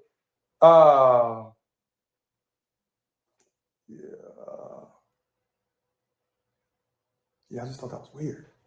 And in the interactions, I thought it was weird because they would argue. She was screaming like she was like that to her dad, or who she, stepdad. From what I know, she looked at him like a father. And then he would come to me and be like, "Yo, I told her, I don't know why her ass is here. I told her." It was always very, I would say a lot of the time around them for those 6 months, there was a lot of toxic, argumentative energy, not what people see, right? So he's like, "I told her I don't know why her ass is here." And in my head, I'm like, it's your daughter. What do you mean you don't know why her ass is here? It's your daughter. Have your daughter leave your party. You're her father. What do you mean? I don't know why she's still here. And I'm like, it's your daughter. Like, that's just my thought, right? So just a few weird things. But I'm gonna fast forward a little bit. There's gonna be so much I don't want to share that I don't feel is relevant. I'm sharing the things that I feel are relevant.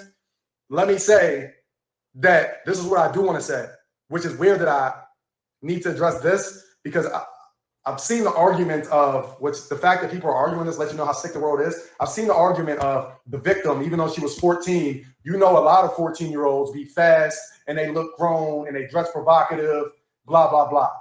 The fact that's an argument is weird in itself, right?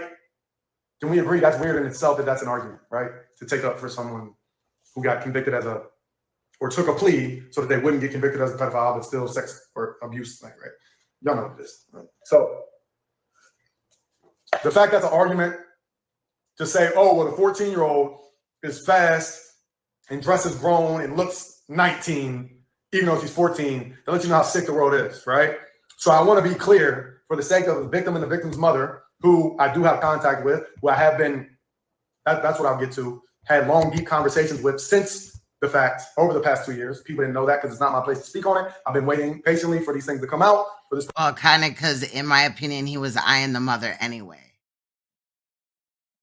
In my opinion. Person to get locked up because based on what I know in the conversations I had with the victim's mother. And then that makes it even worse. Like if he is trying to court her or, keep her around and keep,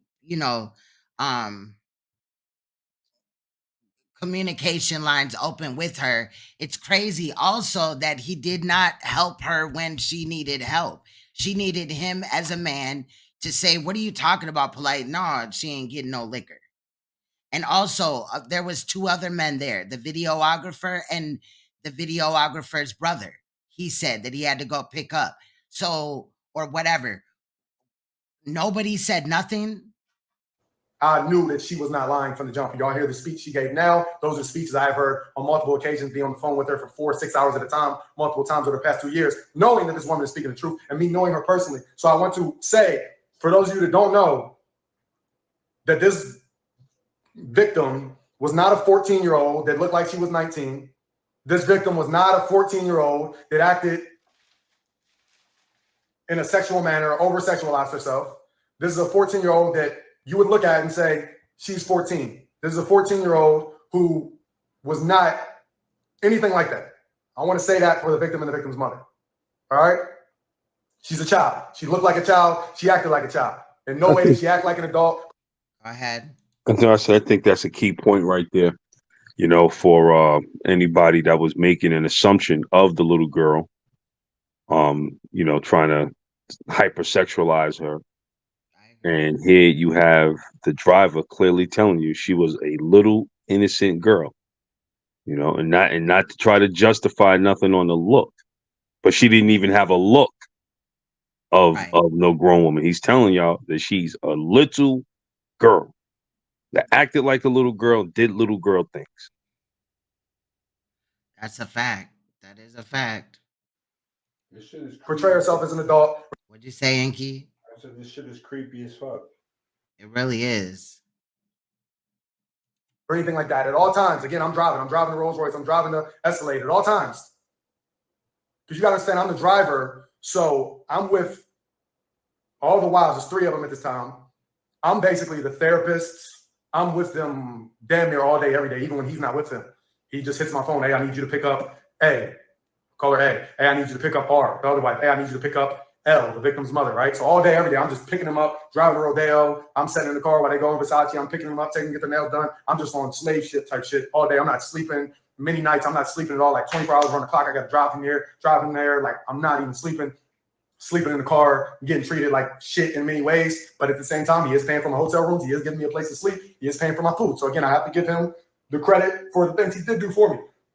But just because he did those things does not mean that I still support this person. So to be clear, I do not support this person. The point of this live is to give you an understanding of the things I've seen and why I don't support this person, why I distance myself from this person, because a lot of people know that I have a following now, and I used to be close to him, so they're tying me to that. So I want to make sure that you understand that I haven't supported him in 2 years, right? So yes, this victim, the 14-year-old looked like a 14-year-old, acted like a 14-year-old. Most of the time when it's me, her mother in the passenger side, her in the back seat, right there at all times, for about 6 months straight, right? Because again, I'm driving them. They need to go store. I'm the one in charge of making sure the family's getting where they need to get to. Even his youngest daughter, the baby, all that, right? So yeah, use me for sure. Now, okay, I want to backtrack after I say this. But at all times, the victim's daughter was always the 14-year-old. Sorry, the victim. The 14-year-old was always like this in the back of the Rolls Royce in the Escalade. She always never wanted to be there. Mom, do we have to go? She always had an attitude. She did not want to be there. So I don't know if she had an intuition or what, but she never really acted too excited about being around this person. She always was. She knew that Polite wasn't right. She felt them vibes. She knew, like, look, he got you over here letting me drink and shit. In the backseat looking out the window like this, right?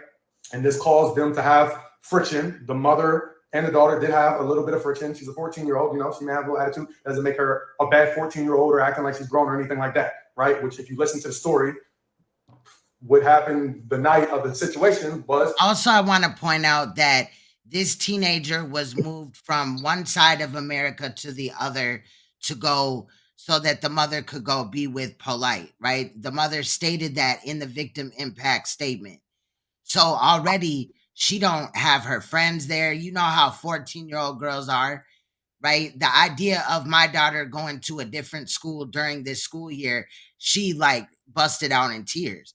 So I know that she had to have been affected. Now she's in a new environment. She don't have no friends. And she's like, she probably peeped game that the dad, like that Polite wasn't shit.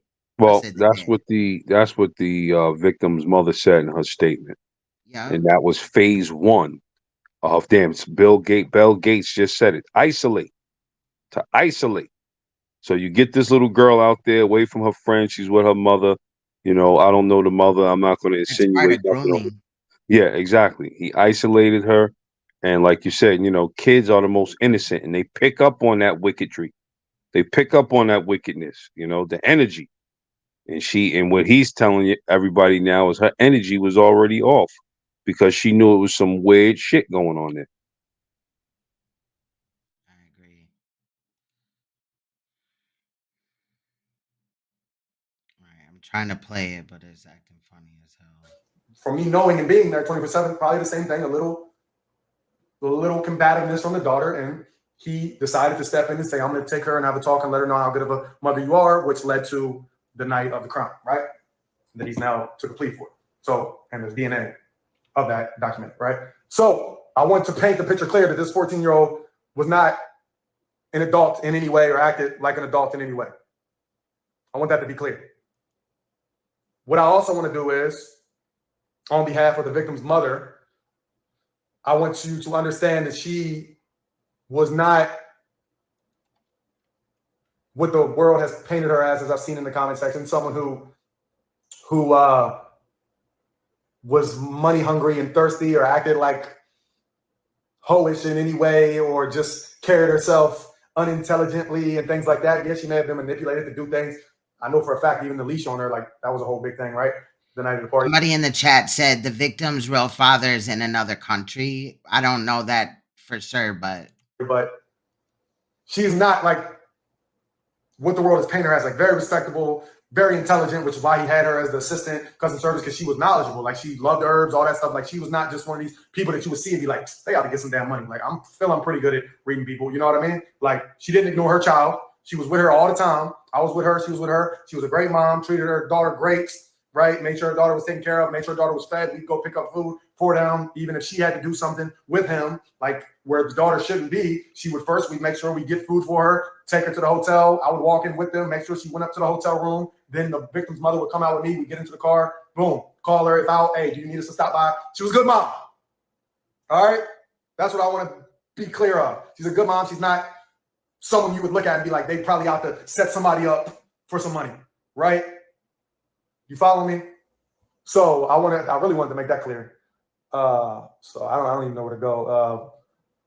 I feel that's important. What else?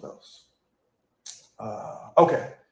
So I had already showed, if you're just joining, I'll put this replay on my YouTube. It's not going to be monetized. This is not for me to get views or anything like that. It's not to anything like that. There's other people I could talk about and tear down their name. I could say more. I don't need to say too much. This is to clear my name primarily, but there's also some important things I felt should just be known, that the world should know, that I feel, yeah, whatever. So I said I wanted to rewind. All right, so the party, there's the leashes. We're like standing in a room. And it's mainly, at this point, I think it's like mainly dudes. We're in a room, a big room. There's videographers, and he's got one wife on the leash. He's got the paddle and all that, and the other one. And we're just standing there. I'm posted up and walking. I'm curious, so it's just all us lying around, and they're dry humping each other and shit, and their lingerie and shit. It's just weird, right? I thought it was weird. But again, I'm from a small town in West Virginia, so I'm like, all right, maybe this is common things that happen at parties. I don't know. You know what? Anyway. Everybody keep in mind what the brother said at the beginning of this, and I know it might be a lot. It's hard to remember so long ago. But remember he said that, and this is why Saneter is our focus. Remember that he said that the victim's mother met Polite as a fan. This is the thing that people don't understand. Like somebody earlier in the chat said, yeah, Inky, you was his friend. So what? I didn't assist him in finding victims. See, when he says this is what we're talking about as a fan, this means that this woman was potentially found and honed in on through the platforms. I mean, period. As a fan, it's through social media, and these are the platforms. It starts. Don't make me do it. Springs. Don't make me do it, Dr. York. Baby Dr. York. Don't make me do it. I thought that was really Saneter. Like, here he come now. Don't make me do it, baby Dr. York. So Saneter knew all that time. From when the girl ran away and when the girl's mother was looking for her. And when he said, I knew, blue pill knew, red pill knew, and Sutek. So all you niggas knew that underage girl ran away and went out there to be raped, not molested. And look, Molester only needs to be touched. That video is a receipt too, because whose name course did he it is. not say? Not my name. He ain't say my name. He said him, Red Pill, Blue Pill, and Sutek all knew about it. He didn't say Inky. He said them 4 niggas knew what the fuck was going on and they let it go on. And all of them continued to do business with him. And then it's critical. It's critical to bring this up at this time, because at this point in this guy's story, especially because this is now Saneter saying, "Oh, I only said that because I was mad at him. Right. I only said that because he owed me some money. I was trying to get my money back." I mean, this guy is such a devil, man. He's such a devil, and it's sad but the highlight is that it shows that the platform is really what we got to focus in on, because you kept giving this guy a platform to find new victims from. Because he was in on it. That's one. And he saw himself in Polite. He saw himself. He saw his younger self in Polite again. Oh, man, this is how I would do it. You're doing it, kid. You're doing it. Yeah. No. I was there. He definitely changed. He definitely had a lot of input in the change from Polite wearing the Muslim clothes to Polite. You know, like he encouraged the wives to wear less and less clothes. Like as Polite, as he would bring them around in sexy clothes, Saneter would always, you know, compliment the less clothes and say certain things and be like, "Yeah, I'll take your wives. If you don't need one, Polite, let me get one." And you know, Saneter's a freak. He an old freaky nigga. Saneter and Tahuti used to say that, you know, they was working, you know, they were street workers.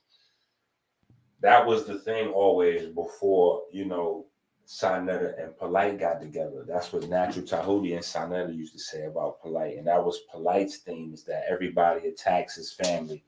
Everybody attacks his wives. But nobody really used to attack his family or his wives. They just used to attack the flimsy clothes.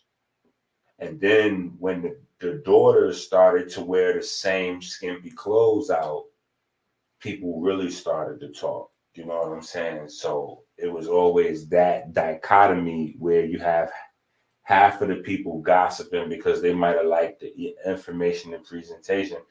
But then on the flip side, you got the rest of the people gossiping because they're like, "Yo, who the hell, like, what's going on with these kids? What's going on with these ladies? Like, what kind of operation is really going on up in here?" So that question, those questions never faded. Those was always around from the time that the outfits started to change. And then, you know, Captain Tazariak really highlighted it. You know what I'm saying? Like Captain Tazariak really pointed out, like if people wasn't thinking about it, when Tazariak and Polite was going back and forth, like that was a major part of his presentation was Polite wives. So after that point, everybody was paying attention to it. It wasn't a secret thing that there was something going on. It's just nobody could pinpoint it until, like, you know, when Saneter really like dropped the bomb. All right, let's get back into it. We got 30 more minutes, 33 minutes, and then we'll get to the other portion. Okay. So yeah, long story short, I never got introduced as the personal trainer for the New Covenant community, right? We never did any videos. The whole point of me being out there was for me to do videos for 3 to 4 days for his website, teaching people how to work out and get in shape and get healthy. That never happened ever. All I got pushed off on was to be a driver and security guard. And he said that he would pay me $3,000 a month. He was like on top of it, because this is when I just started getting a little bit of money from TikTok, maybe like 1,000 or something like that, not much. He was like, "If you quit your job," this is probably like 5-6 days, because yeah, the party was over. It was supposed to be 3 days. So like 4th day comes by, I'm like asking him like, "Hey, we good? Do you still need me?" And he's like, "Oh yeah, just another day." So it kept being another day. So this one I'm like, "Yep, all right, another day." I'm like, "All right, cool. It's cool, like whatever." Can't say I'm not enjoying some of the things that I'm meeting celebrities and stuff like that. Like it's cool. I'm still eyes open. I'm driving a fucking Rolls Royce and riding in his Ferrari. He taught me how to hit the switches and all these things I never knew before. So I'm still like, okay, and I'm with him. So I'm still thinking, all right, even though he hasn't introduced me yet, if I just play it cool, eventually he's going to put me on and introduce me as a personal trainer for the community. Right? So probably like 6-7 days. And again, I'm with the family. Again, I'm with them when he's not around. understand that. So I'm picking up this one, picking up that with this kid, with that kid, blah, blah, blah. Like I'm all over the place, all over LA, whatever, right? So he pulls me to the side, probably like, I remember we were out front of his spot in Beverly Hills, in the hills in Beverly Hills. I guess this is after the rental ran out or something for the park. So that's a whole other thing. We were always, yeah. So he pulls me to the side. He's like, hey, I want to let you know that, you know, my family really appreciates you. You've been really good, respectable to my wives, to my daughters. My wives love you. My daughters love you. Like, you're dope. You make sure we're safe. We get that where we need. I see you be on point looking around because, again, I'm security, right? Even though I have no weapon or anything like that, right? But, and mind you, at the same time, I'm watching this person go live and talk about, yeah, you know, I keep armed security. I keep Escalade behind me, armed security all the time. In my head, I'm like, no, you don't. I'm the security and I'm not armed and I'm not trained, right? But at least it sounds good so no one fucks with you, right? It's being real. No security, right? Just me and him in the car with no weapons, right? Anyways, so that's why after the fact, I'm like, yo, anyways, I'm trying to say too much. So he's like, you know, I want to pay you. I'll give you $3,000 a month. You be my driver. Keep doing your security thing. Keep making sure my family's safe.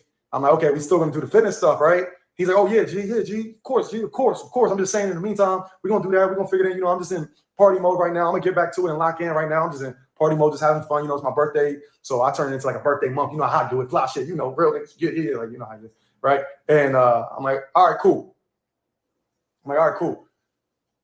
So if you're just joining, you've missed a lot. So you would understand why I waited for him to go to prison to make this video. Again, all this stuff that has been out, I've been known from the mother because me and her have been having private conversations a few times, probably 5 times. I was walking in California, to jump forward, I was walking. This is after I separated myself from the situation because of all that. I'm on my mindset walk. I was having a frustrating day. This is way out of order, but I was having a frustrating day. I'm on my mindset walk and I always listen to positive affirmations or some kind of knowledge. So I'm on my mindset walk. My phone keeps fucking ringing. I remember I got my headphones in, my phone keeps ringing. So it's interrupting my positive affirmations and stuff like that. It's saying call restricted. So I'm ignoring it every 2 minutes, ignoring it. And I'm like, yo, why is this? And I went on that walk because I was having a bad day, right? For whatever reason. And after like 15 calls, I answer it and I was having a bad day. I'm like, stop calling my fucking phone. Like, I'm keeping it real. I'm like, stop calling my fucking phone. And I hang up. And then they call back again. And I'm like, yo, my blood's boiling at this point because I can't listen to my positive affirmations. I was already having a bad day. My phone keeps ringing. I answer it. I'm like, stop calling her. Tell me, wait.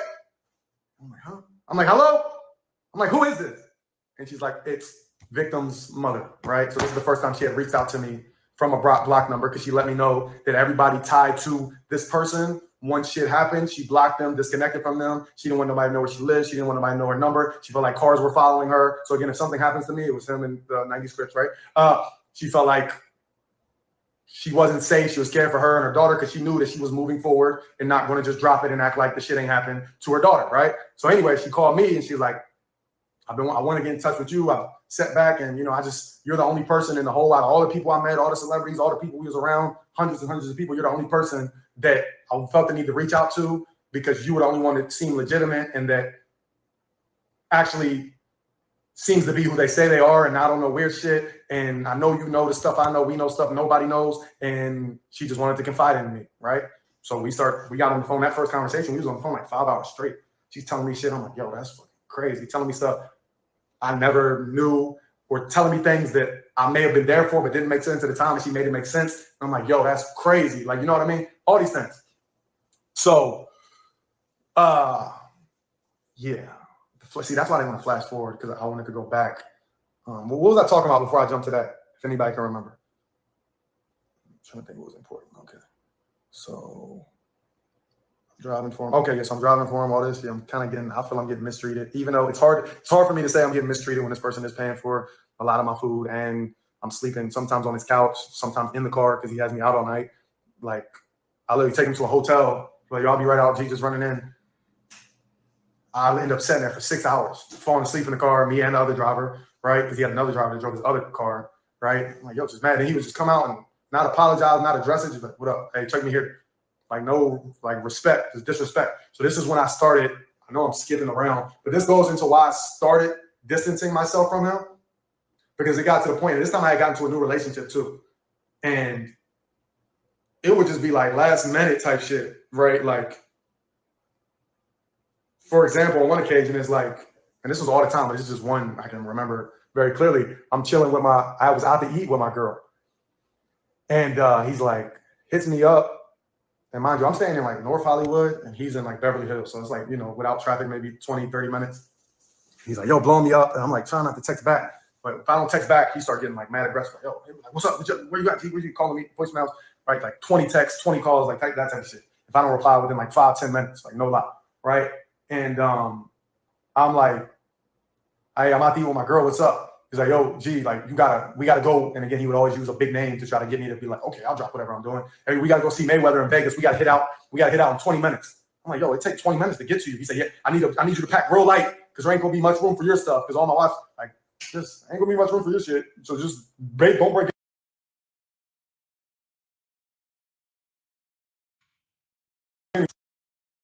Getting phone calls. Comment one if y'all can hear me.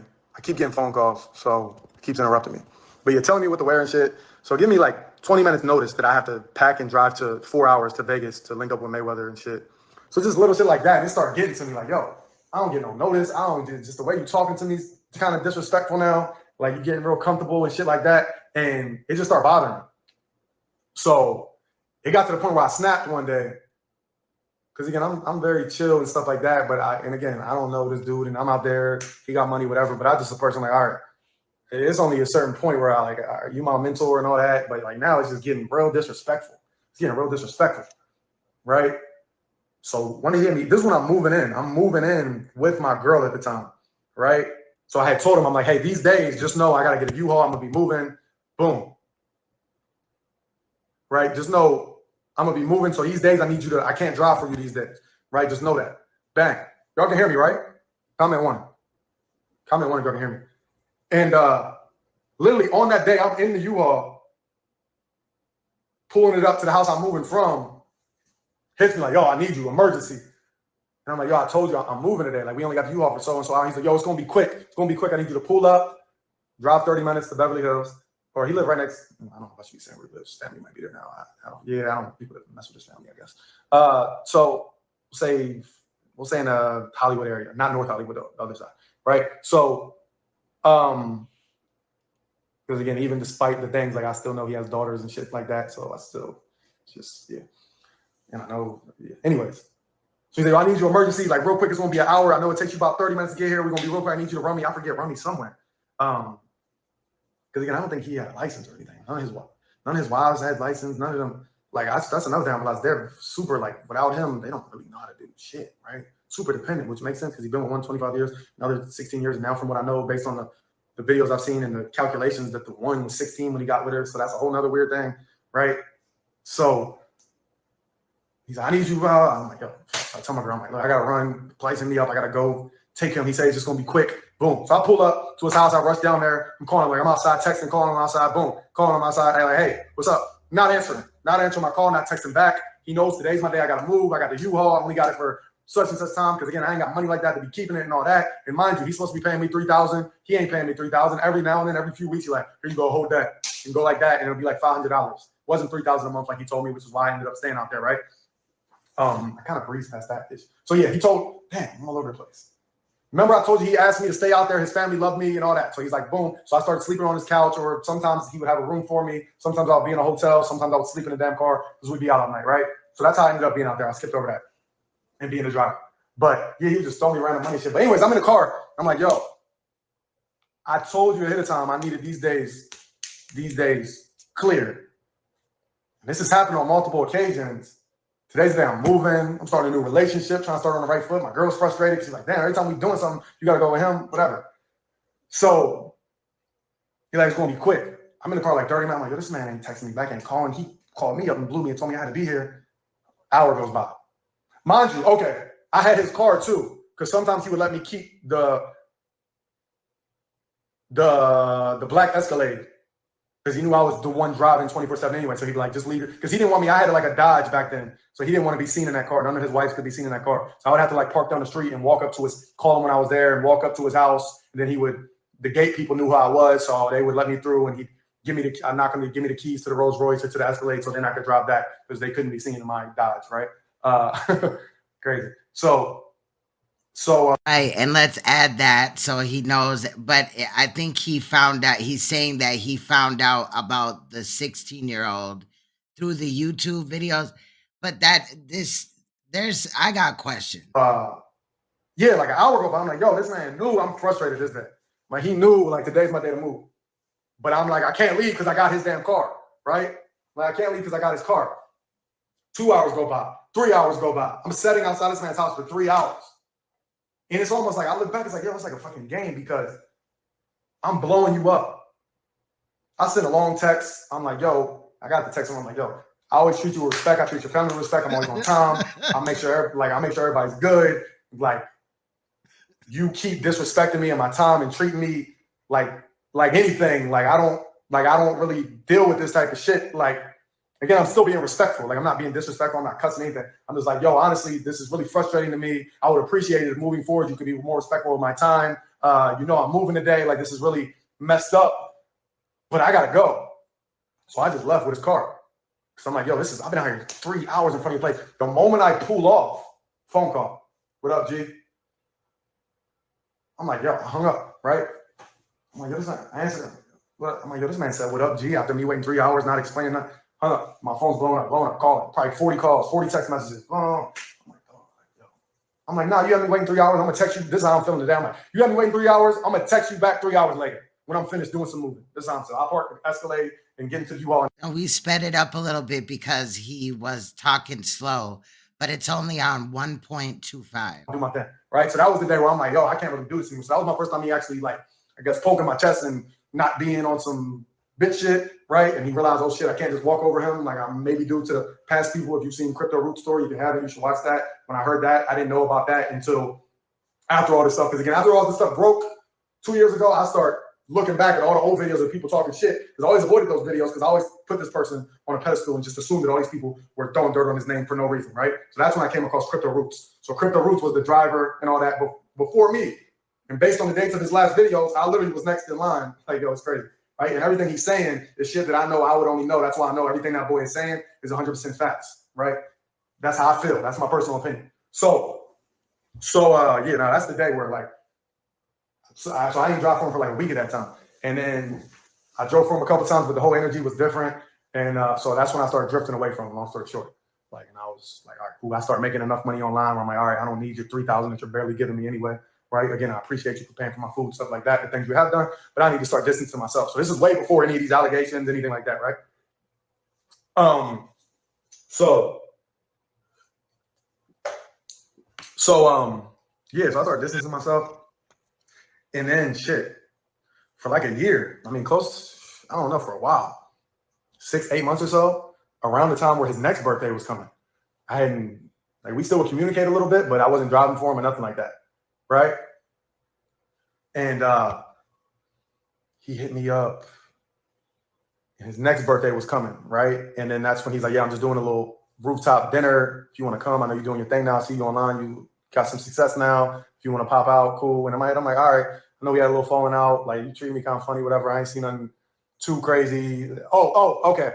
Mind you, at this point, this is a big part. The $3,000 I had paid in the beginning to get the black card and hundreds of thousands of dollars worth of credit and all that. I never got in this whole time, never got introduced as the personal trainer, never did any footage, any content, was strictly slave driver type shit. I felt like at this point, they would say, even all the while, I was like, you family now, you family. So they would always throw that, you family, you family, you family, you family, to kind of keep me around, I felt like. And even he would hit me up like, yo, you trying to go, we going to be at the Mayweather's fight now. I want you there. You trying to drive? And I just got to the point, I'm like, nope, nah, I'm good. I'm busy. I don't care anymore about the being around Mayweather and shit, because I was around him probably 4 or 5 times, went to the movies with him, all that stuff. Cool. But this is when I started realizing, like, yo, all these people are just humans like me. I don't give a fuck. You ain't about to mistreat me just because you got a name or whatever, right? Like, fuck this. Right? So I wasn't fucking him. So yeah, I stopped dealing with him a while. The whole next year came around. His next birthday party, he invited me. I'm like, cool, I'll go out for dinner just to pay respect. Like, you know, you did have a big impact on my life, even though at this point, my credit is still not fixed, right? Part of the pitch, if it's not fixed in 3 months, you pay $3,000. If it's not fixed in 3 months, within 45 days, I'll send you $5,000 back. So your $3,000 plus $2,000, that's how confident it is. And what I do is credit restoration microwave. We're gonna make sure you get access to larger credit lines. You're gonna get access to over $100,000 in credit. We're gonna remove all the negative things off your credit. You're gonna get a black card and you're gonna get mentorship and phone calls with me. Never got none of that. But eventually, which I did learn, I'm not even gonna say how from the conversations I told you had with the victim's mother, she let me know that she couldn't believe that he didn't fix it after all I've done for the family and didn't give me what I paid for after all I've done for the family. So I was in the car with her one day, like I was every day. I'm like, hey, again, I'm like, hey, have you talked to him about, like, has he said anything about my credit yet?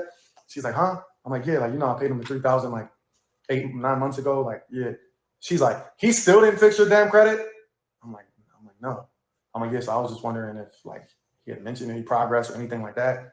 So after she called me after all this shit happened, she let me know that the reason he ended up actually fixing it, because that night she went home and was arguing with him because she couldn't believe after how good I treated the family that he still hadn't fixed my shit. So then out of nowhere, in 30 days, honestly, my credit was fixed and perfect. And that's when I did that testimonial. How my credit went from a 530 to like an 820 in like 35 days. It was crazy. I ain't never seen no shit or heard no shit like that. So he does know people that can do the shit. That's what's disappointing, is because I know this person has the connects to do these things.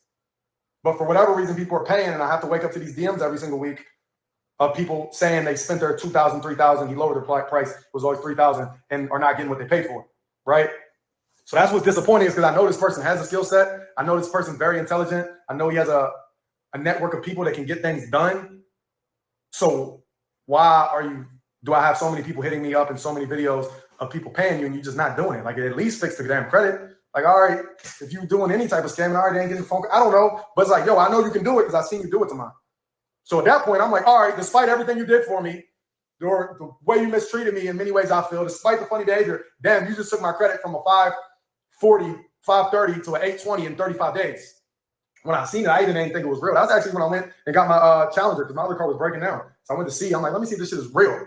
And I went into the dealership, sat down. Normally you've been there forever. I gave them my credit information. Boom.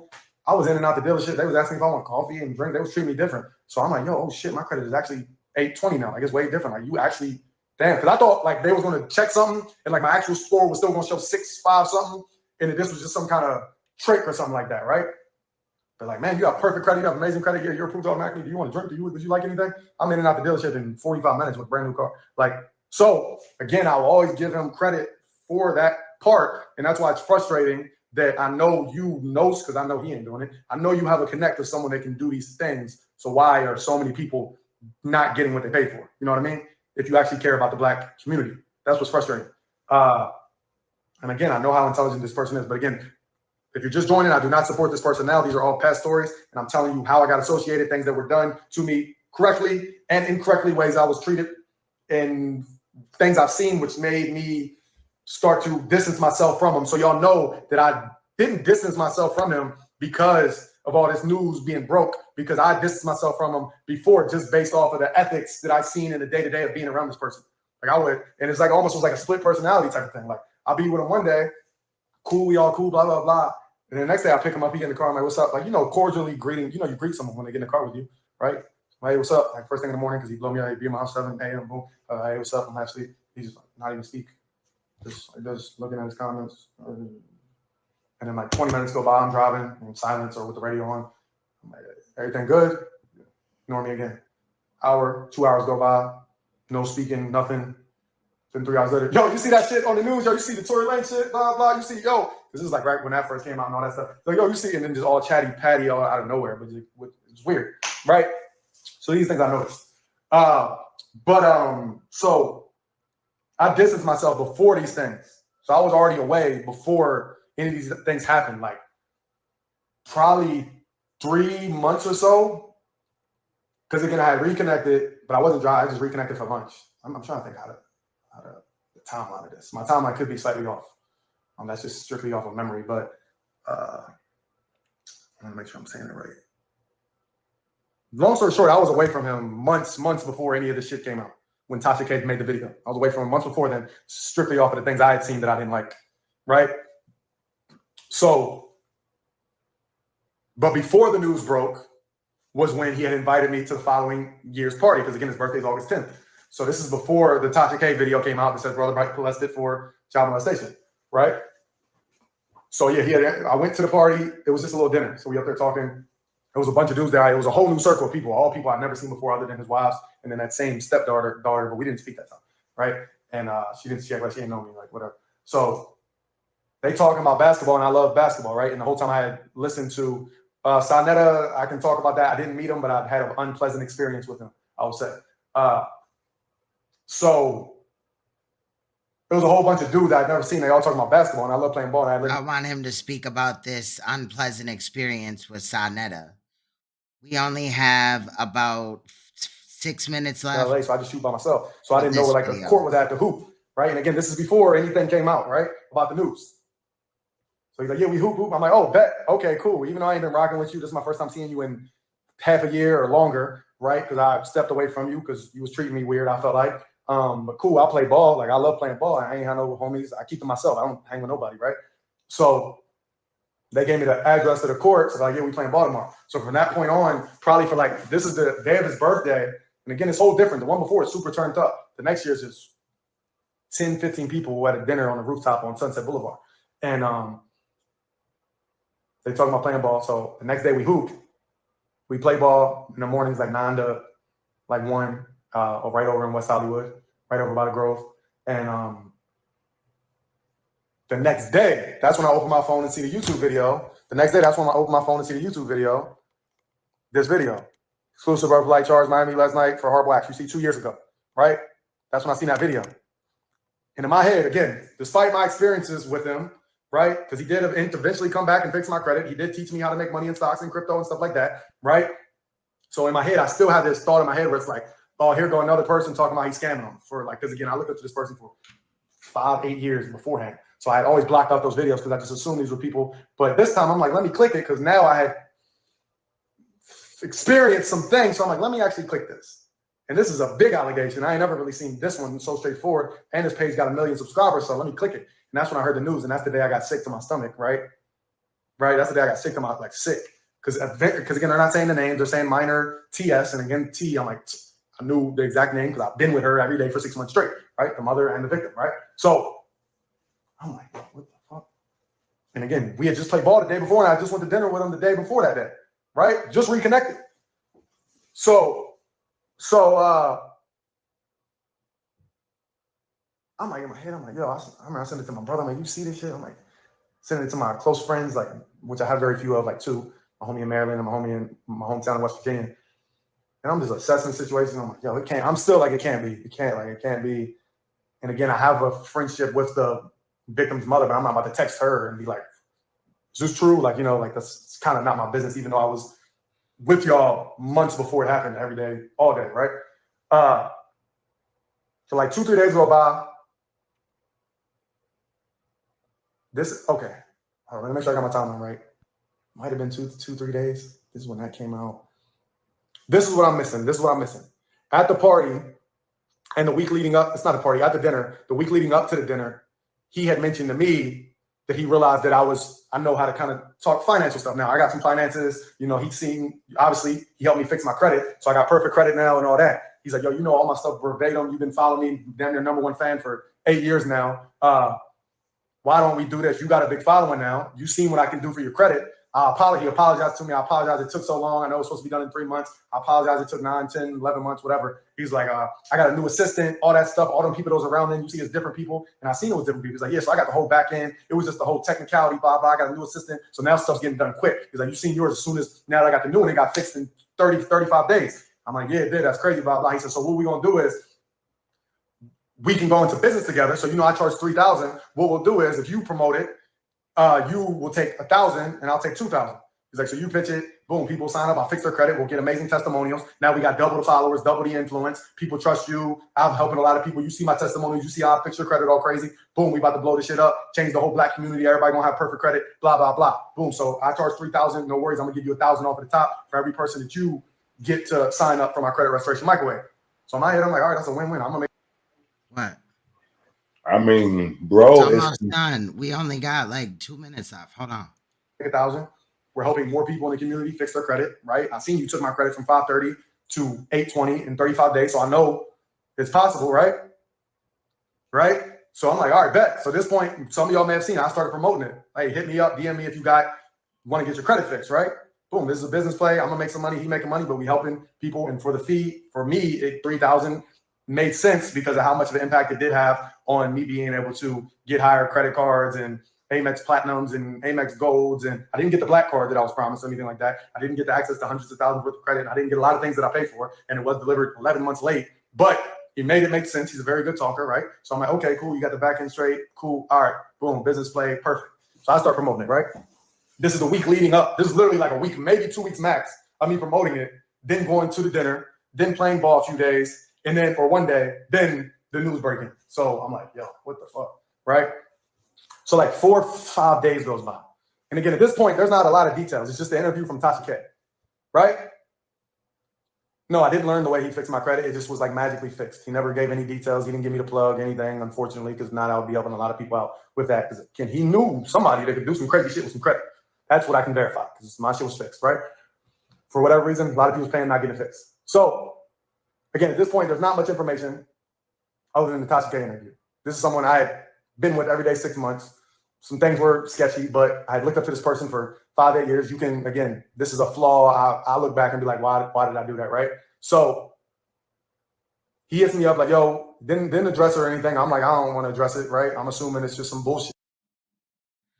So that is that. That's what he's got so far. So, yeah.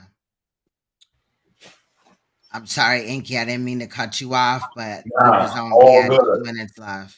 All good. It was definitely long-winded. I'm just saying. It was.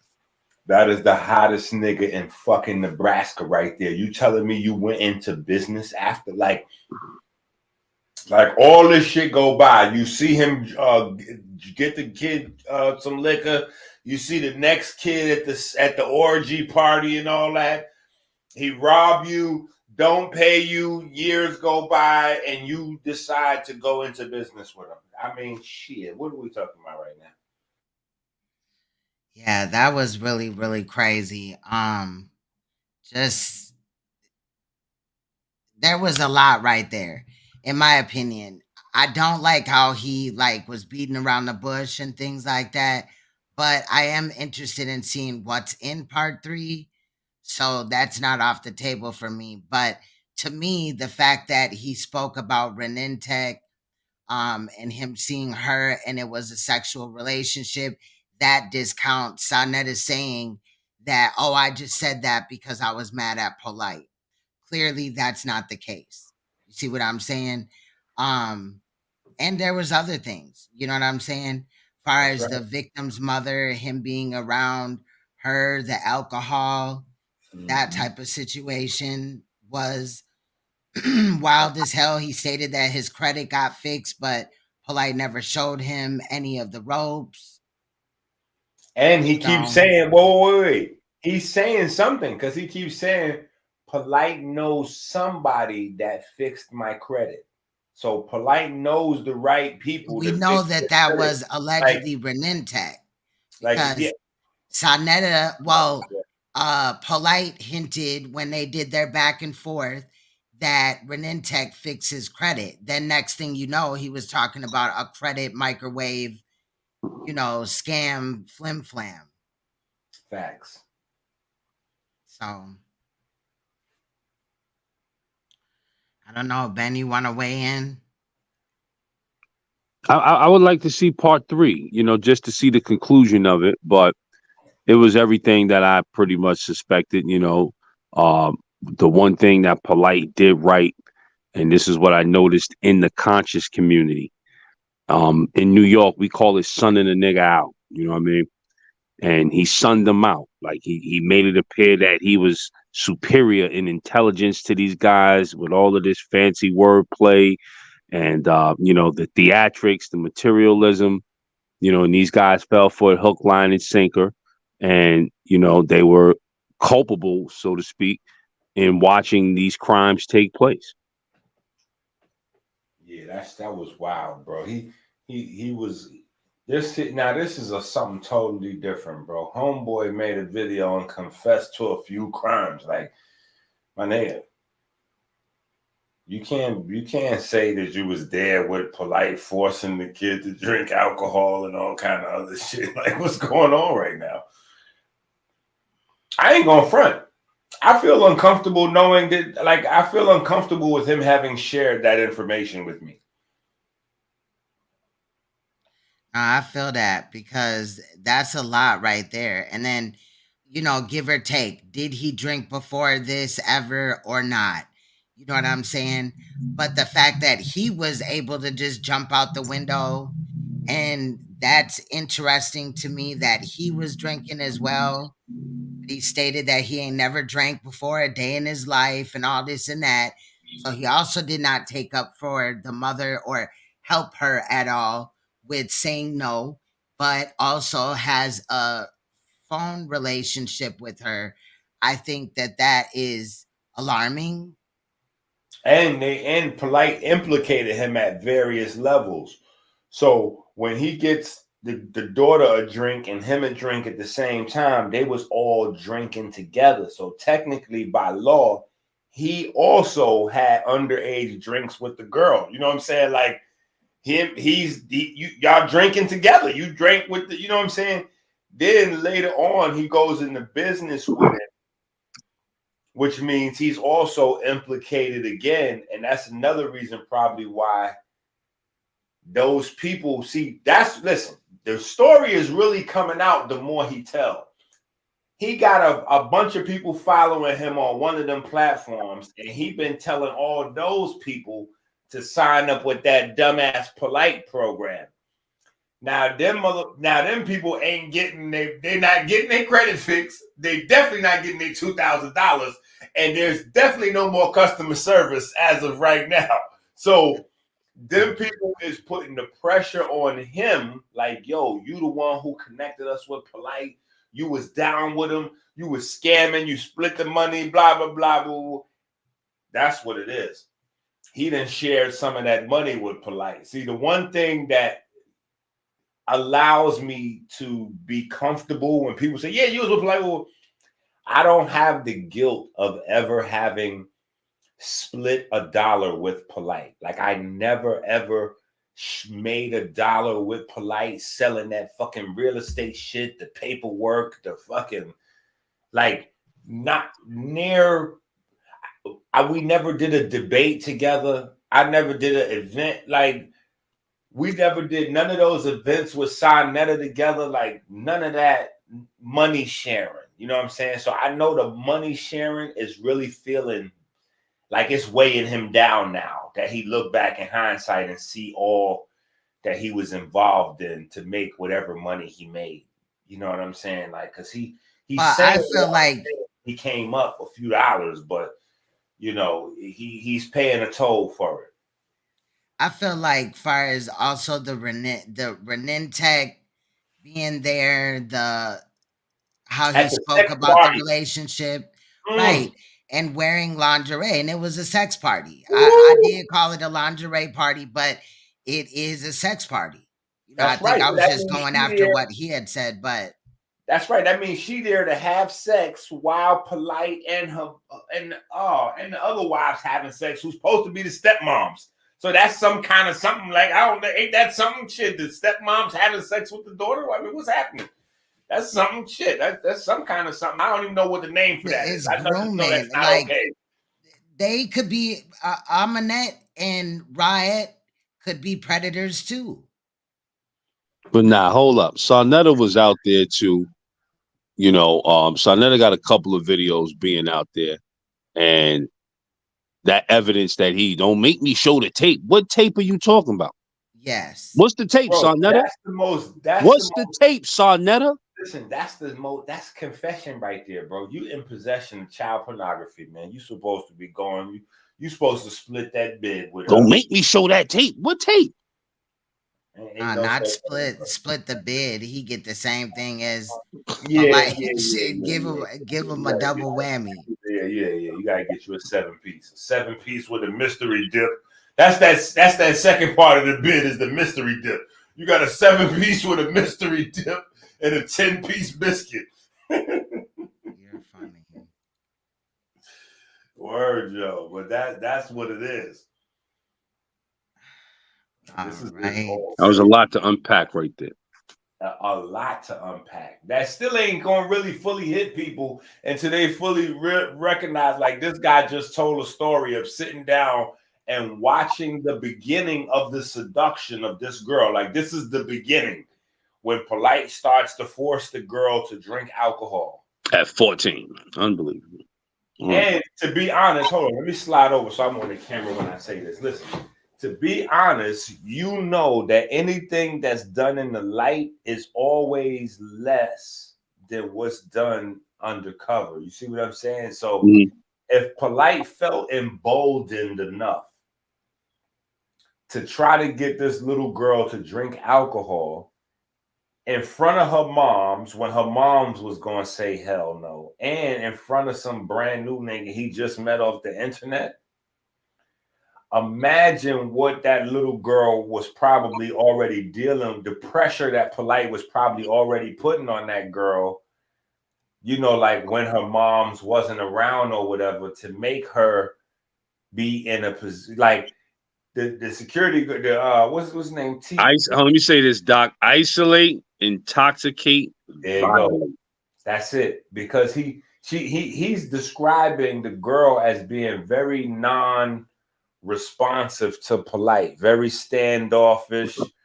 You know what I'm saying? So obviously he's already probably, you know, the energy is probably super weird. So the girl is probably wildly uncomfortable on a whole nother level, and then feeling helpless because the mom is like, she probably telling the mom when he ain't around, like, Mom, I don't really like, you know, this shit, this don't feel right.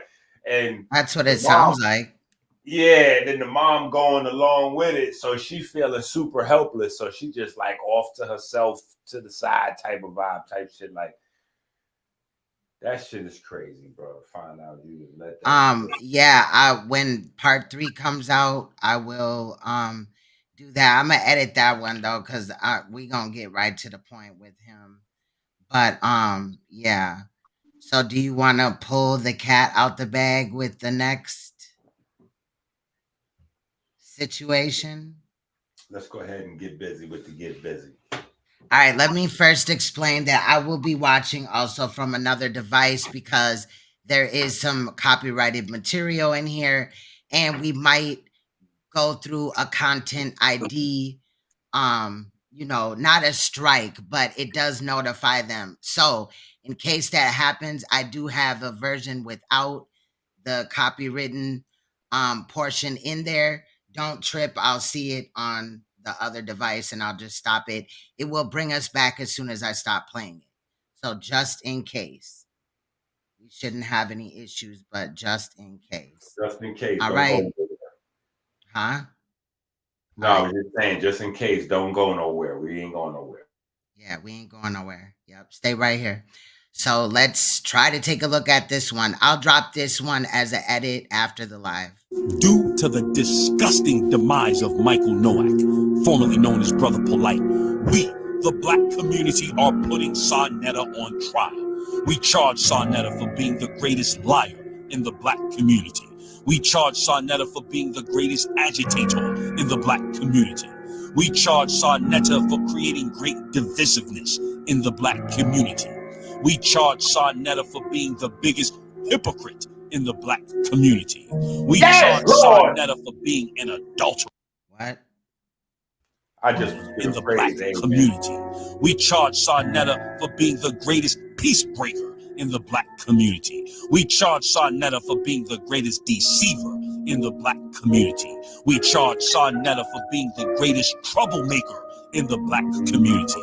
And we charge Saneter for being the greatest enemy of progress in the black community. And when all the evidence is presented before you, we seek a verdict of guilty.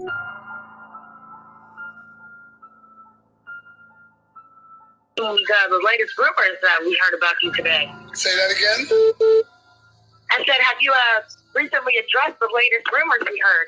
Yeah, we did earlier. Nepal, let me deal with that. What are you talking about?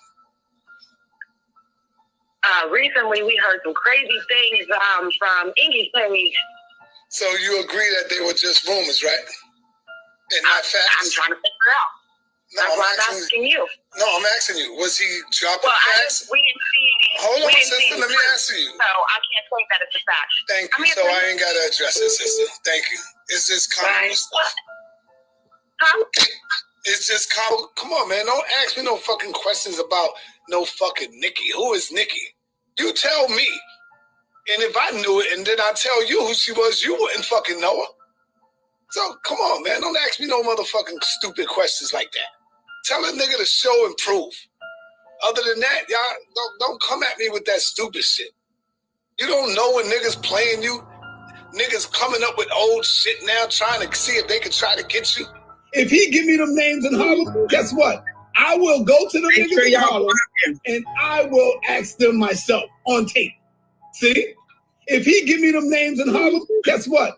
I will go to the niggas in Harlem and I will ask them myself on tape. See? If he give me them names in Harlem, guess what? I will go to the niggas in Harlem and I will ask them myself on tape. See? Hello? Who is this? Yeah, this is Nikki. Nikki, Nikki, how you doing? Nikki, I'm fine. How are you? I'm all right. I've been trying to call you I've been looking you up. You know, Jamim, and I think I said this to you when I seen you on 125th Street. Jamim spread a rumor on YouTube and Facebook, and he's telling everybody that me and you was boyfriend and girlfriend, and we had sex when I was 33 and you was 15. He's telling everybody that on YouTube. Everybody. Well, he wants to get popular and famous, and you're a well-respected black man doing well for yourself with kids. But you know what, Nikki? You know we could sue this nigga. Yeah, but we could sue this nigga for slander. But he has nothing. Right. He has nothing, and he's crazy. We're not going to get it. I'm in a $1 million lawsuit. I sued my landlord 3 years ago. My first girlfriend is end of this month. I ain't gonna even play all that. I want to call her and see if I could get her up here. That's what I'm gonna do. I'm not gonna even play all of that right there. Check. Pause it right I'm there. gonna call her and have her. I think it's very important before this very next segment. I know we live, but for the audience to really pay attention now, because we did our investigative services here for y'all. And I want y'all to listen to this tape again carefully. Let it rip. Her come and speak for herself, because I want y'all to see this.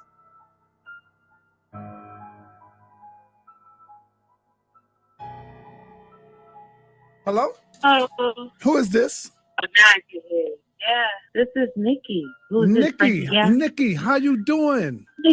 Nikki, I'm fine. How are you? I'm all right. I've been trying to call you I've been looking you up. You know, Jamim, and I think I said this to you when I seen you on 125th Street. Jamim spread a rumor on YouTube and Facebook, and he's telling everybody that me and you was boyfriend and girlfriend, and we had sex when I was 33 and you was 15. He's telling everybody that on YouTube. Everybody. Well, he wants to get popular and famous, and you're a well-respected black man doing well for yourself with kids. But you know what, Nikki? You know we could sue this nigga. Yeah, but we could sue this nigga for slander. But he has nothing. Right. He has nothing, and he's crazy. We're not going to get it. I'm in a $1 million lawsuit. I sued my landlord 3 years ago. My first girlfriend is end of this month. I ain't gonna even play all that. I want to call her and see if I could get her up here. That's what I'm gonna do. I'm not gonna even play all of that right there. Check.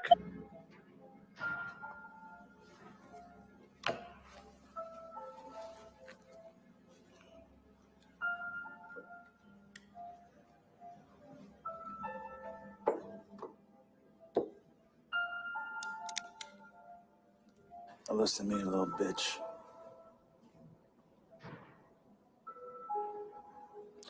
I'm going to ask you some real simple questions, and I want some real simple answers. You understand? Let me get this right. You bought the bottle of beer about 11:15? Yeah, I bought the beer and I accidentally dropped it. You bought the bottle of beer at 11:15? At 11:15. 11:15. Then why wasn't the bottle cleaned up? Why did we find it still there, spilled on the floor after the shoot? After we was leaving, after I left, other people was coming in. When we was leaving. But you don't remember what they looked. but you bought the bottle of beer definitely at 12:15. Yeah, it was 12:15 exactly. If I'm not mistaken, it was Now you 12. see something? Now you see now. You done fucked up, you know that, don't you? I See what I'm saying? I thought. No, so, you know what I'm saying? That you done fucked up now, you know that, don't you? Megaton bombs. Saneter is on trial, official. We're taking back the conscious community, and anybody that want to join that bozo, you either with us or against us. That's a Fendi fact. You might I'm get a glad we didn't summons get to content appear. ID striked. Okay. You might get summons to appear in court. Just might. And we could do this as trial by abstention. He could either show up and defend himself, or we could go ahead and try him in his absence. We don't need him there. We got the evidence. Well, we do And- want to offer him the ability to go. Right, and he saw when we offered when we put out the summons the other night. He acknowledged the summons, so he's now being served properly with the date and the time for the court hearing. So he will be there, or be square. You know. Well, let's go to that video, because when that video first came out, when Saneter put out that hellacious video of him allegedly confessing about Nikki or coming clean, whatever he titled it, when he played that phone call to the people in the chat, there was an inaudible part of that phone call at first. And we just ran it through, and we was trying to hear what we can hear. And the one thing that was conclusive was that Nikki never denied the allegation. Exactly. But then after, shout out to attorney Akeisha Shabazz, because after watching her research on these cases, she said something that was very clear. Like, we have to stop listening with 2 ears.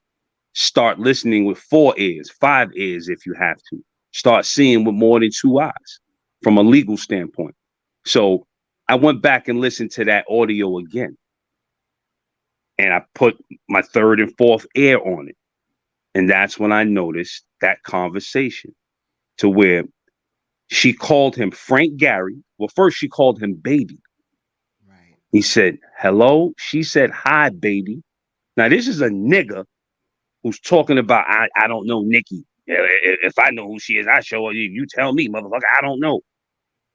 But now you calling a person that you don't know, or that just lived in your building, that you was looking for. You didn't have her number. You're searching for her on Facebook, but you call her out the blue. You don't introduce yourself. And she says, hi, baby. Bars. And then you said, who's this? And she says, oh, now's who this is. This is Nikki. Who's this? Frankie Gary? Go back and listen. Ether. Let me find that part. Lying ass nigga. Damn. Come clean. Damn. Get out the community, because you destroyed it for 20 years already, you dirty bastard. Damn. Let's listen to that one more time.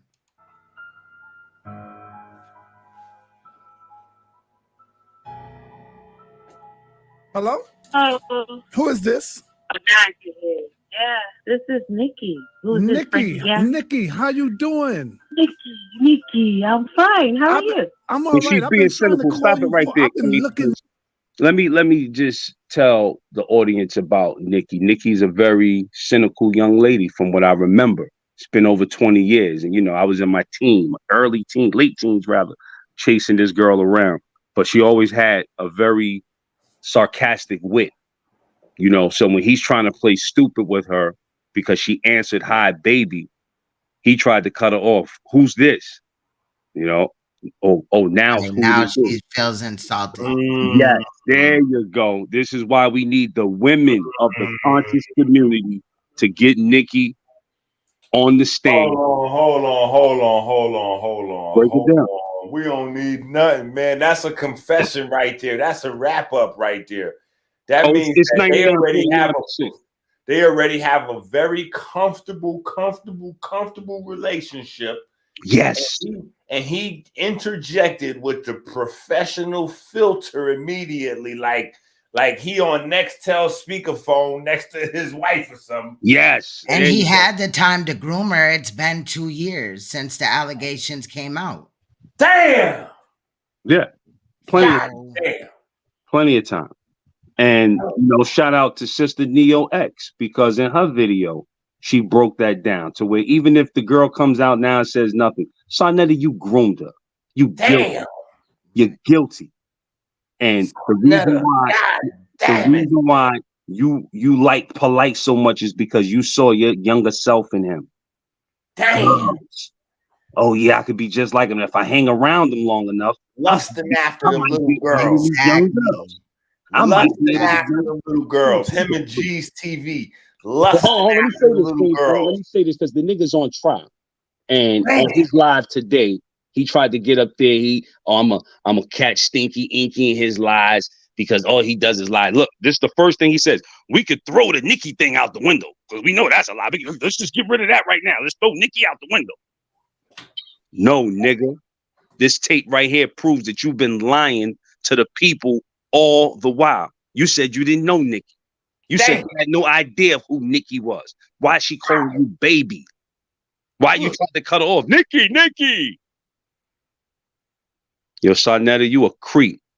And you birthed Polite. Don't Polite didn't have no following.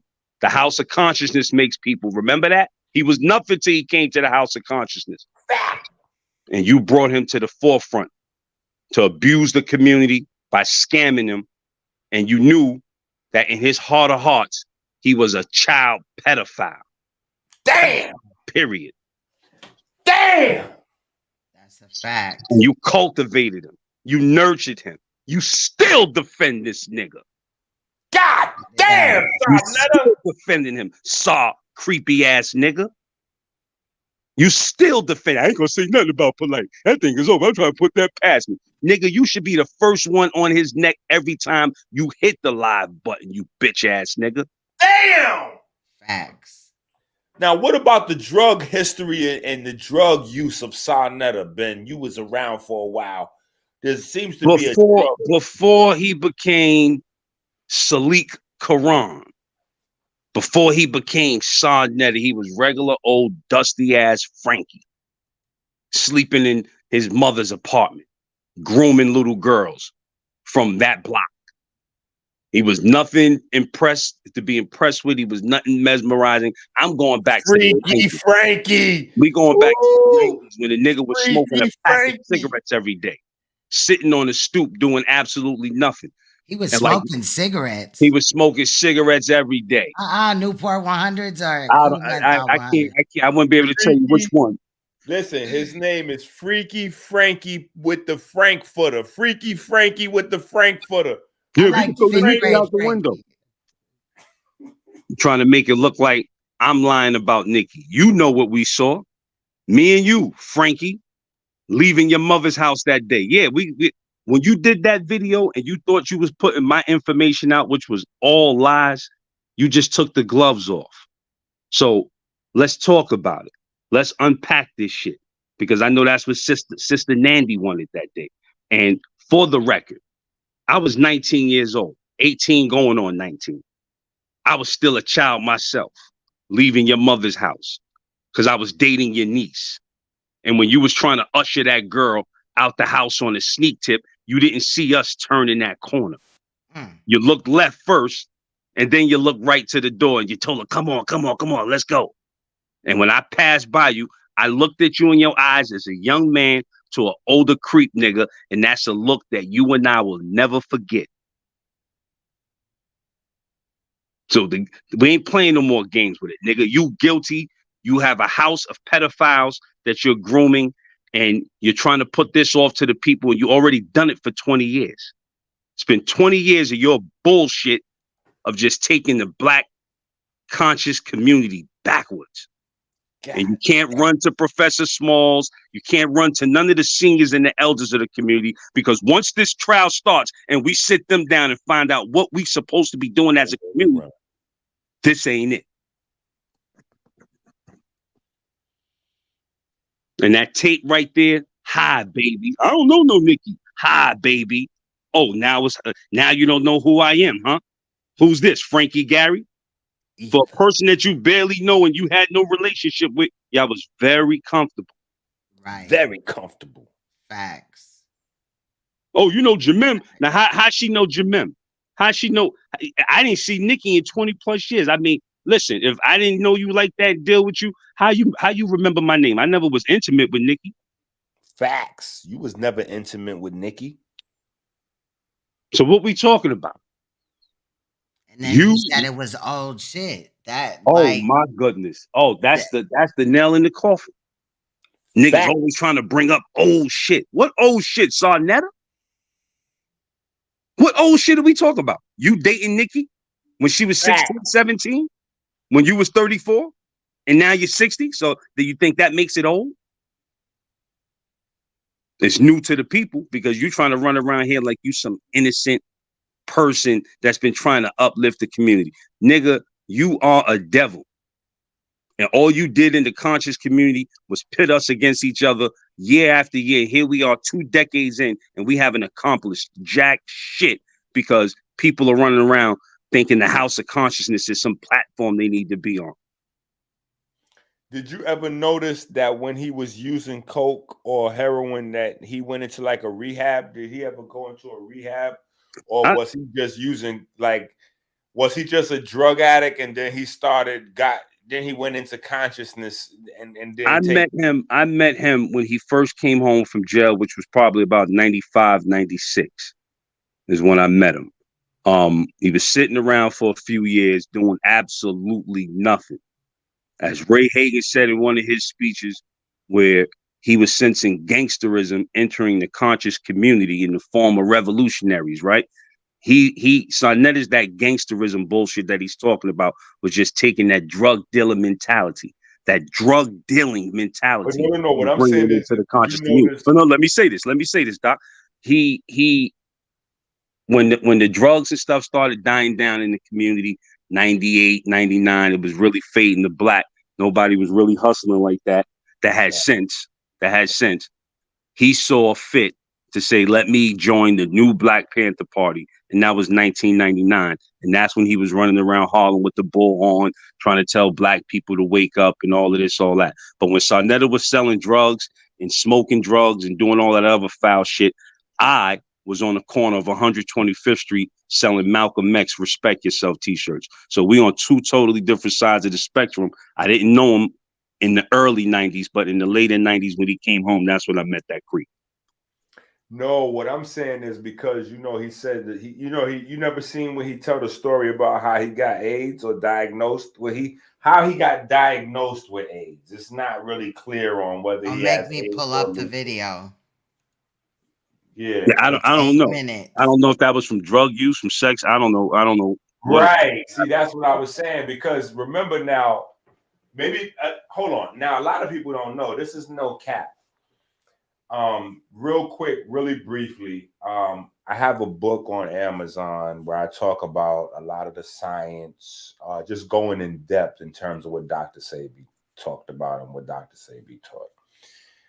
One of the things is Dr. Sebi's theory on AIDS. Not many people know about it, but one of his theories on AIDS is that anal sex, when you have something penetrating your anus, anal sex causes the symptoms people know of as HIV and AIDS by causing glutathione depletion. And so you get hemolytic anemia and, the cells start breaking down and blah, blah, blah, blah, blah. The point I'm making here is we just gotta, it's one thing to see red flags, but then it's a whole nother thing, to be able to put this stuff into motion and make this shit real shit. You know what I'm saying? So some things people are taking advantage of just because, Saneter knows that for the most part, even after he said what he said, people gonna go the other way. Let me play this video. It's only 8 minutes. All right, peace and black power family. What's your name? Where you calling from? Hey, Sal, remember you went to 4 hospitals diagnosed with AIDS? Yeah, I remember that. What else you got, bro? What else Yeah, man, because you said Israel doctor's health problem was from the Most High. So Now, what's I the wanna reason see, you watch sick? you run like a bitch. No, I'm Now, not going to run. okay, I want to don't know run. what's the Don't run. reason. So prove to the people, because the Most High said prove all things. Prove to the people that I went to the hospital with AIDS. Go ahead. I'm going to let you talk. I went to like 4 hospitals, and the hospitals was telling me that I had AIDS. AIDS. Go ahead, bitch. I know I'm not gonna talk. Bitch, go ahead, bitch, because you said it. So now the people gonna see that you full of shit, nigga. So prove it. I did something 8 years ago, and if y'all see me outside when I was on the street, I was weighing this real talk, family. Brother Sutek will tell you. In hospitals and was diagnosed with AIDS. All right, so prove it to the people. Don't talk about it. Let Prove. me play the video. Let me play the video. Go ahead, play the video. Go ahead, play the video. Hold on, bitch. Yeah, wait, bitch. I was weighing in about $130. Think about that. Get the fuck up out of here. Nigga, you ain't got no proof, nigga, that I went to the hospital and they all told me I had AIDS. I went to like 4 hospitals, and the hospitals was telling me that I had AIDS. AIDS. You's a lying pussy. So get out of here with that bitch shit, nigga. You're a liar. I'm on 125th Street, and I'm sick, and I'm about to die. I went to like 4 hospitals. You ain't learned the lessons with the Most High was trying to save you. He's sending your stupid ass a message.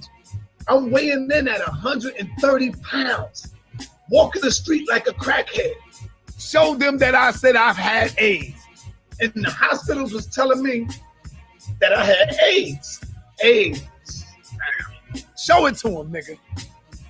And the hospitals was telling me that I had AIDS. Show it to them. AIDS. One day I'm going to tell y'all my story. And I kept it to myself.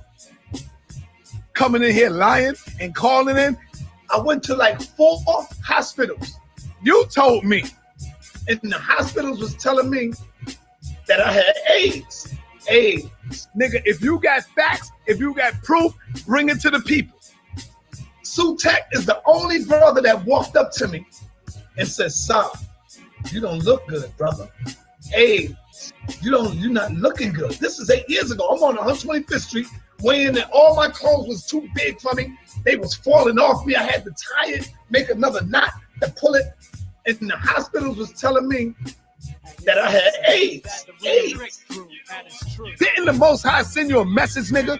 I went to like 4 hospitals. I was on my last leg, and that's when Sutek told me, "Son, you got to go to the hospital, brother." Didn't the Most High try to send you a message, and you still carrying on like a fucking asshole? I see you don't respect what the Most High did. Did the Most High give you a aid for being a wicked ass nigga? Yes or no? I went to like 4 hospitals. Yeah, the Most High did that. And the hospitals was telling me the Most High did this. That I had AIDS. The Most High killed him because he was wicked. I went to another doctor, a specialist in AIDS. You're going to live up to the laws and commandments and statutes of the commandments of the Most High. He's sending you a warning. Why are you going at God's people? He was a damn homo. It was a homo damn doctor. So you ain't learned from the warning. It was a homosexual doctor. Oh, the Most High gonna get you? Wow. Ain't that some shit? The Most High gonna kill you? He said, "Son, you gotta go to the hospital, brother. You're not looking good. You look bad." Oh, the Most High killed him because he's wicked. You look fucked up. That's how I was looking. And I finally took some advice and went to the hospital. Yeah, the Most High killed that nigga. When that damn doctor told me I had AIDS, the Most High got rid of that wicked nigga. Man. But the Most High gave you a fucking warning. I could get a cold. If anybody got a cold, I gotta walk away from them and move away.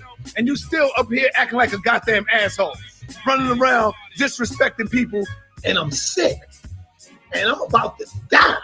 Yeah, the Most High did that. I went to like 4 hospitals. The Most High did this, and the hospitals was telling me that I had AIDS. Yeah, the Most High did that. So I started feeling all of that, and I was like, damn, yeah, I do have them symptoms. Next thing you know, the Most High killed him because he was wicked. I'm weighing in at 130 pounds, walking the street like a crackhead.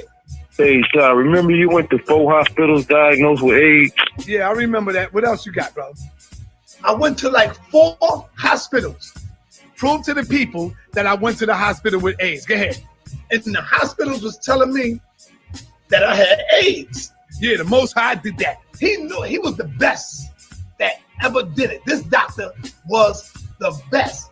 I recommended him to a friend of mine not too long ago.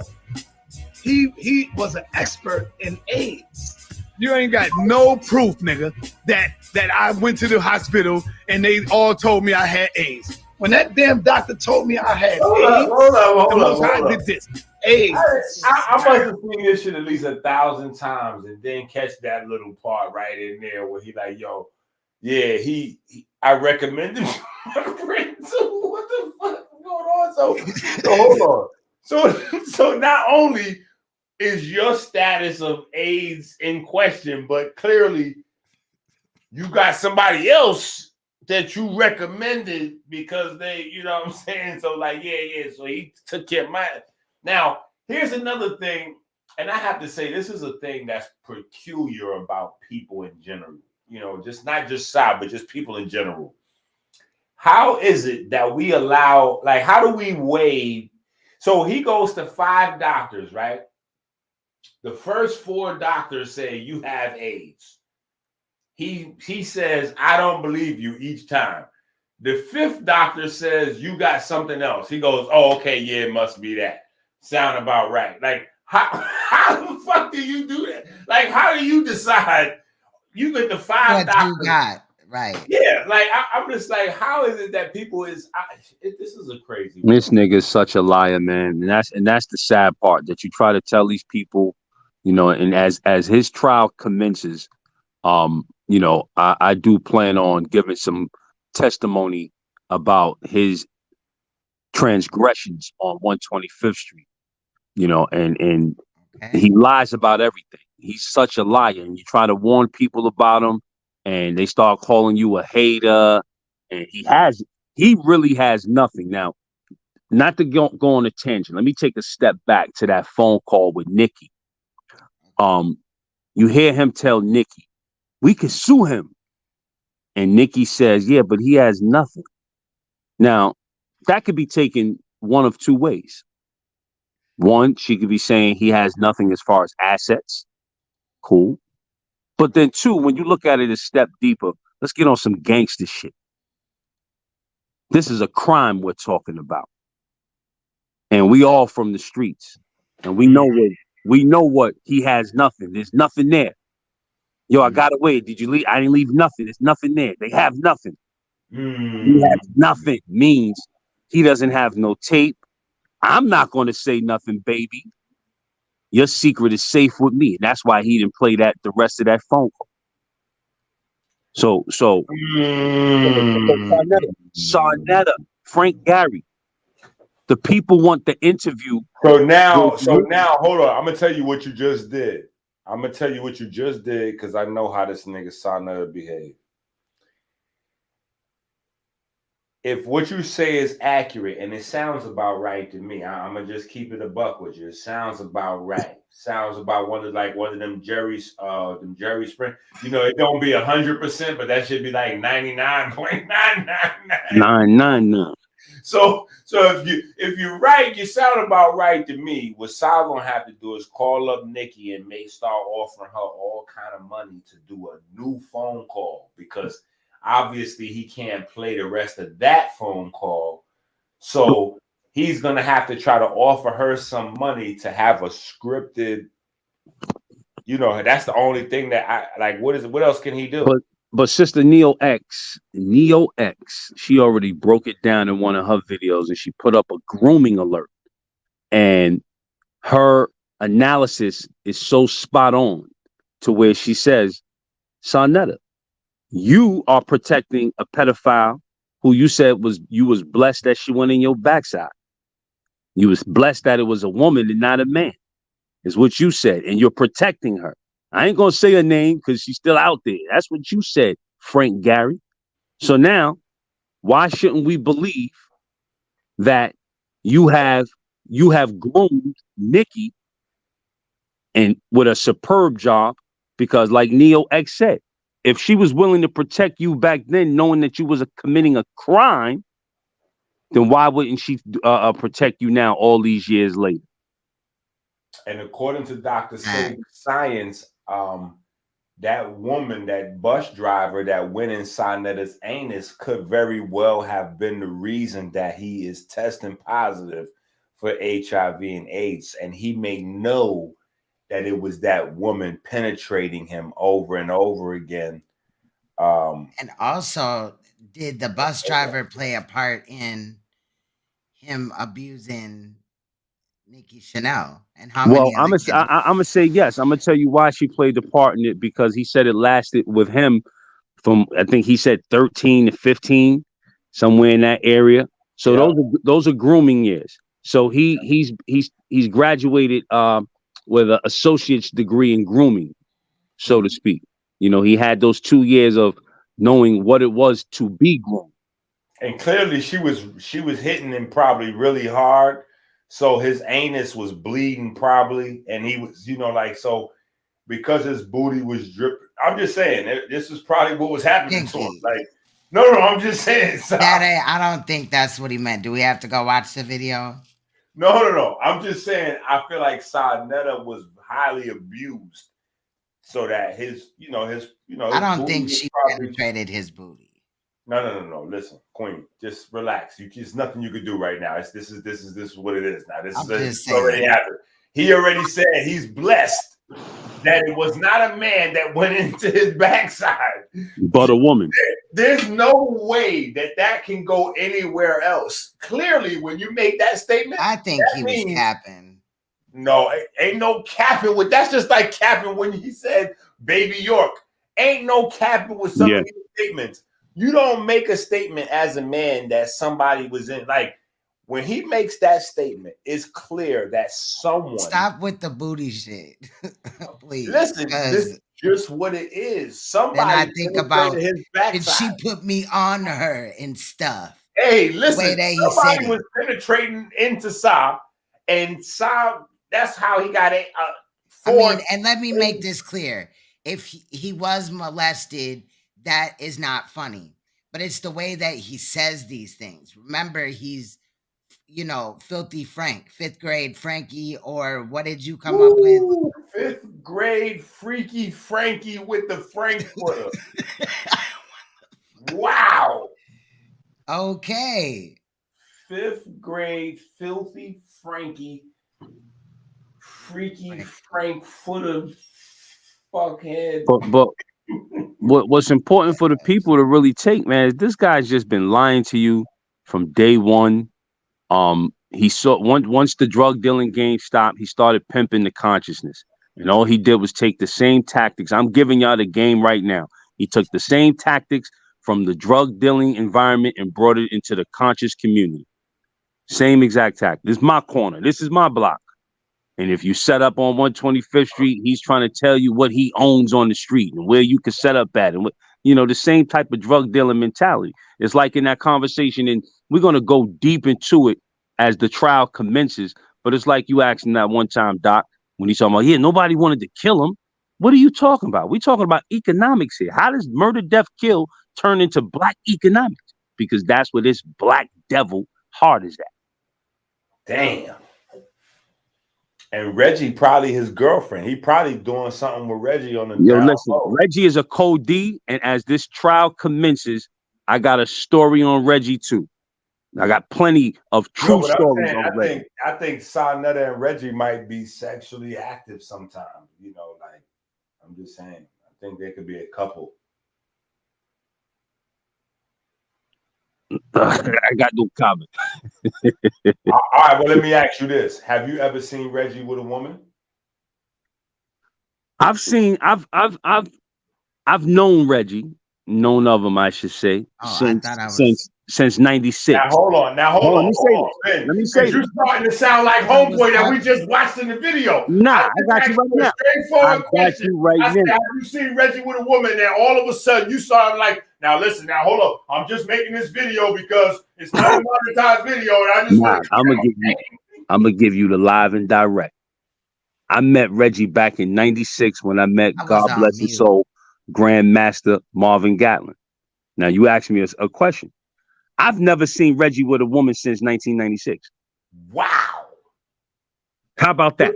Look at that. How about that? Now what kind of shit is that? I've never seen Reggie walk with a chick since 1996. Hold on, Ben. Hold on. You just went crazy. It's 2023. So we talking about what? 27 years.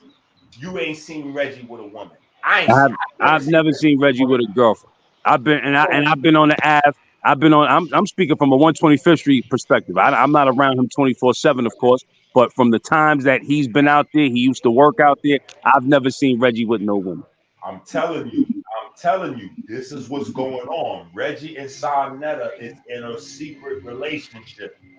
That's what's going on. That's why you don't never see Reggie with no woman, because Reggie is with Saneter. I'm not at this point in the game, and let me not say game. In this point in life, I'm not putting nothing past these niggas, man. I'm not putting nothing past these niggas. Reggie is with Saneter. What's good, Tree? Yeah. What's up with it, sis? What's up with the gentlemen on the panel? How you brothers doing tonight? Peace. Been a long What's going on, family? How long? Anky, you remember when somebody put your face on Bruce Lee's face? Yes. This is who did it. Okay, shout out to. Oh yeah. Okay, yeah. Yeah, what's up, brother Inky? How you doing, player? What's going on, God? Let me ask you a question. Do you think it's possible that Saneter has a liaison that's been going on between him and Reggie on the down low for years? Hey, man, at this point, man, anything is possible. But the question that I had to ask is, has any of his wives spoken out about the situation? Not yet. Okay. Nobody's spoken out on it. I think the wives are going to be more culpable even than the security guards. So they probably scared. You know, they probably going to have to be pushed to desperation before they speak out. You know, when this thing first dropped, you know, me and Queen, we was doing our recon work, but I actually pulled back because I was like, man, I'm finna get myself into something I probably ain't gonna be able to get out of, because I was doing recon work on a nigga. I bounced up at the park. I had drones surveilling that nigga and everything. I was finna start passing out flyers at that park and let these parents know, like, hey, you know, this guy has been accused of child molestation. Facts. He's around your kids up here at this park. But I ain't gonna lie, man, I unplugged from the situation. I was like, man, I'm gonna end up hurting this nigga. No, don't do that. All Queen's Throne did it right, as well as some other platforms, in terms of just keeping a spotlight on it, because it doesn't make no sense to jump out the window and throw your life away and sacrifice your life. We got a justice system, you know. That part, yeah, man. Because I just went on and unplugged from the whole little situation, you know what I'm saying? Because I was like, wow, man, that thing right there, you know, these monsters attacking these children, man, I do not tolerate that one bit. And I would like to put a squad together to make these type of individuals feel fear. Like, these motherfuckers have no pause. They don't feel no type of fear, nothing. These monsters who attack our children in violent ways, we need to make these motherfuckers feel some type of fear, man. Mandatory. And it's just by, excuse me. Let's be careful, because we can't advocate violence or we're helping them flag the video. Right. And it's not, I was about to say, it's not about the violence part of it. It's about men being real accountable men. And when you see this type of sucker shit come around you, dismiss it immediately. And it's not, you know, it could be fear of loss of subscribers and fear of loss of views, you know, not fear of violence, just fear of, you know, of loss of business and support, and support from the community. In nifty sense. But shout out to Queen's Throne, man. You've been on this thing from day one. You ain't never let up, sis. I commend you.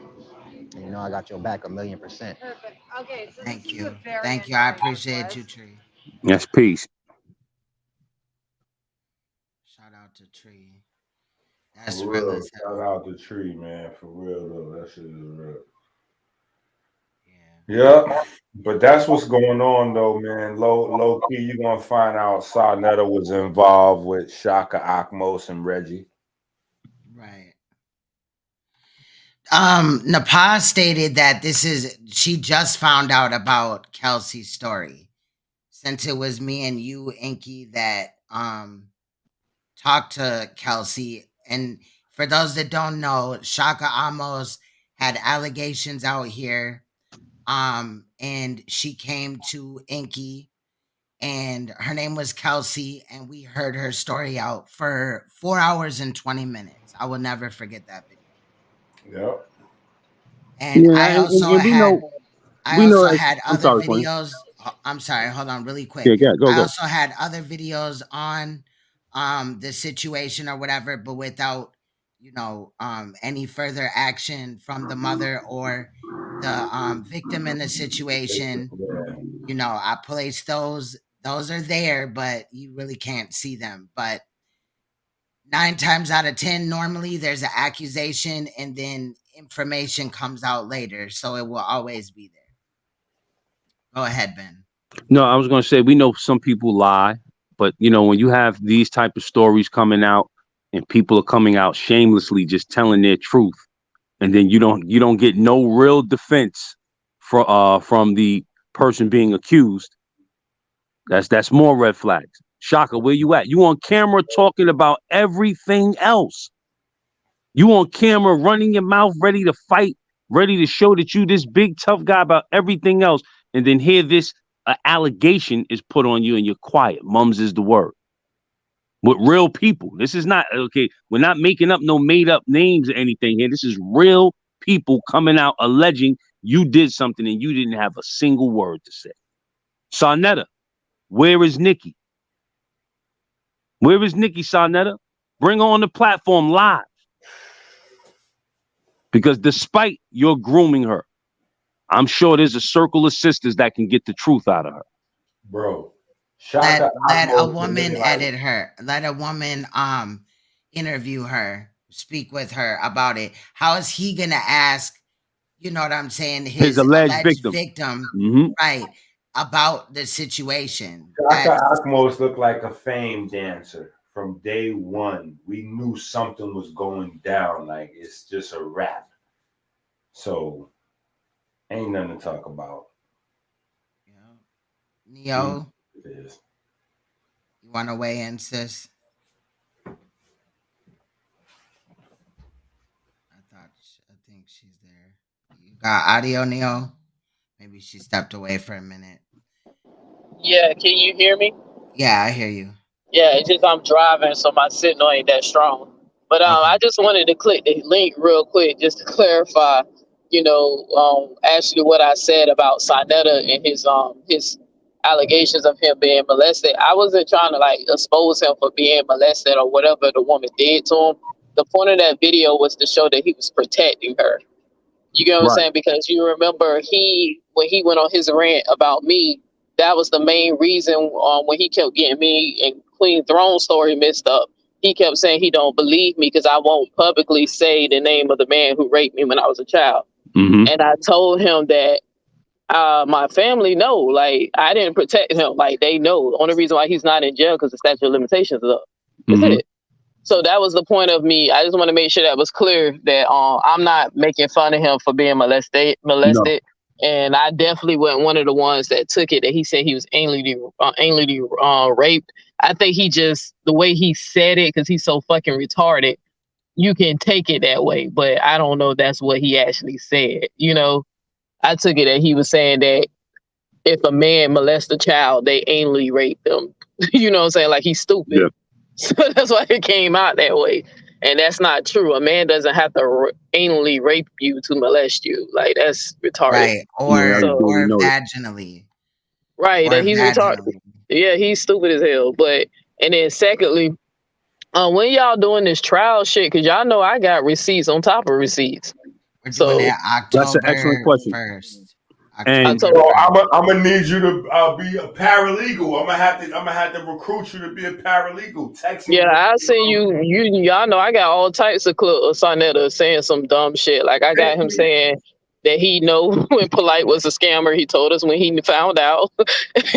I got clips of him saying that. Don't say everything. Oh, don't say everything right here. We in the court. Oh, okay. All right, like that. I can show you clips on top of clips. Yeah, that nigga guilty as hell. Yeah, and, this is the public tribunal. Yeah. And then offline, and then we could let's run it. And then Queen Throne, sis, did you see like the last video I made of two Saneter? Did you catch that one? Nah.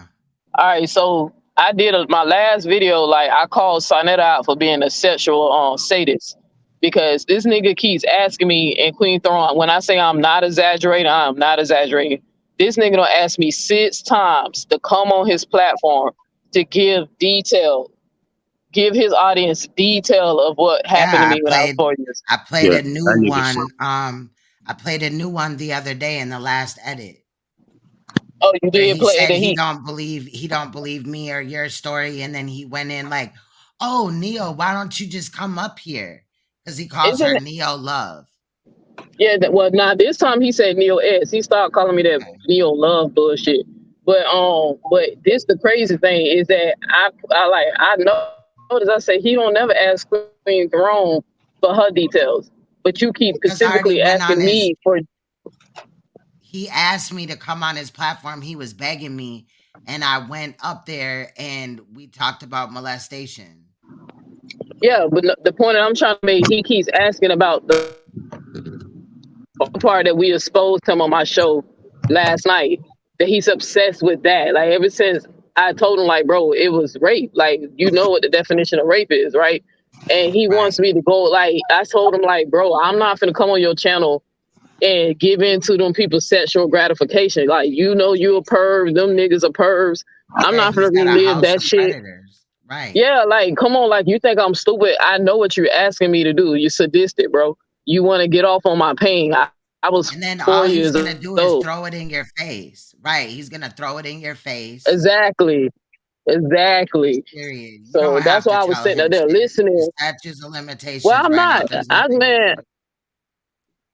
No, I'm not. But I just wanted the audience, because you know the reason why they call me Neo X, because I'm always tuning in to shit that people don't be paying attention to, just like with the Nikki thing. Like I told, the reason why that girl probably won't confirm or deny that story, if she was young, please believe me, she told one of her little friends that she had a grown man as a boyfriend. So if she come out and somebody be like, well, we know she lying, or she telling the truth, she don't want to embarrass herself, so it's best for her not to speak. Right. So and what really would outing the one that did it to you do for, like, is he gonna find a way for charges to be pressed? Like, that's the thing. Saneter doesn't think shit through. And he's already attacked you as a survivor of it. And at the same time, we tripped him up, remember? Because he stated he was molested and he didn't report it. So why is he worried about everybody else? Right. Yeah, I called him on that, because that's what I was saying. That was the point of me exposing him in that video, not to make fun of his molestation, but to call him out. Like, you just made a whole rant saying I'm lying because you told me, so I let my rapist live to rape another day. And I'm sitting up here like, nigga, they know who did it. What is you talking about? You know who did it. You ain't say nothing. So he got 3 strikes. He got 3 strikes, and I'm gonna name them real quick. He got the Nikki. He got the protecting his rapist, and now he got the polite. Well, add another one to him. You remember he lied and he said that he seen Shaka Boo Boo be inappropriate with his child, accused the baby of spreading eagle and straddling her father, which was a lie, because everybody who saw the video saw that nothing happened.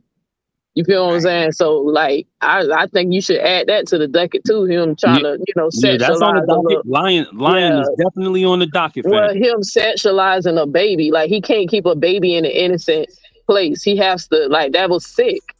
Like for you to sit up here and want me to explain to you, give you detail how I was raped, and then for you to come online and say you seen a little baby like 2 years old spread an eagle, that's sexual. You see how you can't never keep a child innocent in your mind? And then he got online and said he can't change nobody, like no baby's diapers. He didn't bathe his daughter. He didn't change her diaper. Like, nigga, what's wrong with you? You Because he got can't trust urges or himself. something? Yeah, he can't trust like, himself. He can't trust. Exactly. In order for the devil to first deceive, you have to first trust him. And he has no trust. And anybody in this panel, anybody on Saneter TV that's over here, you love him so much, leave your daughter with him. Take the kids over to Saneter. This right here.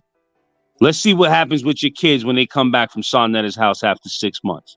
Well, clearly, if you leave your kids at Saneter's house, they'll probably be spending the night with all of the other convicted child rapists that he has spending the night over there every, randomly during the weekends, so niggas could do live streams and shit. So you got the kids spending the night with certified, proven, convicted rapists, so they could do live streams on your internet channel. I mean, selling your soul ain't never looked easier. But I suggest y'all check out my video because I broke down that sexual sadist disorder. What's the name of the video? It's the last one I did. All right. It's called. I think it's called. I think I put his legal name. Frank Gary is a sexual sadist. Okay. So, and I mean, I break that shit down and I play a couple of videos and stuff because I was like, nigga, you asked me this six times. You don't ask me. And then you keep referring to my diaper being bloody. If I'm 4 years old, I ain't wearing no diaper, stupid ass. You feel what I'm saying? Yeah, like he keeps trying to visualize the shit in his head and he don't even realize how sick he sounds. Like no man has ever in his life asked me, hey, can you tell me the details of what happened to you? Once I tell them what I happens, either they empathize, sympathize, or don't really give a fuck. It depends on the man. Well, Sister attorney Akeisha Shabazz made a reference the other day calling Polite Short Eyes. And Short Eyes is a movie starring Curtis Mayfield, came out in 1977. And it's about a child rapist going to jail. And they thought he was innocent. Just if you've never seen the movie, just a quick synopsis. They thought he was innocent up until the point where he had a one-on-one with another inmate. And he starts confessing to the inmate of all the child rapes. And this is 1977. We wasn't dealing with none of this politically correct stuff. And to see the elation on his face as he's giving details of how he raped these kids. Make a long story short, they ended up killing him at the end of the movie. But when you say that, it makes me think about that. That's some real short-eyed shit that, this guy was telling how he raping kids and how Saneter wants to hear your pain, your trauma. Right. He wants you to get up there, So it's a real sadistic behavior, like you said. And then I think honestly, I think he's trying to get off for his own. Yeah, it's a partnership between them. Yeah, I think because pervs think a lot. They know how to gather, they know how to meet, they know how to be, in their little secret spots. And I said, bro, the reason why you want me to tell this story is for your sexual gratification. And I ain't finna entertain y'all perverted imagination. You feel what I'm saying? Like I mean, I know my homegirl, she worked with kids that go through this. And she said sometimes when they be reliving those stories, like she worked with kid predators, not, survivors, but the ones who are predators at young age. She literally said when they talk about the story, you see them getting aroused or getting off on it. So I was like, nigga, you don't ask me to tell this story like 6 times and I don't told you I'm not finna do it. Why you keep asking me that?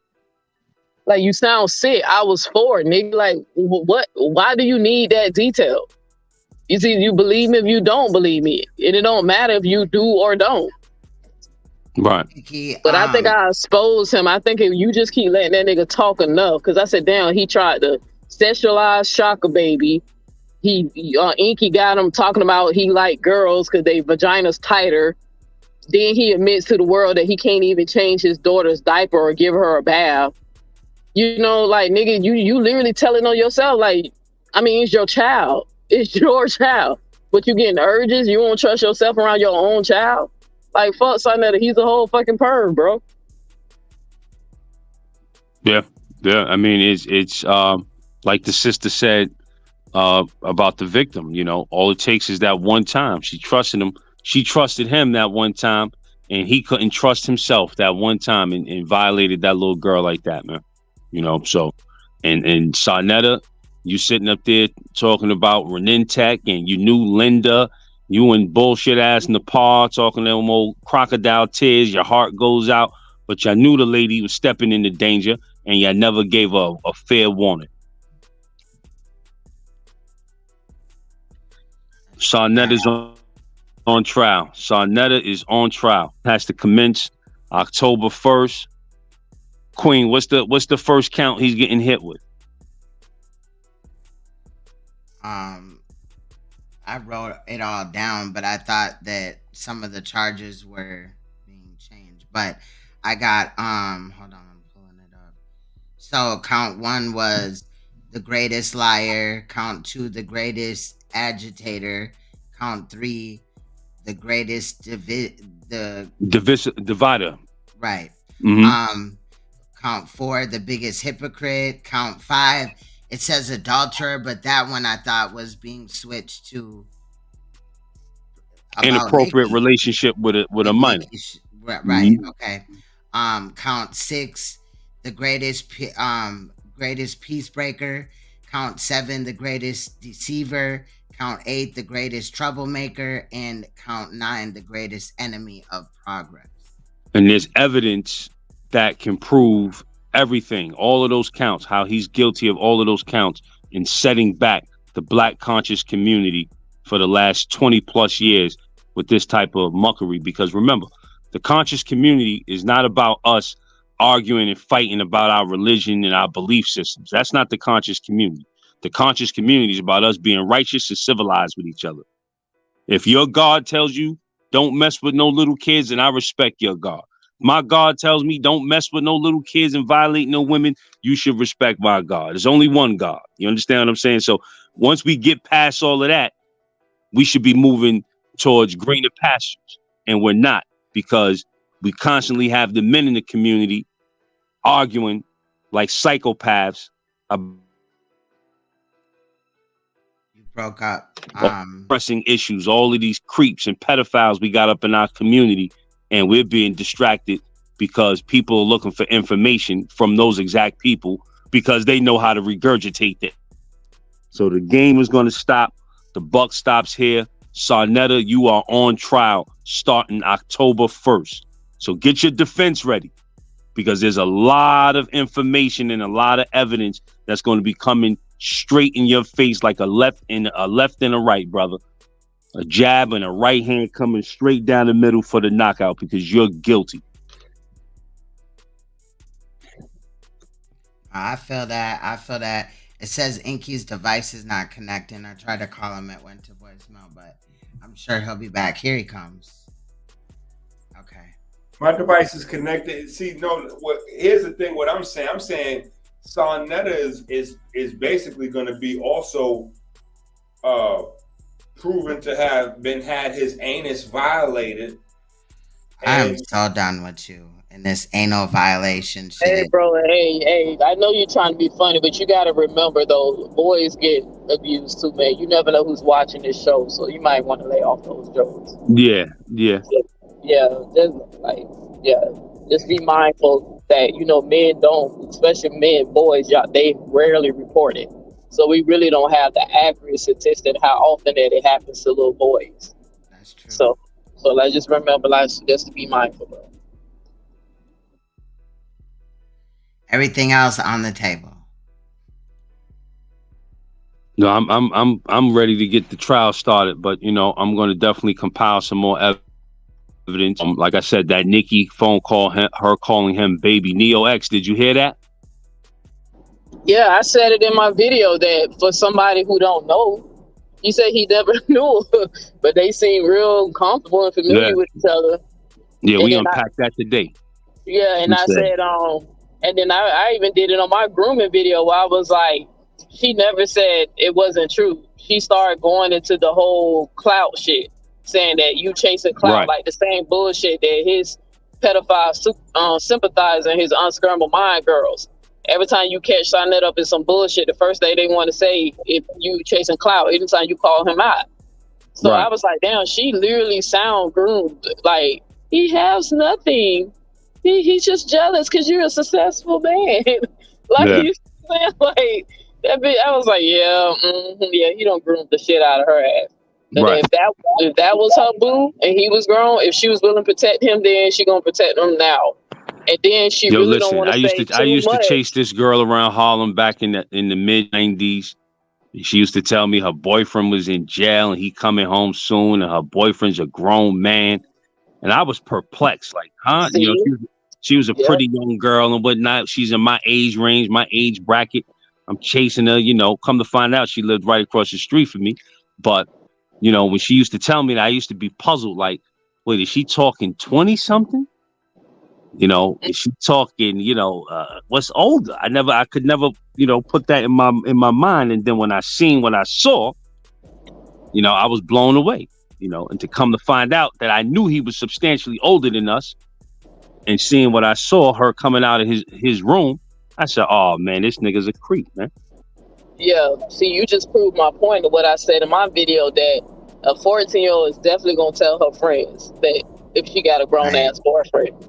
Like, you literally, so you just said she told you, so I know she told some of her girls that she was cool with, some of her homies. That's why I'm saying she probably knows it's best for her not to say nothing, because if she ain't cool with one of them girls no more, they can just be spiteful, be like, nah, bitch, you know you told us that you was messing with that man. Well, you know, so because even how you coming out and saying it, somebody else might know this damn story.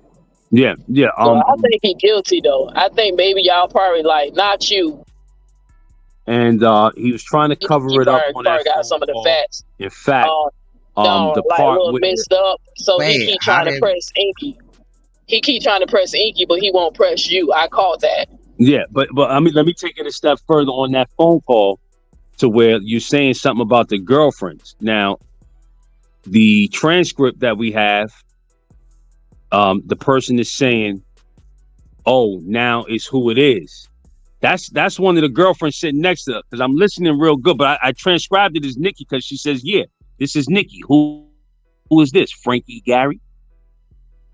So he tried to groom her, tell, yo, Nikki, I'm gonna call you, and then play it off. But he initiated the phone call wrong by who's this? You know, hi baby, you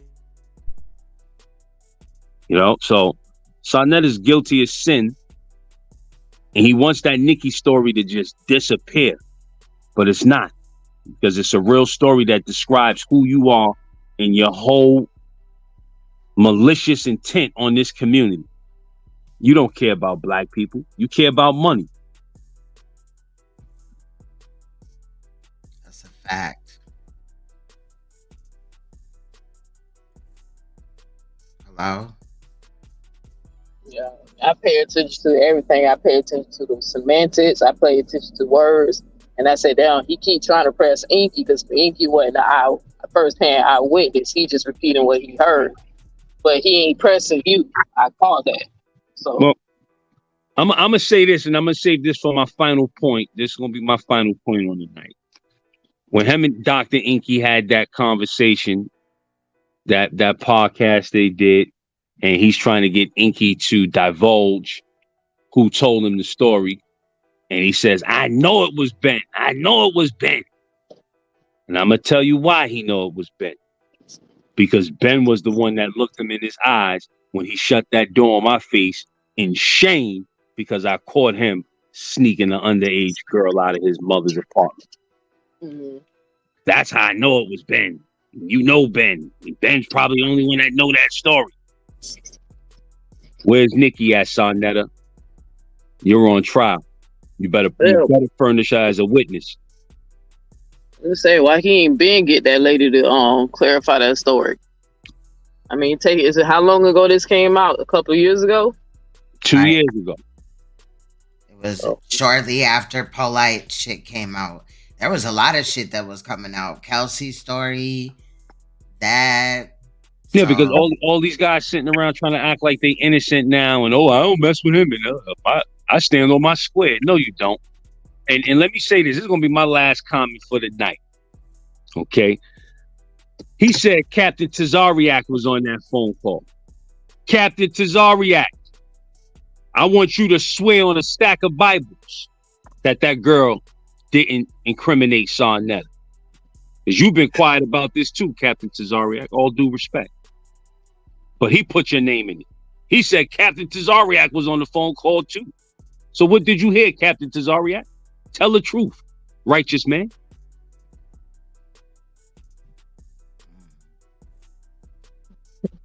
Well, we know Captain sending money to a convicted child predator. Yeah, well, now we're gonna test that. Now we're gonna test his ethics. Let's see how righteous he really is. Tell the truth to shame the devil. He put your name in it, not me. Right. Saneter on the trial, October 1st. What's up with that brown van? Somebody was trying to tell me something about a brown van allegation. Like, what's up with that? Some information that came out that allegedly Saneter and some dudes on 125th would get in the brown van and fuck with. Oh yeah, that's girls. Forget about it. I mean, I'm not, and in this case, I'm not going to throw the woman's name out there, but that's a certified fact that when the Black Panther Party, this is after Khalid Muhammad passed away, God bless his soul. It was in shambles, so they had women defectors left over, excuse me, and they were kind of in limbo because they were still looking for the nation. So they was pimping these women. And you had one woman in particular who was a rebel for the cause. But she didn't know that these niggas were looking at her as a sex object, Saneter in particular. And he was so filthy with his acts and so perverted that there was times she came to 125th Street and yes, he jumped in the back of the van for a proverbial quickie. So he's a degenerate. He's a degenerate. And as the trial commences, that story's going to come out because I'm putting this nigga on trial. I mean, if nobody else I'm going to be the witness that shows everything foul about Frank Gary and why he doesn't need to be anywhere near associated with anything conscious. The nigga is unconscious. Gotcha. It's the blind loyalty to some of the fans for me though, because like I told him, I said I'm sorry on all you motherfuckers that know about this shit and been supporting this man for years. Like I just told him I was over it. Somebody in the chat had put up the trial should be a weekend thing. This trial, all the shit that's coming out on Saneter, and when it's laid out before you, this thing might extend into next year. This might be the new OJ. This might be the new OJ trial because it's that much shit to unpack. First is a Sunday. That's a Sunday? Hey, whatever. The Lord's Day. That's the best day to do it. But if you change the date for whatever, it's whatever, Queen's Throne. The evidence will be there so the people can decide. Is this the person that we want as the quote unquote leader of the community on the internet? All of this information out here that could be disseminated, that we could be really uplifting and benefiting our people, and the idiots, like you said, these blind loyalists. Everybody's trying to act like this house of couchisness is information that can't be found nowhere else and disseminated in argumentative fashion. How is that helping us? And to all the elders that's impressed with the house of consciousness, shame on you. Because we used to read books. We used to get our information by exerting brain power. Now we're campaigning, just listening to a bunch of pseudo scholars divulge information that they're not giving you any references on, no nothing. Just take it from my lips to your ears as actual facts. And that's how we're supposed to be leading the next generation into the future? I don't think so. Not if I can help it. I feel that.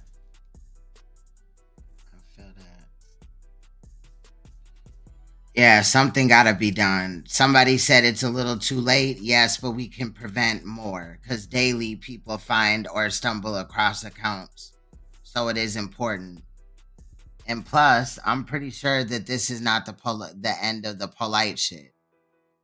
I mean, I don't know if people care in the community if, you know, we have predators running around and then you have a big platform at least pushing those predators. I believe the Nikki Chanel story. The way that she responded to the questions that Saneter had was, you know, it was weird, period. And he had time to groom her. That was about 2 years. Enki, what are we looking at? I mean, this is just some perversion. You want beef? I can let a slug melt in your hat. You want beef? I can let a slug melt in your hat.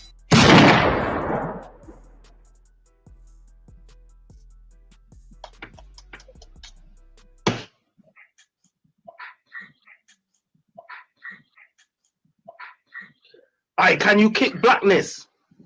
Can you kick that person? Oh, yeah, I don't know who keeps doing that. That's like, you know, Who's doing that? They run with that. Is there any way you can kick him? Yeah, I got him. Yo, you kicking who? That's you, Saneter? The person that keep flashing. I think that's Saneter, man. Saneter, It's what you're coming with, blood. I come back than that, man. You're supposed to be a pillar. Can't you see the little girls there on Polite's lap and you're there showing scantily clad pictures, man? Pics up, man. You're supposed to be a pillar of the community. Can't you see the little girls there on Polite's lap and you're there showing scantily clad pictures, man? Pics up, man. You're supposed to be a pillar of the community. Can't you see the little girls there on Polite's lap and you're there showing scantily clad pictures, man? Pics up, man. You're supposed to be a pillar of the community. Use your voice for right, blood. Don't use it to just throw bats around, blood. Brother, those are your sisters, brother. And if they was my sisters, I would kill you for that. Why are you ashamed of your sisters? If they was my sisters, I would kill you for that. Because you're idolizing bodies rather than, and you're taking it away from the thing. You're distracting from the conversation. You're distracting from the conversation. You're distracting from the conversation. The conversation is Dr. Zebi here, blood, and you're taking it to some joke thing. This ain't no joke thing. Calm down, brother. You're getting emotional. Calm down and shut up, blood. Like you're on some joke thing. Nigga, shut up, nigga. Shut up, nigga. Stop acting like a nigga. You're the only nigga in here, blood. Stop acting like a fucking nigga. You're the only nigga. You idiot. Shut your ass up, nigga. Stop acting like a nigga. Shut up, man. You're making yourself look like a dickhead. Shut your stupid ass up. You sound like a nigga. And that's why you can't go nowhere. Shut your nigga ass up, man. Prioritize your words and prioritize what you say. As I said, your nigga ass up, man. You sound like a nigga.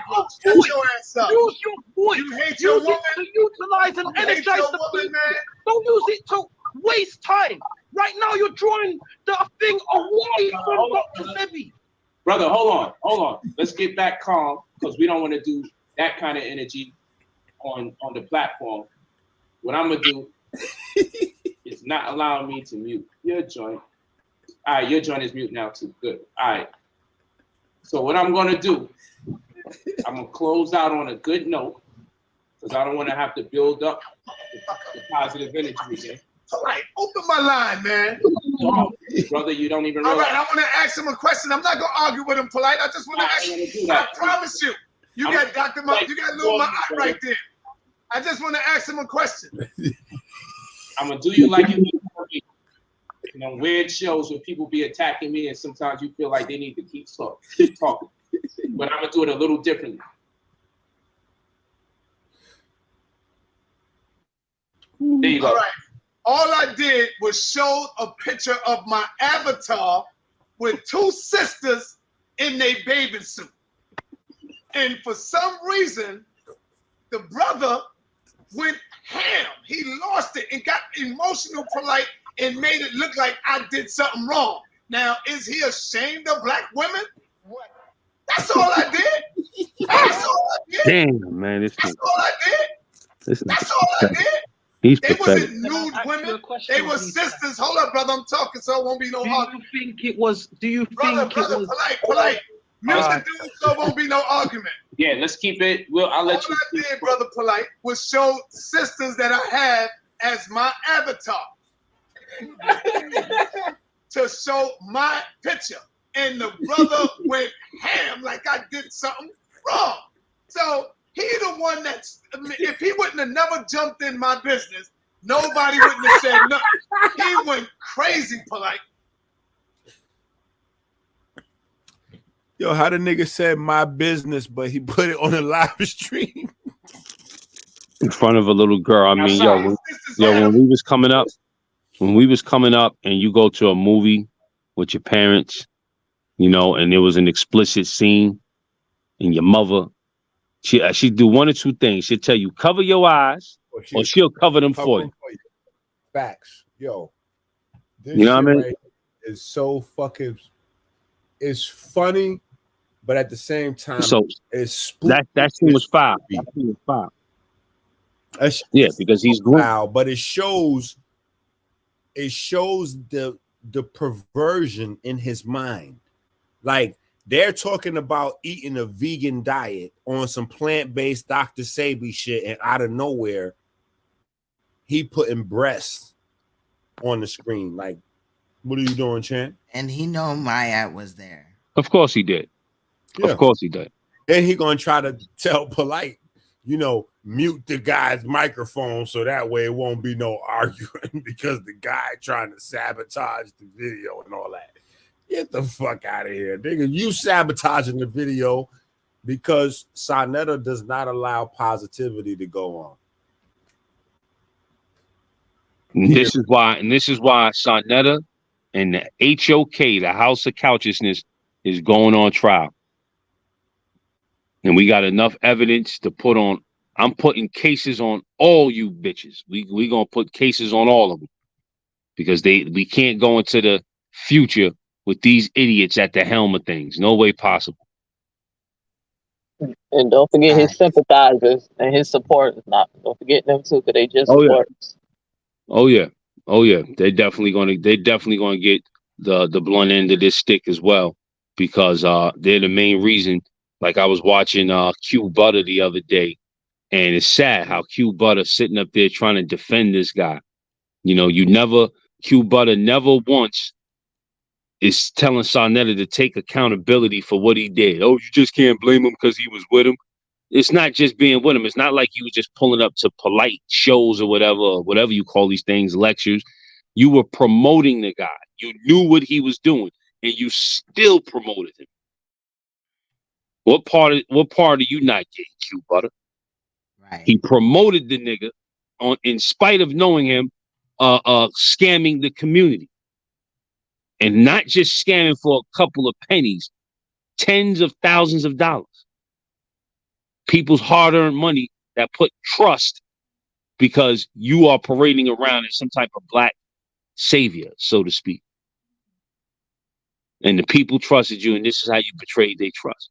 So, Saneter, yes, you are guilty for Polite as well.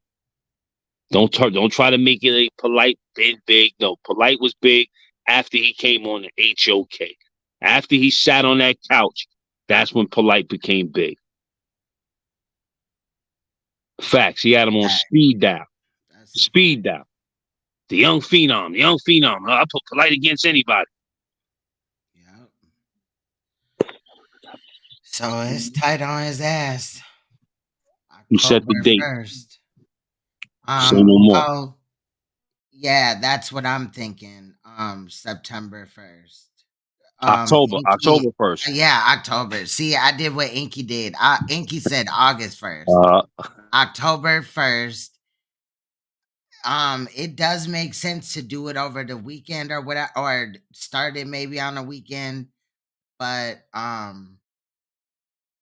already have October 1st, so let's just go with October 1st. Say no more. All right. Anything else? Nope. Not Neo today. X, keep up the excellent work. Queen's Throne, keep up the excellent work. Your brother Ben Diesel signing off. Much love, Ben. Peace. Peace. Thank you, brother. You know it.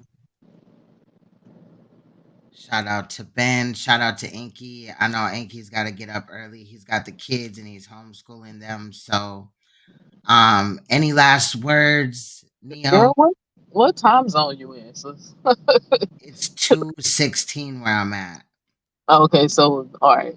So you're So an it's hour. it's 3:16 where he is. Yeah, 'cause I was like, I'm out driving, and I was like, ah, dang, they still up. What time is it where you're at? Oh, it's East Coast time. It's 3:16. Oh, okay. Oh, you Yeah. were just saying that we're still live. Yeah. Yeah. I just We had wanted a to see lot to what. go over. There was a dude that came forward saying that he was Polite's driver, security guard, Oh yeah, I was and listening there. personal trainer and all that. So yeah, Mhm. that was part 1 and 2. Again, we'll see what happens in part 3 because now I'm kind of like invested, right? And I want to know what Right. the fuck is going on. So we'll see what happens. If you get some more free time, I noticed something that I guess I didn't catch when we was listening to Polite getting sentenced. I didn't catch that this nigga pleaded up his charges. You know how most time when you take a plea deal, you take a lesser charge or they usually plea you down. I didn't Yeah, he realize he fucked pleaded himself. up to keep from having to be considered a sex offender. Yeah, he fucked himself over. We'll talk about that too next time. Okay, 'Cause good. Yeah. Ikea Shabazz had came through. Ikesha Shabazz had Yeah, came through her. with another video and was talking about the committing. And I thought that's what it was, but I was like, okay, we'll have a chance to get to that because like the first day after the mother's statement, bruh, that shit, I needed time to process that shit. Like for real. That shit was fucked up. So then looking back, and I'm glad that she had even spoke on it already. And I'm sure that Empowered Esquire, I missed that, but I heard that she was going live last Sunday. So I gotta check and see if she did that as well. But I'll scoop up the videos, edit them for the next live.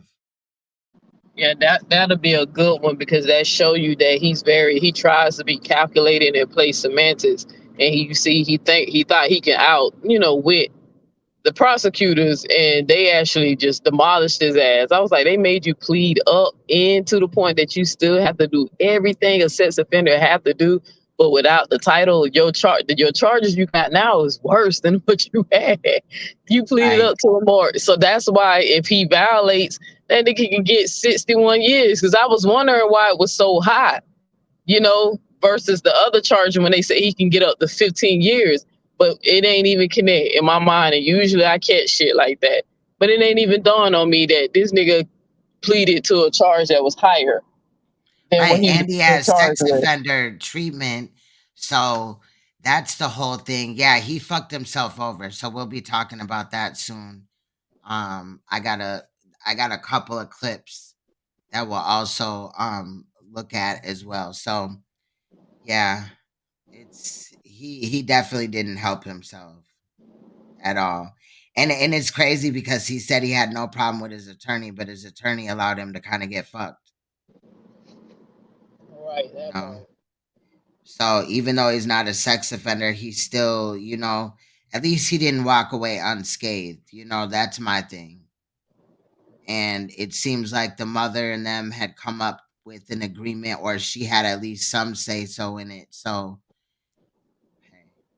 Yeah, like she said that, she finally just said yes. Because like I was trying to tell people one thing about Florida, the victims have to agree with the deal. That they have to say they're okay with it before they, go through with it.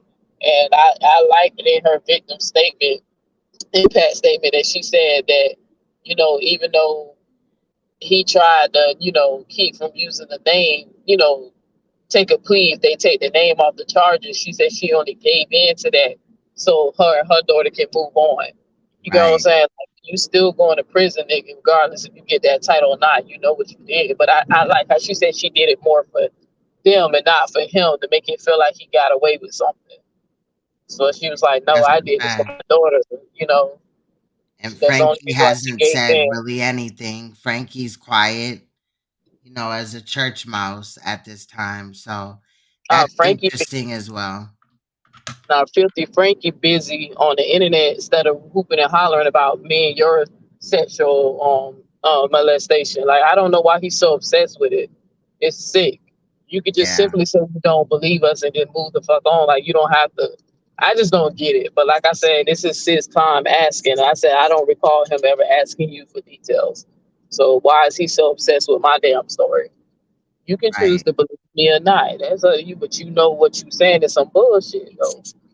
So, and then of course I dropped the receipt on my page of my little baby brother, corroborate my story, to finally, because he finally had enough of it too. So my little brother Right. even, That's what's confirmed that up. I'm not lying, and the It's a family know, and shame they. that you felt like you had to do that. You know what I mean? It's because some of his people, like when they get mad, they come over and that's the first thing they try to weaponize. Like, for example, I But pissed off that's this dude. not right. That's not right though. And I No, wish it's that not was right. But you remember good. these ignorant, it ain't right. But these some ignorant ass niggas that we dealing with. Cause like, for example, a dude named Stu P, as soon as me and him got into a back and forth and a disagreement, throwing little shots at each other, the first thing he tried to weaponize was, oh, you lying about being raped. He just said that randomly. And I'm like, okay, bro, that's the best you got. Cause Saneter said I'm lying. That means I'm lying.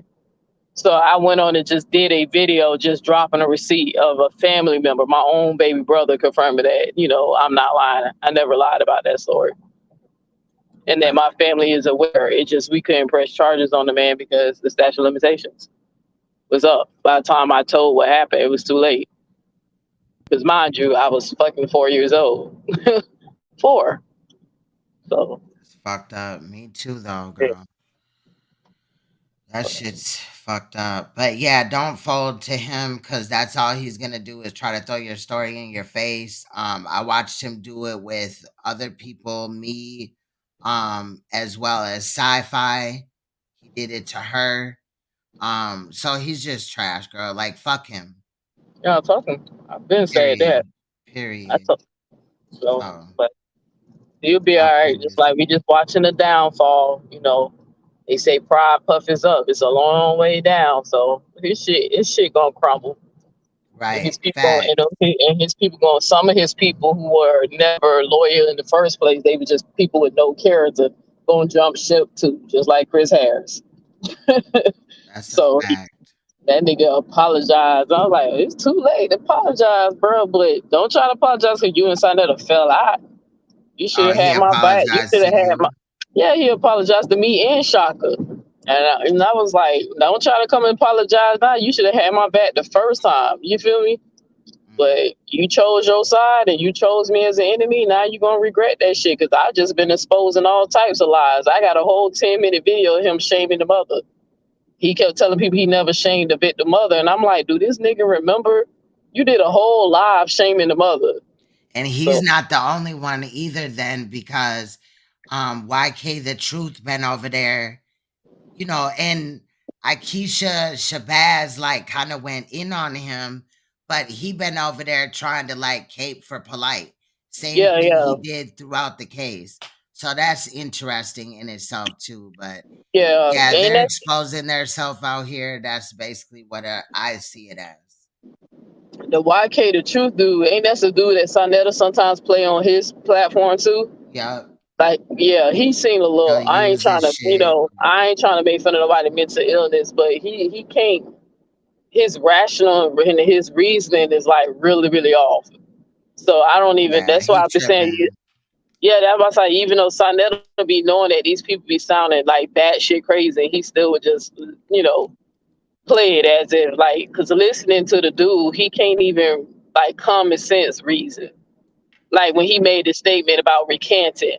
saying that if a person recants their story, is no longer valid. You can't use that against them. And I like how the lawyer Yeah, lady was that's like, right. yeah, you can. Right, Yeah, right.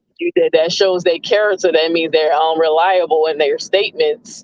You can't believe shit they say. That's a So, fact. but yeah, But but yeah. a Okay. nice show, sis. I ain't gonna hold you up.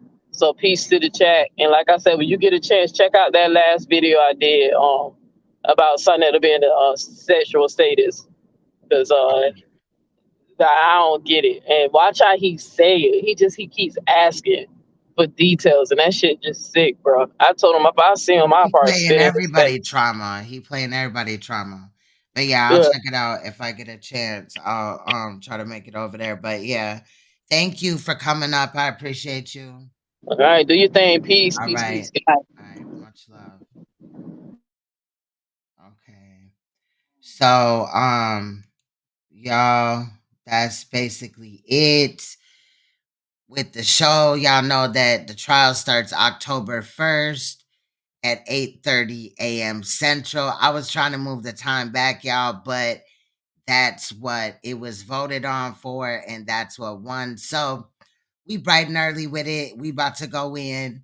And both sides can weigh in. He can come. This is not something to where we're like, you know, just doing it without him, but we will do it. And even without him, we will still do it. But he has the opportunity to come up. Everybody's gonna be well behaved. They'll present, their evidence.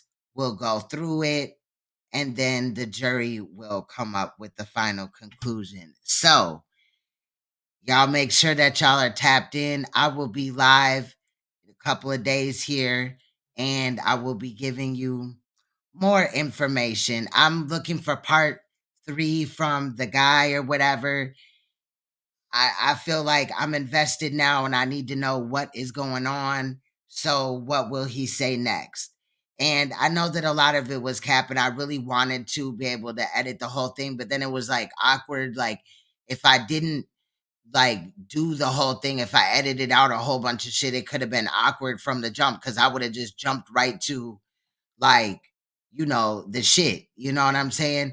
And it would have just been awkward and I would have had to explain. So I'm just saying that was his testimony. I just left it at that. But part 3, if I have time, which I normally do, I will edit out the shit that we don't necessarily need to hear. But I got other questions too. So I also want to know why he's, choosing on what he's putting out.